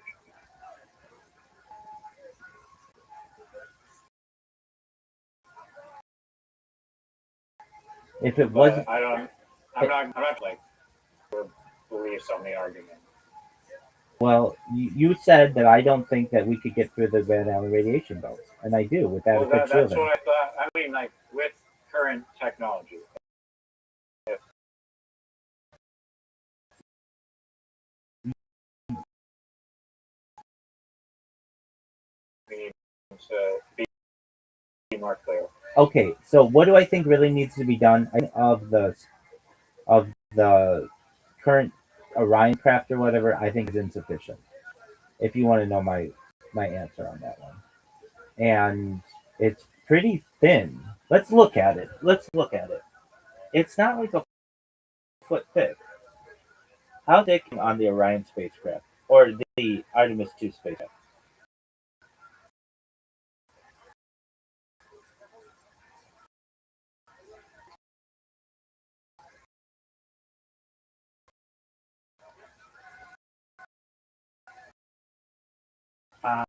I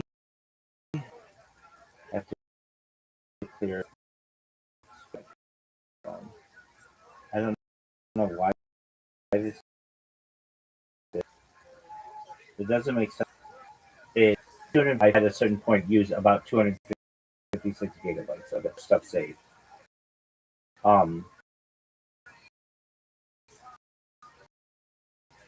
And be able to use it to teach the text, and I can't right now.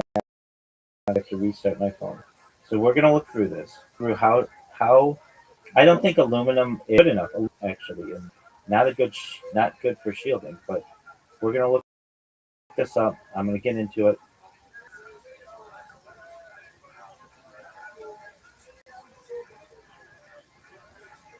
I have a Joe Rogan. I can't recall if it's. I know he's talked. Oh, do you know what Starfish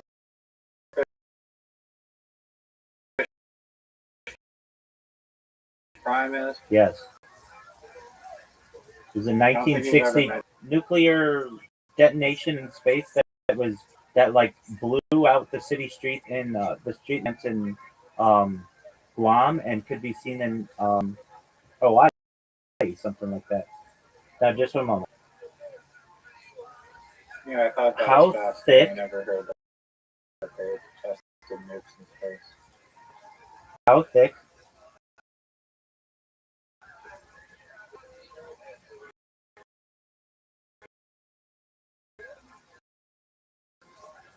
How thick is Artemis 2 shielding?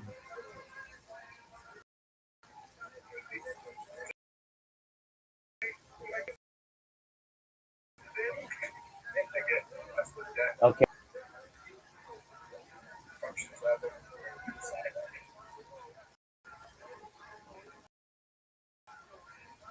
Two and a half, 3 millimeters thick. That's a joke.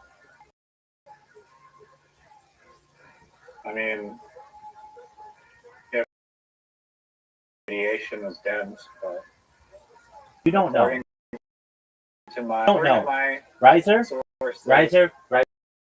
I'm going to leave it at this. And then I'm going to go do what I need to do. You don't know. The only evidence that you have, the Apollo program and the 4 people that you didn't even know 2 hours ago exist. ad hominem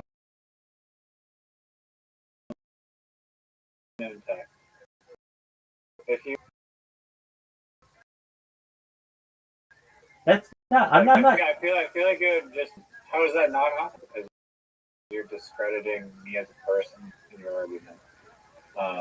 No, I'm not. I'm not attacking you as an individual. I'm attacking your argument. Your argument isn't well formed. You didn't even know 2 other main candidates who prove your argument exist.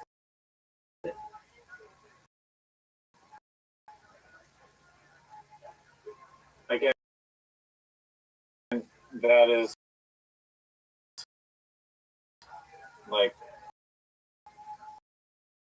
that's not what we're doing. I get that, but you don't have data necessarily at all to know whether it's safe or not to pass through Van Allen belts. I think that what would really be conclusive to our debate here, and I don't know if this data exists, but I believe that the rim density of the belts would clear things up. Do you agree with that? If we would understand the radiation density. Dude, we would need to know how much a person is exposed to in a crowd.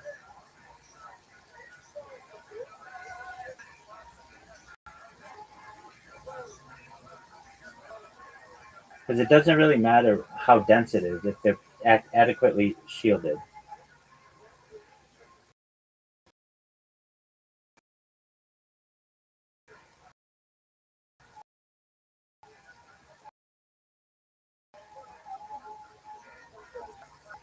The amount of if they have adequate block it, but if they have 2 millimeters of shitty titanium shielding, then how dense would the radiation need to be harmful? I don't know. All I know is that you've admitted that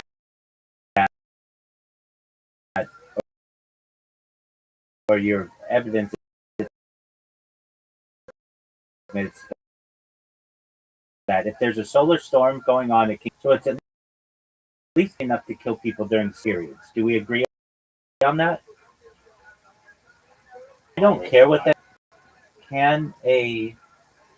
And 5 minutes ago, when I told you about that solar storms make the radiation belts more lethal. Now that, and I've known about solar storms for 25 years of my life, more than that, but approximately 25 years of my life. So don't tell me that you just invented solar storms.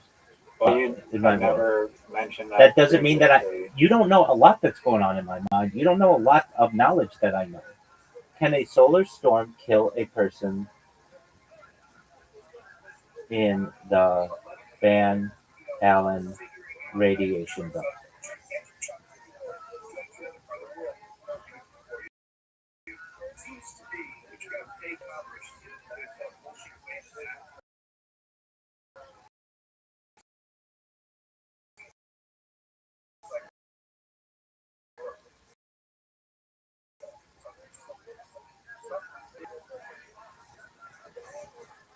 So yes, a sufficiently strong solar storm in a belt-enhanced environment could be fatal to an unprotected human in space.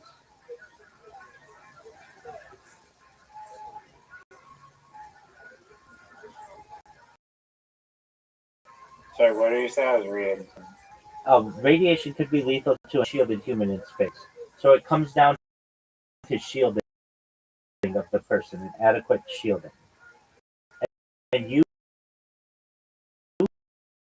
nor I, nor some YouTuber has the data for this. This is basically nothing. That we don't know the radiation level. The only people who know this is NASA. No YouTuber knows this, and you nor I know this.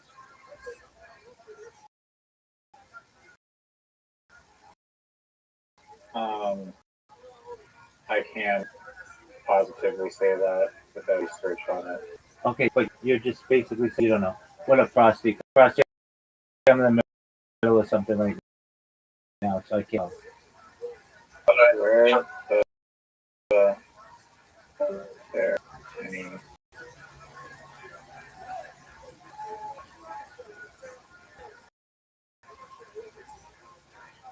fucking zoo talking about fucking Elon and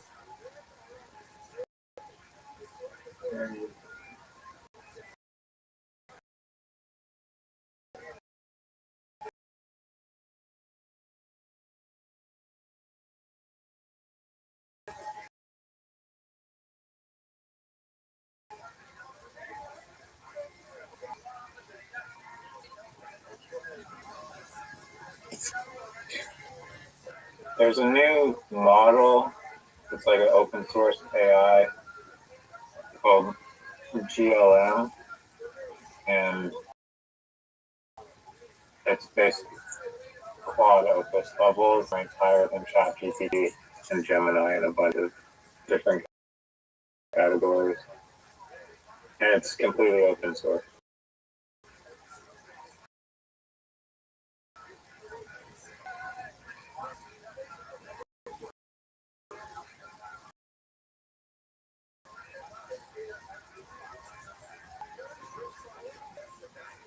Can we agree that the Astrom Apollo lied about their knowledge of the Van Allen radiation belt?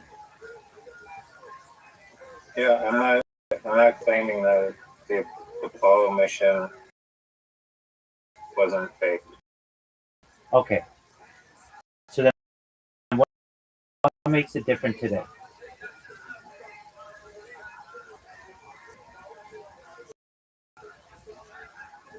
Reasons to do that. It basically said that Artemis 2 was done in a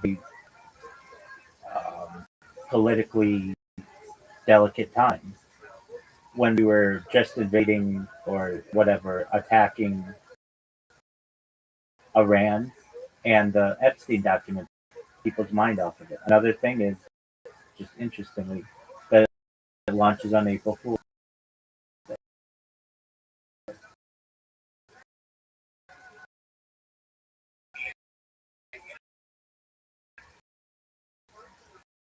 Another thing that makes it very questionable, it's like maybe 5 2-minute films, like 10 minutes total. Another question is, any of the pictures that they take are all questionable as well.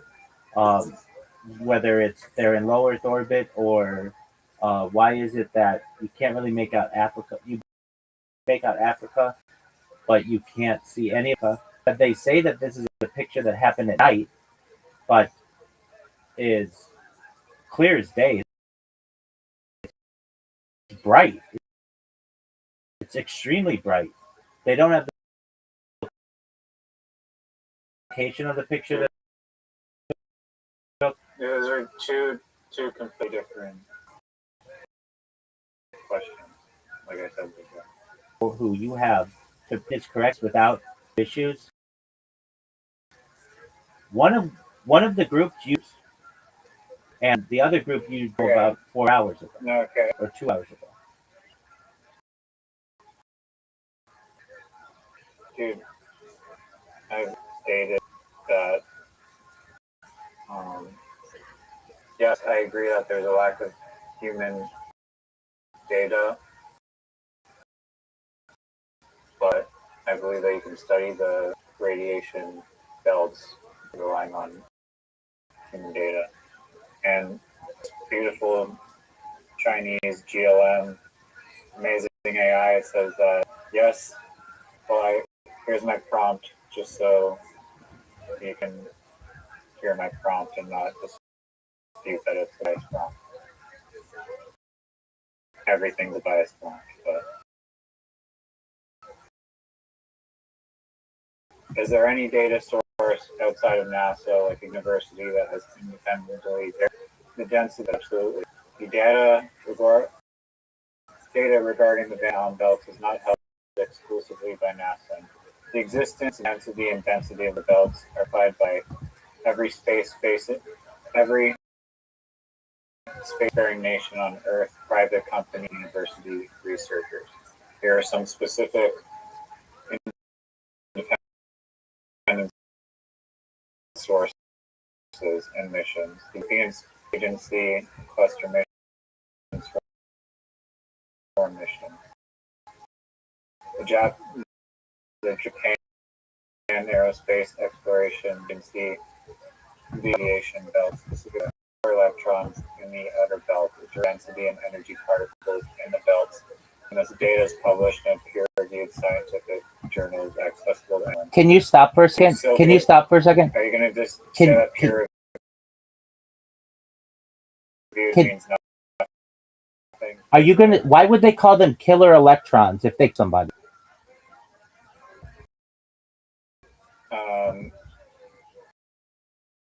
Did I not hear you just say killer electrons? Why would you call Electrons meant to bust the myth, I guess.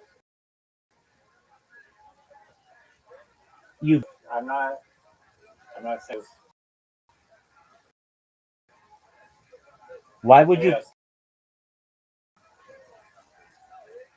No, I agree. I mean, we could look up the study that they published to see if they truly are electrons or not. That's kind of the. We're not talking about something that isn't danger to these things. I didn't claim that they're not dangerous. That It's other just like the time that you have to spend in them for them to become lethal is like. you don't know that. You're just saying that. If I would say to you, That is. I mean, if you want me to go research, which is what I'm doing now live, and then come up with a list of sources, present you the sources, and then see. I don't know if that's what I'm going off of, because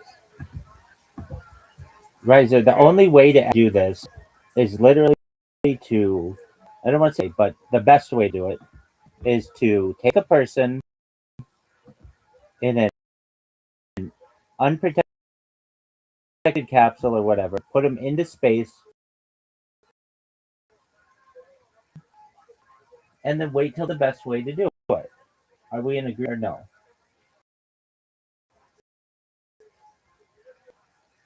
I mean that's one way to do it. I don't know. Measuring levels isn't enough.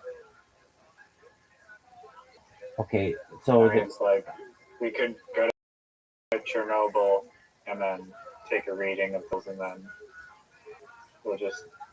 I mean, there still has to be. You have to have the knowledge of like lethal radiation levels of a human, but I'm sure we have that. Well,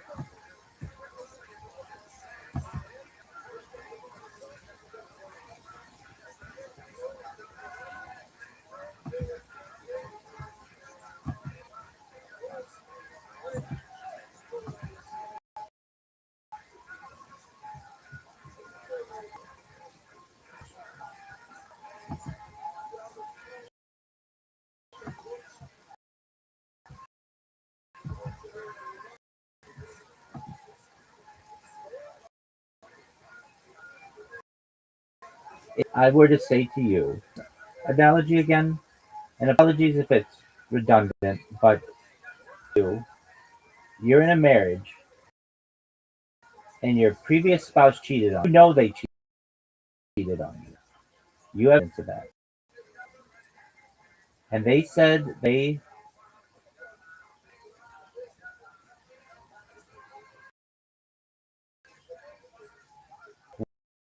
were at the library when we have evidence that they were not at the library.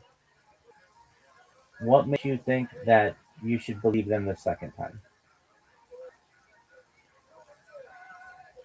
I look at the data presented, and I go off with the data that is telling me. And the data that we've presented I shows that understand they're your cheating. analogy. And the data that You're we've saying that the wife cheating on you in the past automatically means that they're cheating in the future. no, you have to look at no, the no. future and Please let me conclude for yourself. please let me that you absolutely have to think they were cheating the second time. It's just that they were cheating the second time. And that evidence is that they didn't live stream it, that their pictures are questionable, that they say they have 12,000 pictures available to the public, but on their website it's only like 84 or whatever, and that they don't have a lot of video of this. That's a lot of evidence that they cheated again.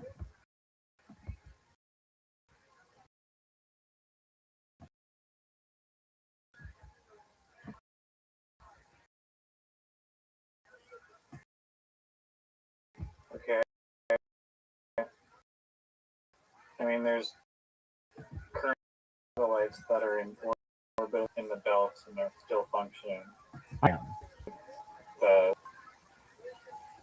Whether NASA's lying or not, I'm not saying that's a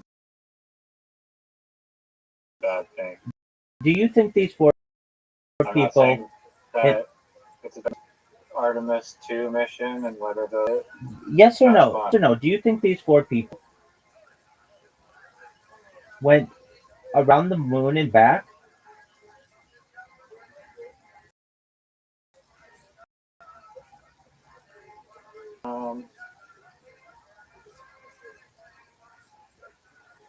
I don't know. They didn't take a Was there- selfie with it. They didn't take a selfie with the Earth.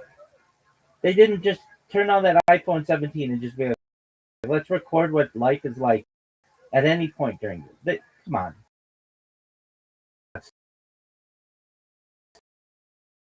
Stupid, you're a smart person. Yeah, no, I agree. I went there. But, yeah, that's different than whether get that they're like related there. Or it's like assuming that the Van Allen folks are able to be passed through safe with no storm, with the solar storm prediction,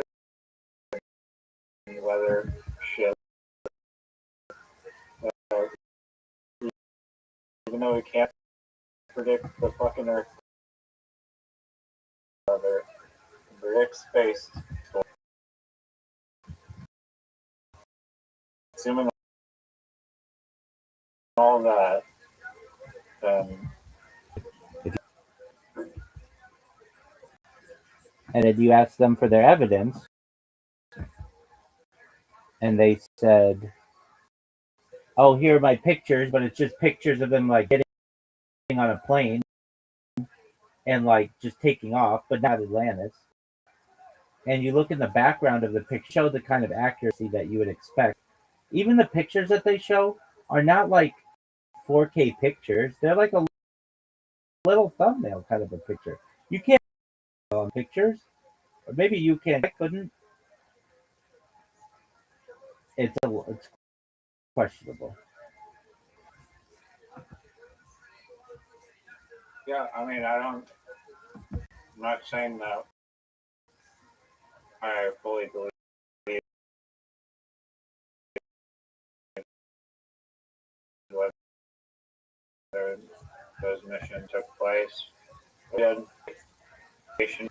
Radiation is not super dense, and that you can go through them. You don't know that.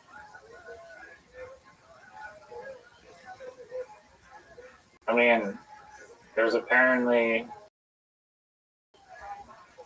data to back that up. I haven't looked at it yet. They just prompted the thing. All of the people who have any evidence that they've done this, you've basically called it questionable or straight up liar. Radiation. That's it's different. That's not the question. It is a question. Your question is, do you think that people can get through the Van Allen radiation belts? And the answer to that is yes. With adequate shielding, anybody can get through the radiation belts. But with 3 millimeters of No, aluminum shielding, there's questions to that. all right. Well, I'm gonna take a shower and figure out this neural insurance shit and call it a CRA. What's All this shit. what's neural insurance? Mural insurance. Oh, mural insurance. Okay. And what's the CRA? Canada Revenue Agency. What do you? IRS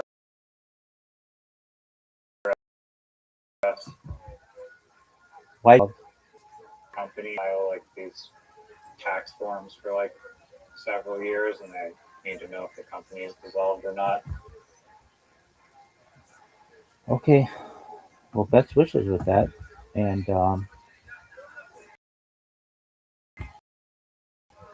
Yeah, I hope that you don't hate me for no, not at all. believing that the radiation is intense. I'm saying that you haven't been there. You're just going off of ChatGPT and people on YouTube say. And I'm not saying that it necessarily isn't dense. I'm saying there are probably pockets that differ. But if they call them killer electrons at one point, and they say that people could die in a solar storm, then there's some danger there. We're getting Well, in. if I was using your language, I would say that everything can kill you, I agree with that. and that's a not, you know. No, I agree with that. That's fine. What's wrong with that?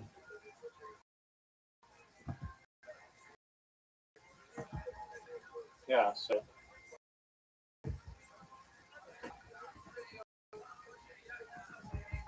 I don't understand what's wrong with saying that.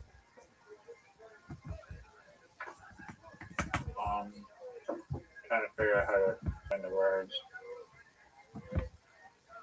but it's like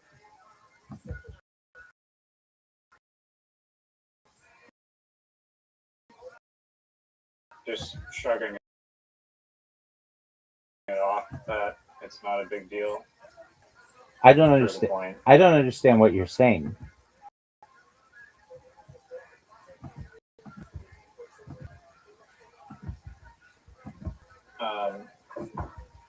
It's just basically when you say there's killer electrons, but then you say, well, everything can kill you.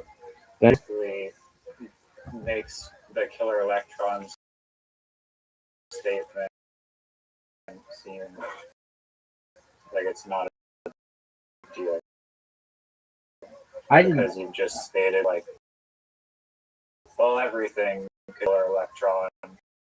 I didn't name it. In some perspectives, I didn't name it. like a tactic that people use, like try to point. Is just all the same.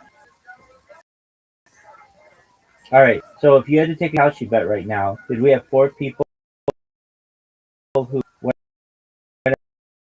the Earth? Yes or no? I wouldn't bet on that. There you go. So that means there's generally 51% or more of you to get happen.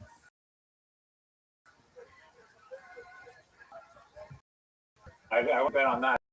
If it was betting on the radiation levels, I'm not talking about radiation. I don't want to talk about radiation. If I said radiation or I said Van Allen radiation belts, I would have said it. I didn't say that. I asked you a stated question directly. And you said, I have a skepticism for NASA, just like you do. The question- Enough analysis if for the you- belts. look. For the rest of today, don't mention belts. Don't mention James Van Allen. Don't mention anything having to do with any of that. I don't want to have that conversation. Maybe another day. But I'm very frustrated with that because every time I want to talk about this mission, you want to go to the belts. We have all the time in the world to talk about the belts. I'm asking you directly about this mission, Artemis 2. If you were a betting man, would you bet yes that they went or no? On either, I acknowledge that like a bunch of times that like NASA has I believe that like Kubrick was the director of like the fucking moon landing and all that shit. Right. So I'm Right. being wary of NASA. Right. Yes, they went, or no, they didn't. Which one do you lean toward? Why am I forced to? It's a loaded. I don't know if it is. It's literally just Or I would say any time where you're someone to answer, it's a loaded question. I think it's by definition loaded. So perhaps no one should ever answer any questions. But this isn't a loaded question in terms of I prefer not to say. It should be an answer on every question. okay, that's fine. But this isn't that hard of a question. This isn't like I'm not trying to get you and I got you. I'm not. If you ask me, I would say no. About 99% of me within my soul says no. And it's there'd be other If it was the Apollo mission, then I would definitely say no. okay. So you are recognizing that in the only other time they previously allegedly did this, you're saying no. So in this case, he did this for the last 2 hours, having really had no idea that it existed. I'm not putting you down because of that, but it's kind of like you come in with a clear head. You had until 2 hours ago, and now you've spent I some. knew that the thing happened. You did not know that there were crewed down the moon until hours ago, or maybe That's correct. maybe a little more. So now I'm asking you a non-loaded question and a non-you still beat your wife kind of a question. Do you think that these 4 people went around the moon and back to Earth? Yes or no? My honest answer is that I have not formed a conclusive opinion. And I don't think that's a bad answer. If you don't like that answer, that's fine. That's my answer. What more do you need? It's like when you're asking someone, who are you going to vote for in the election? And they're like, I don't know, I'm undecided. Like I don't know. I haven't researched everything that I need to know in order to actually make my vote yet. What more do you I need? don't think that's a bad answer. What more information is going to come from Artemis 2 that's going to convince you? The one way or the other. Okay.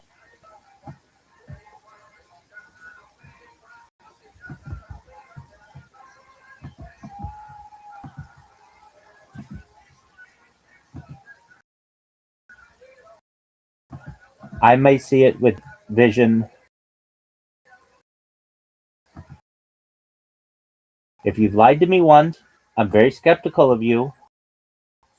And then when you're evident, more skeptical. There's a hollow. If they stream the whole thing, would you believe it? Okay, so Or how? would you say that it was still not adequate and fake? Well, I would say this. Perhaps you can never know anything. So there's a certain skepticism that I have with absolutely anything. But if we've done this is have more than just 4 people, have a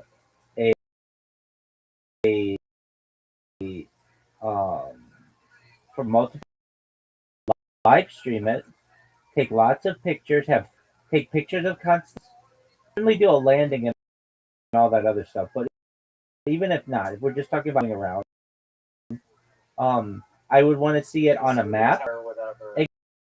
Exactly. Capture stars. I'd constantly. see it. I'd want to see it on a map. I'd want people to be able to communicate with those people in real. I would want their body sensors and stuff, like their breathing rate and their body temperature and all that kind of stuff. That kind of data.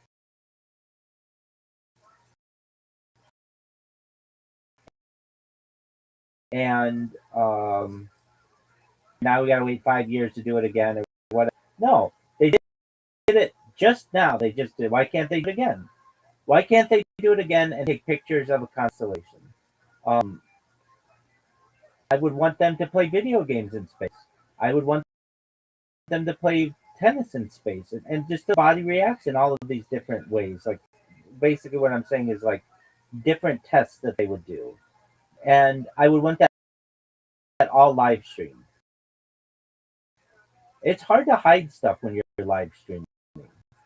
It's much easier once you start to edit because then you can do angles and you can make change. Skeptical. They have an iPhone. Remember when I was reading to you and they're like only like certain are allowed on the craft, and then they like let me see. Did they have an iPhone? Did they have an iPhone? Dude, I gotta go. Okay, I gotta go. Yeah, I was probably take care. But it was good chatting. Take care.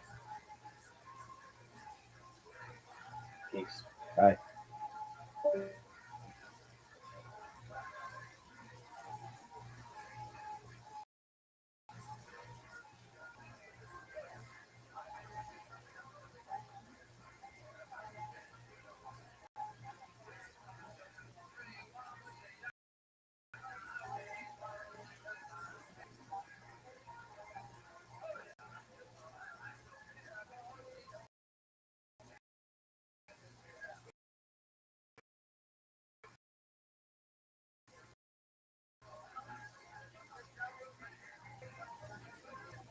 Loud guy in the front row to the man behind the microphone. Who's in the front row right here? Yeah, some celebrities from New York are here, everybody. The juggler and his Gary. What's up, DC? So you guys probably know me as the loud guy from BB. So guys, have you ever masturbated so many times a day that your dick gets rug burn?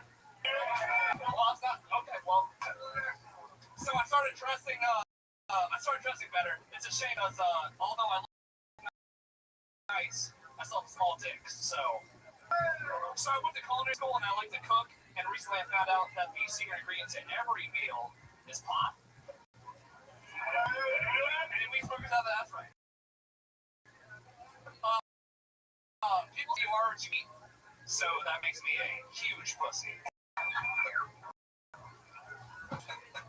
I usually get made fun of the way I look, my beard and such. People like to tell me I look like K. Arthur. Honestly, I look like K. Arthur and Saddam Hussein had a baby. There you go.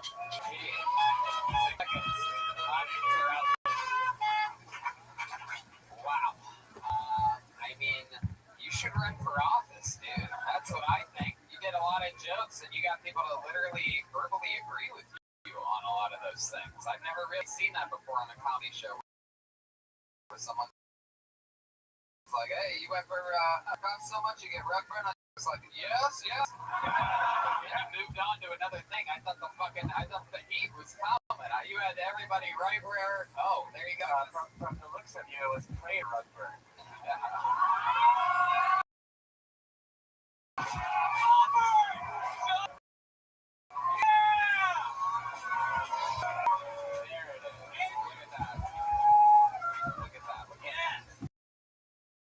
Sometimes you gotta knock them down to bring them back up. You know what I mean? It's fucking hurt my to fucking be a leader. Anyway, JP, Aladdin, intersection. This is your very first time. Fourth time. Let's just say it's your first time. Sorry. Normally, yeah, this is your first time. There's the good first time. Don't try to cut its head off and sacrifice it. Oh God, I'm ready. What ethnicity are you? I'm not Indian. Any Middle Eastern. I'm a mutt of a mutt.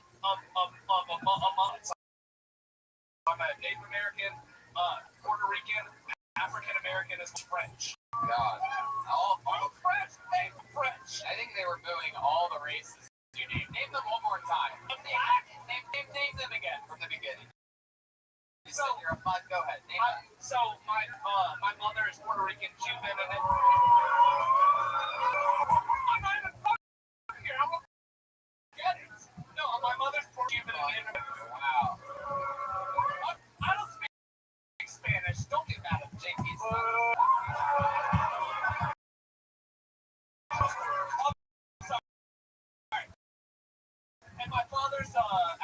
American, African American, Native American, and also French Canadian. Let's check in with Spencer over here. So you said that you're Native American. There's only a little bit left of you, so you must be one of the last Mohicans.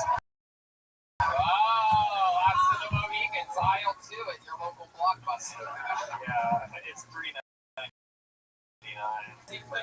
Thing. Hell yeah. So let's talk about it, JP. Other than your disgusting that flows through your body, is it true having a? You have to ask my girlfriend. Honestly, wait.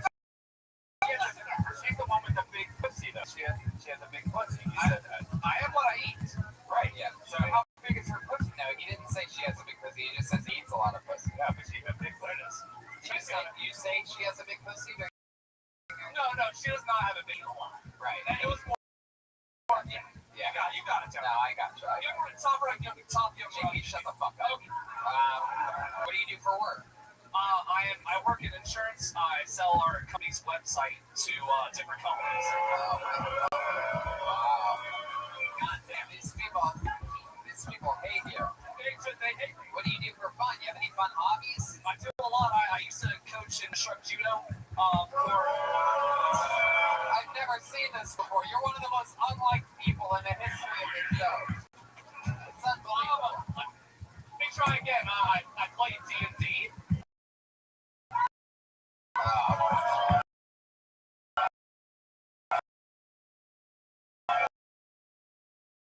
Yeah, you're going right into it. Is there something you can tell this audio topic? I really enjoy hanging out with my friends. How many of you want to see me murder this man right now? I give the people what they want. Well, you know what? I'm gonna let you slide here. That's Hey, honestly, thank you. I've instructed judo for kids before. I recently got into a thing. It's sort of like a flow kind of thing with music. JP, we're gonna do something special that we've never done before in the history of the show. You're sitting in the front row and loud on the show began. You finally had your opportunity. You finally had your opportunity to have uninterrupted time and get to speak your mind. And it turns out you're one of the worst people in the history of the show. I got bad news for you. Look at your discipline friend while I do it. It's so funny. Sankins over here. And by the way, letting me know how fitting this is that with the Blockbuster guys, this type is happening right now. There you go. Hey, everybody.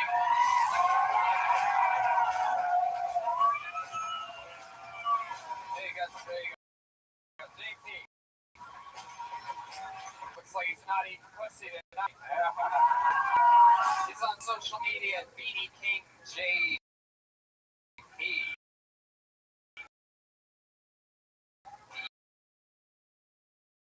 EANIT.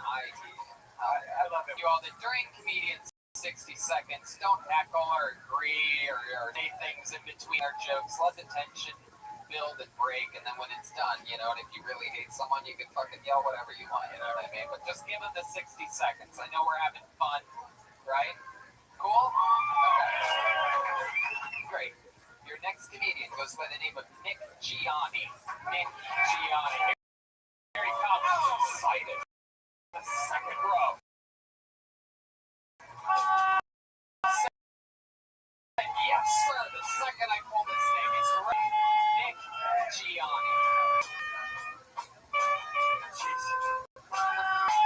One more time for Nick. What's up, Comedy Law? I apologize for the way I look. I just rolled out right out of my sister's bed, came straight here. I'm sorry. I got a hobby. I do. I gotta get a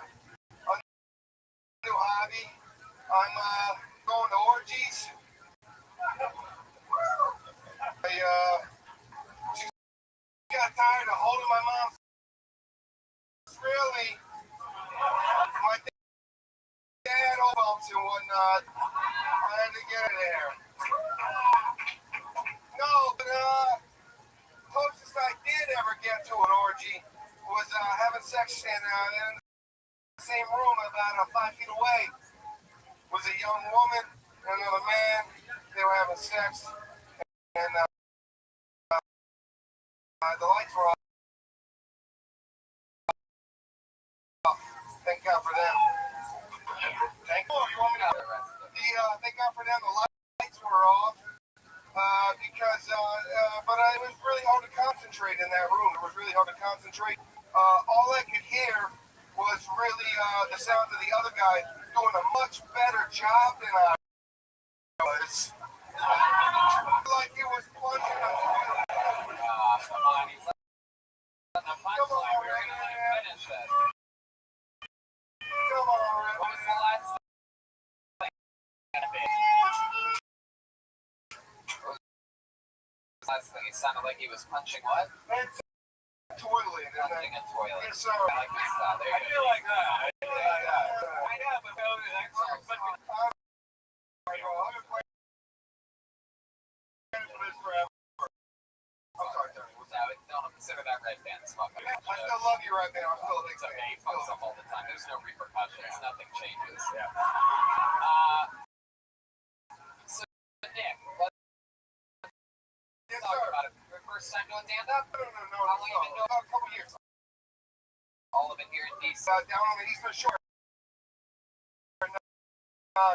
Salisbury. Salisbury. Wow.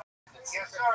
Putting the Eastern on the map. Well, hell yeah, you Yes, sir. are. Look at you. Yes, sir. You look like you have a lot of Nazi tats underneath of you. Am I right?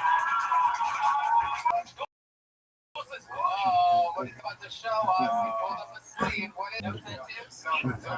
What do you do? He just has that face tattoo of Edward Norton in American History.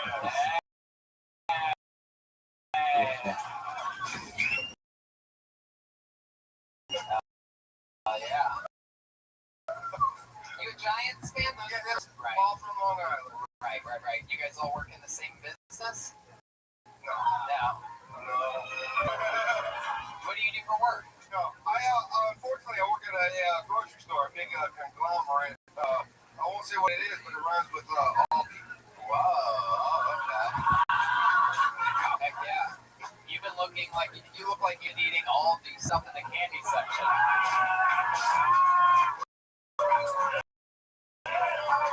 You can do that if you want. $1.20. $1.25. Is that what you're guessing, Highway? No. Yeah. $1.20. Is that what you were? I don't know what you're referencing. What's $1.20? Everything at the goddamn Aldi. Fucking row. You're the bad coke guy on this show? Yeah. Second row. There you go. JPS. There you go. Chris. There you go. Just relax, pal. It's a live show, and there's everybody else that's around you that's enjoying themselves. Don't make it about yourself. I think you can. I think you fucking can. I bet you can. I know. I'll bet you anything that you fucking can. I'll bet you can look deep inside your fucking soul, or you'll be in 2 fucking minutes. How about that? Is it? I'll bet you anything. Now think this crowd would like more than to see someone get kicked out. Don't give them what they want, please. Just shut the fuck up. You gonna shut the fuck up? You're not? Okay. I promise you that if you yell out one more fucking time, I promise, and it'll give me great joy, they will kick you out. So I mean, it's really up to you. I promise you.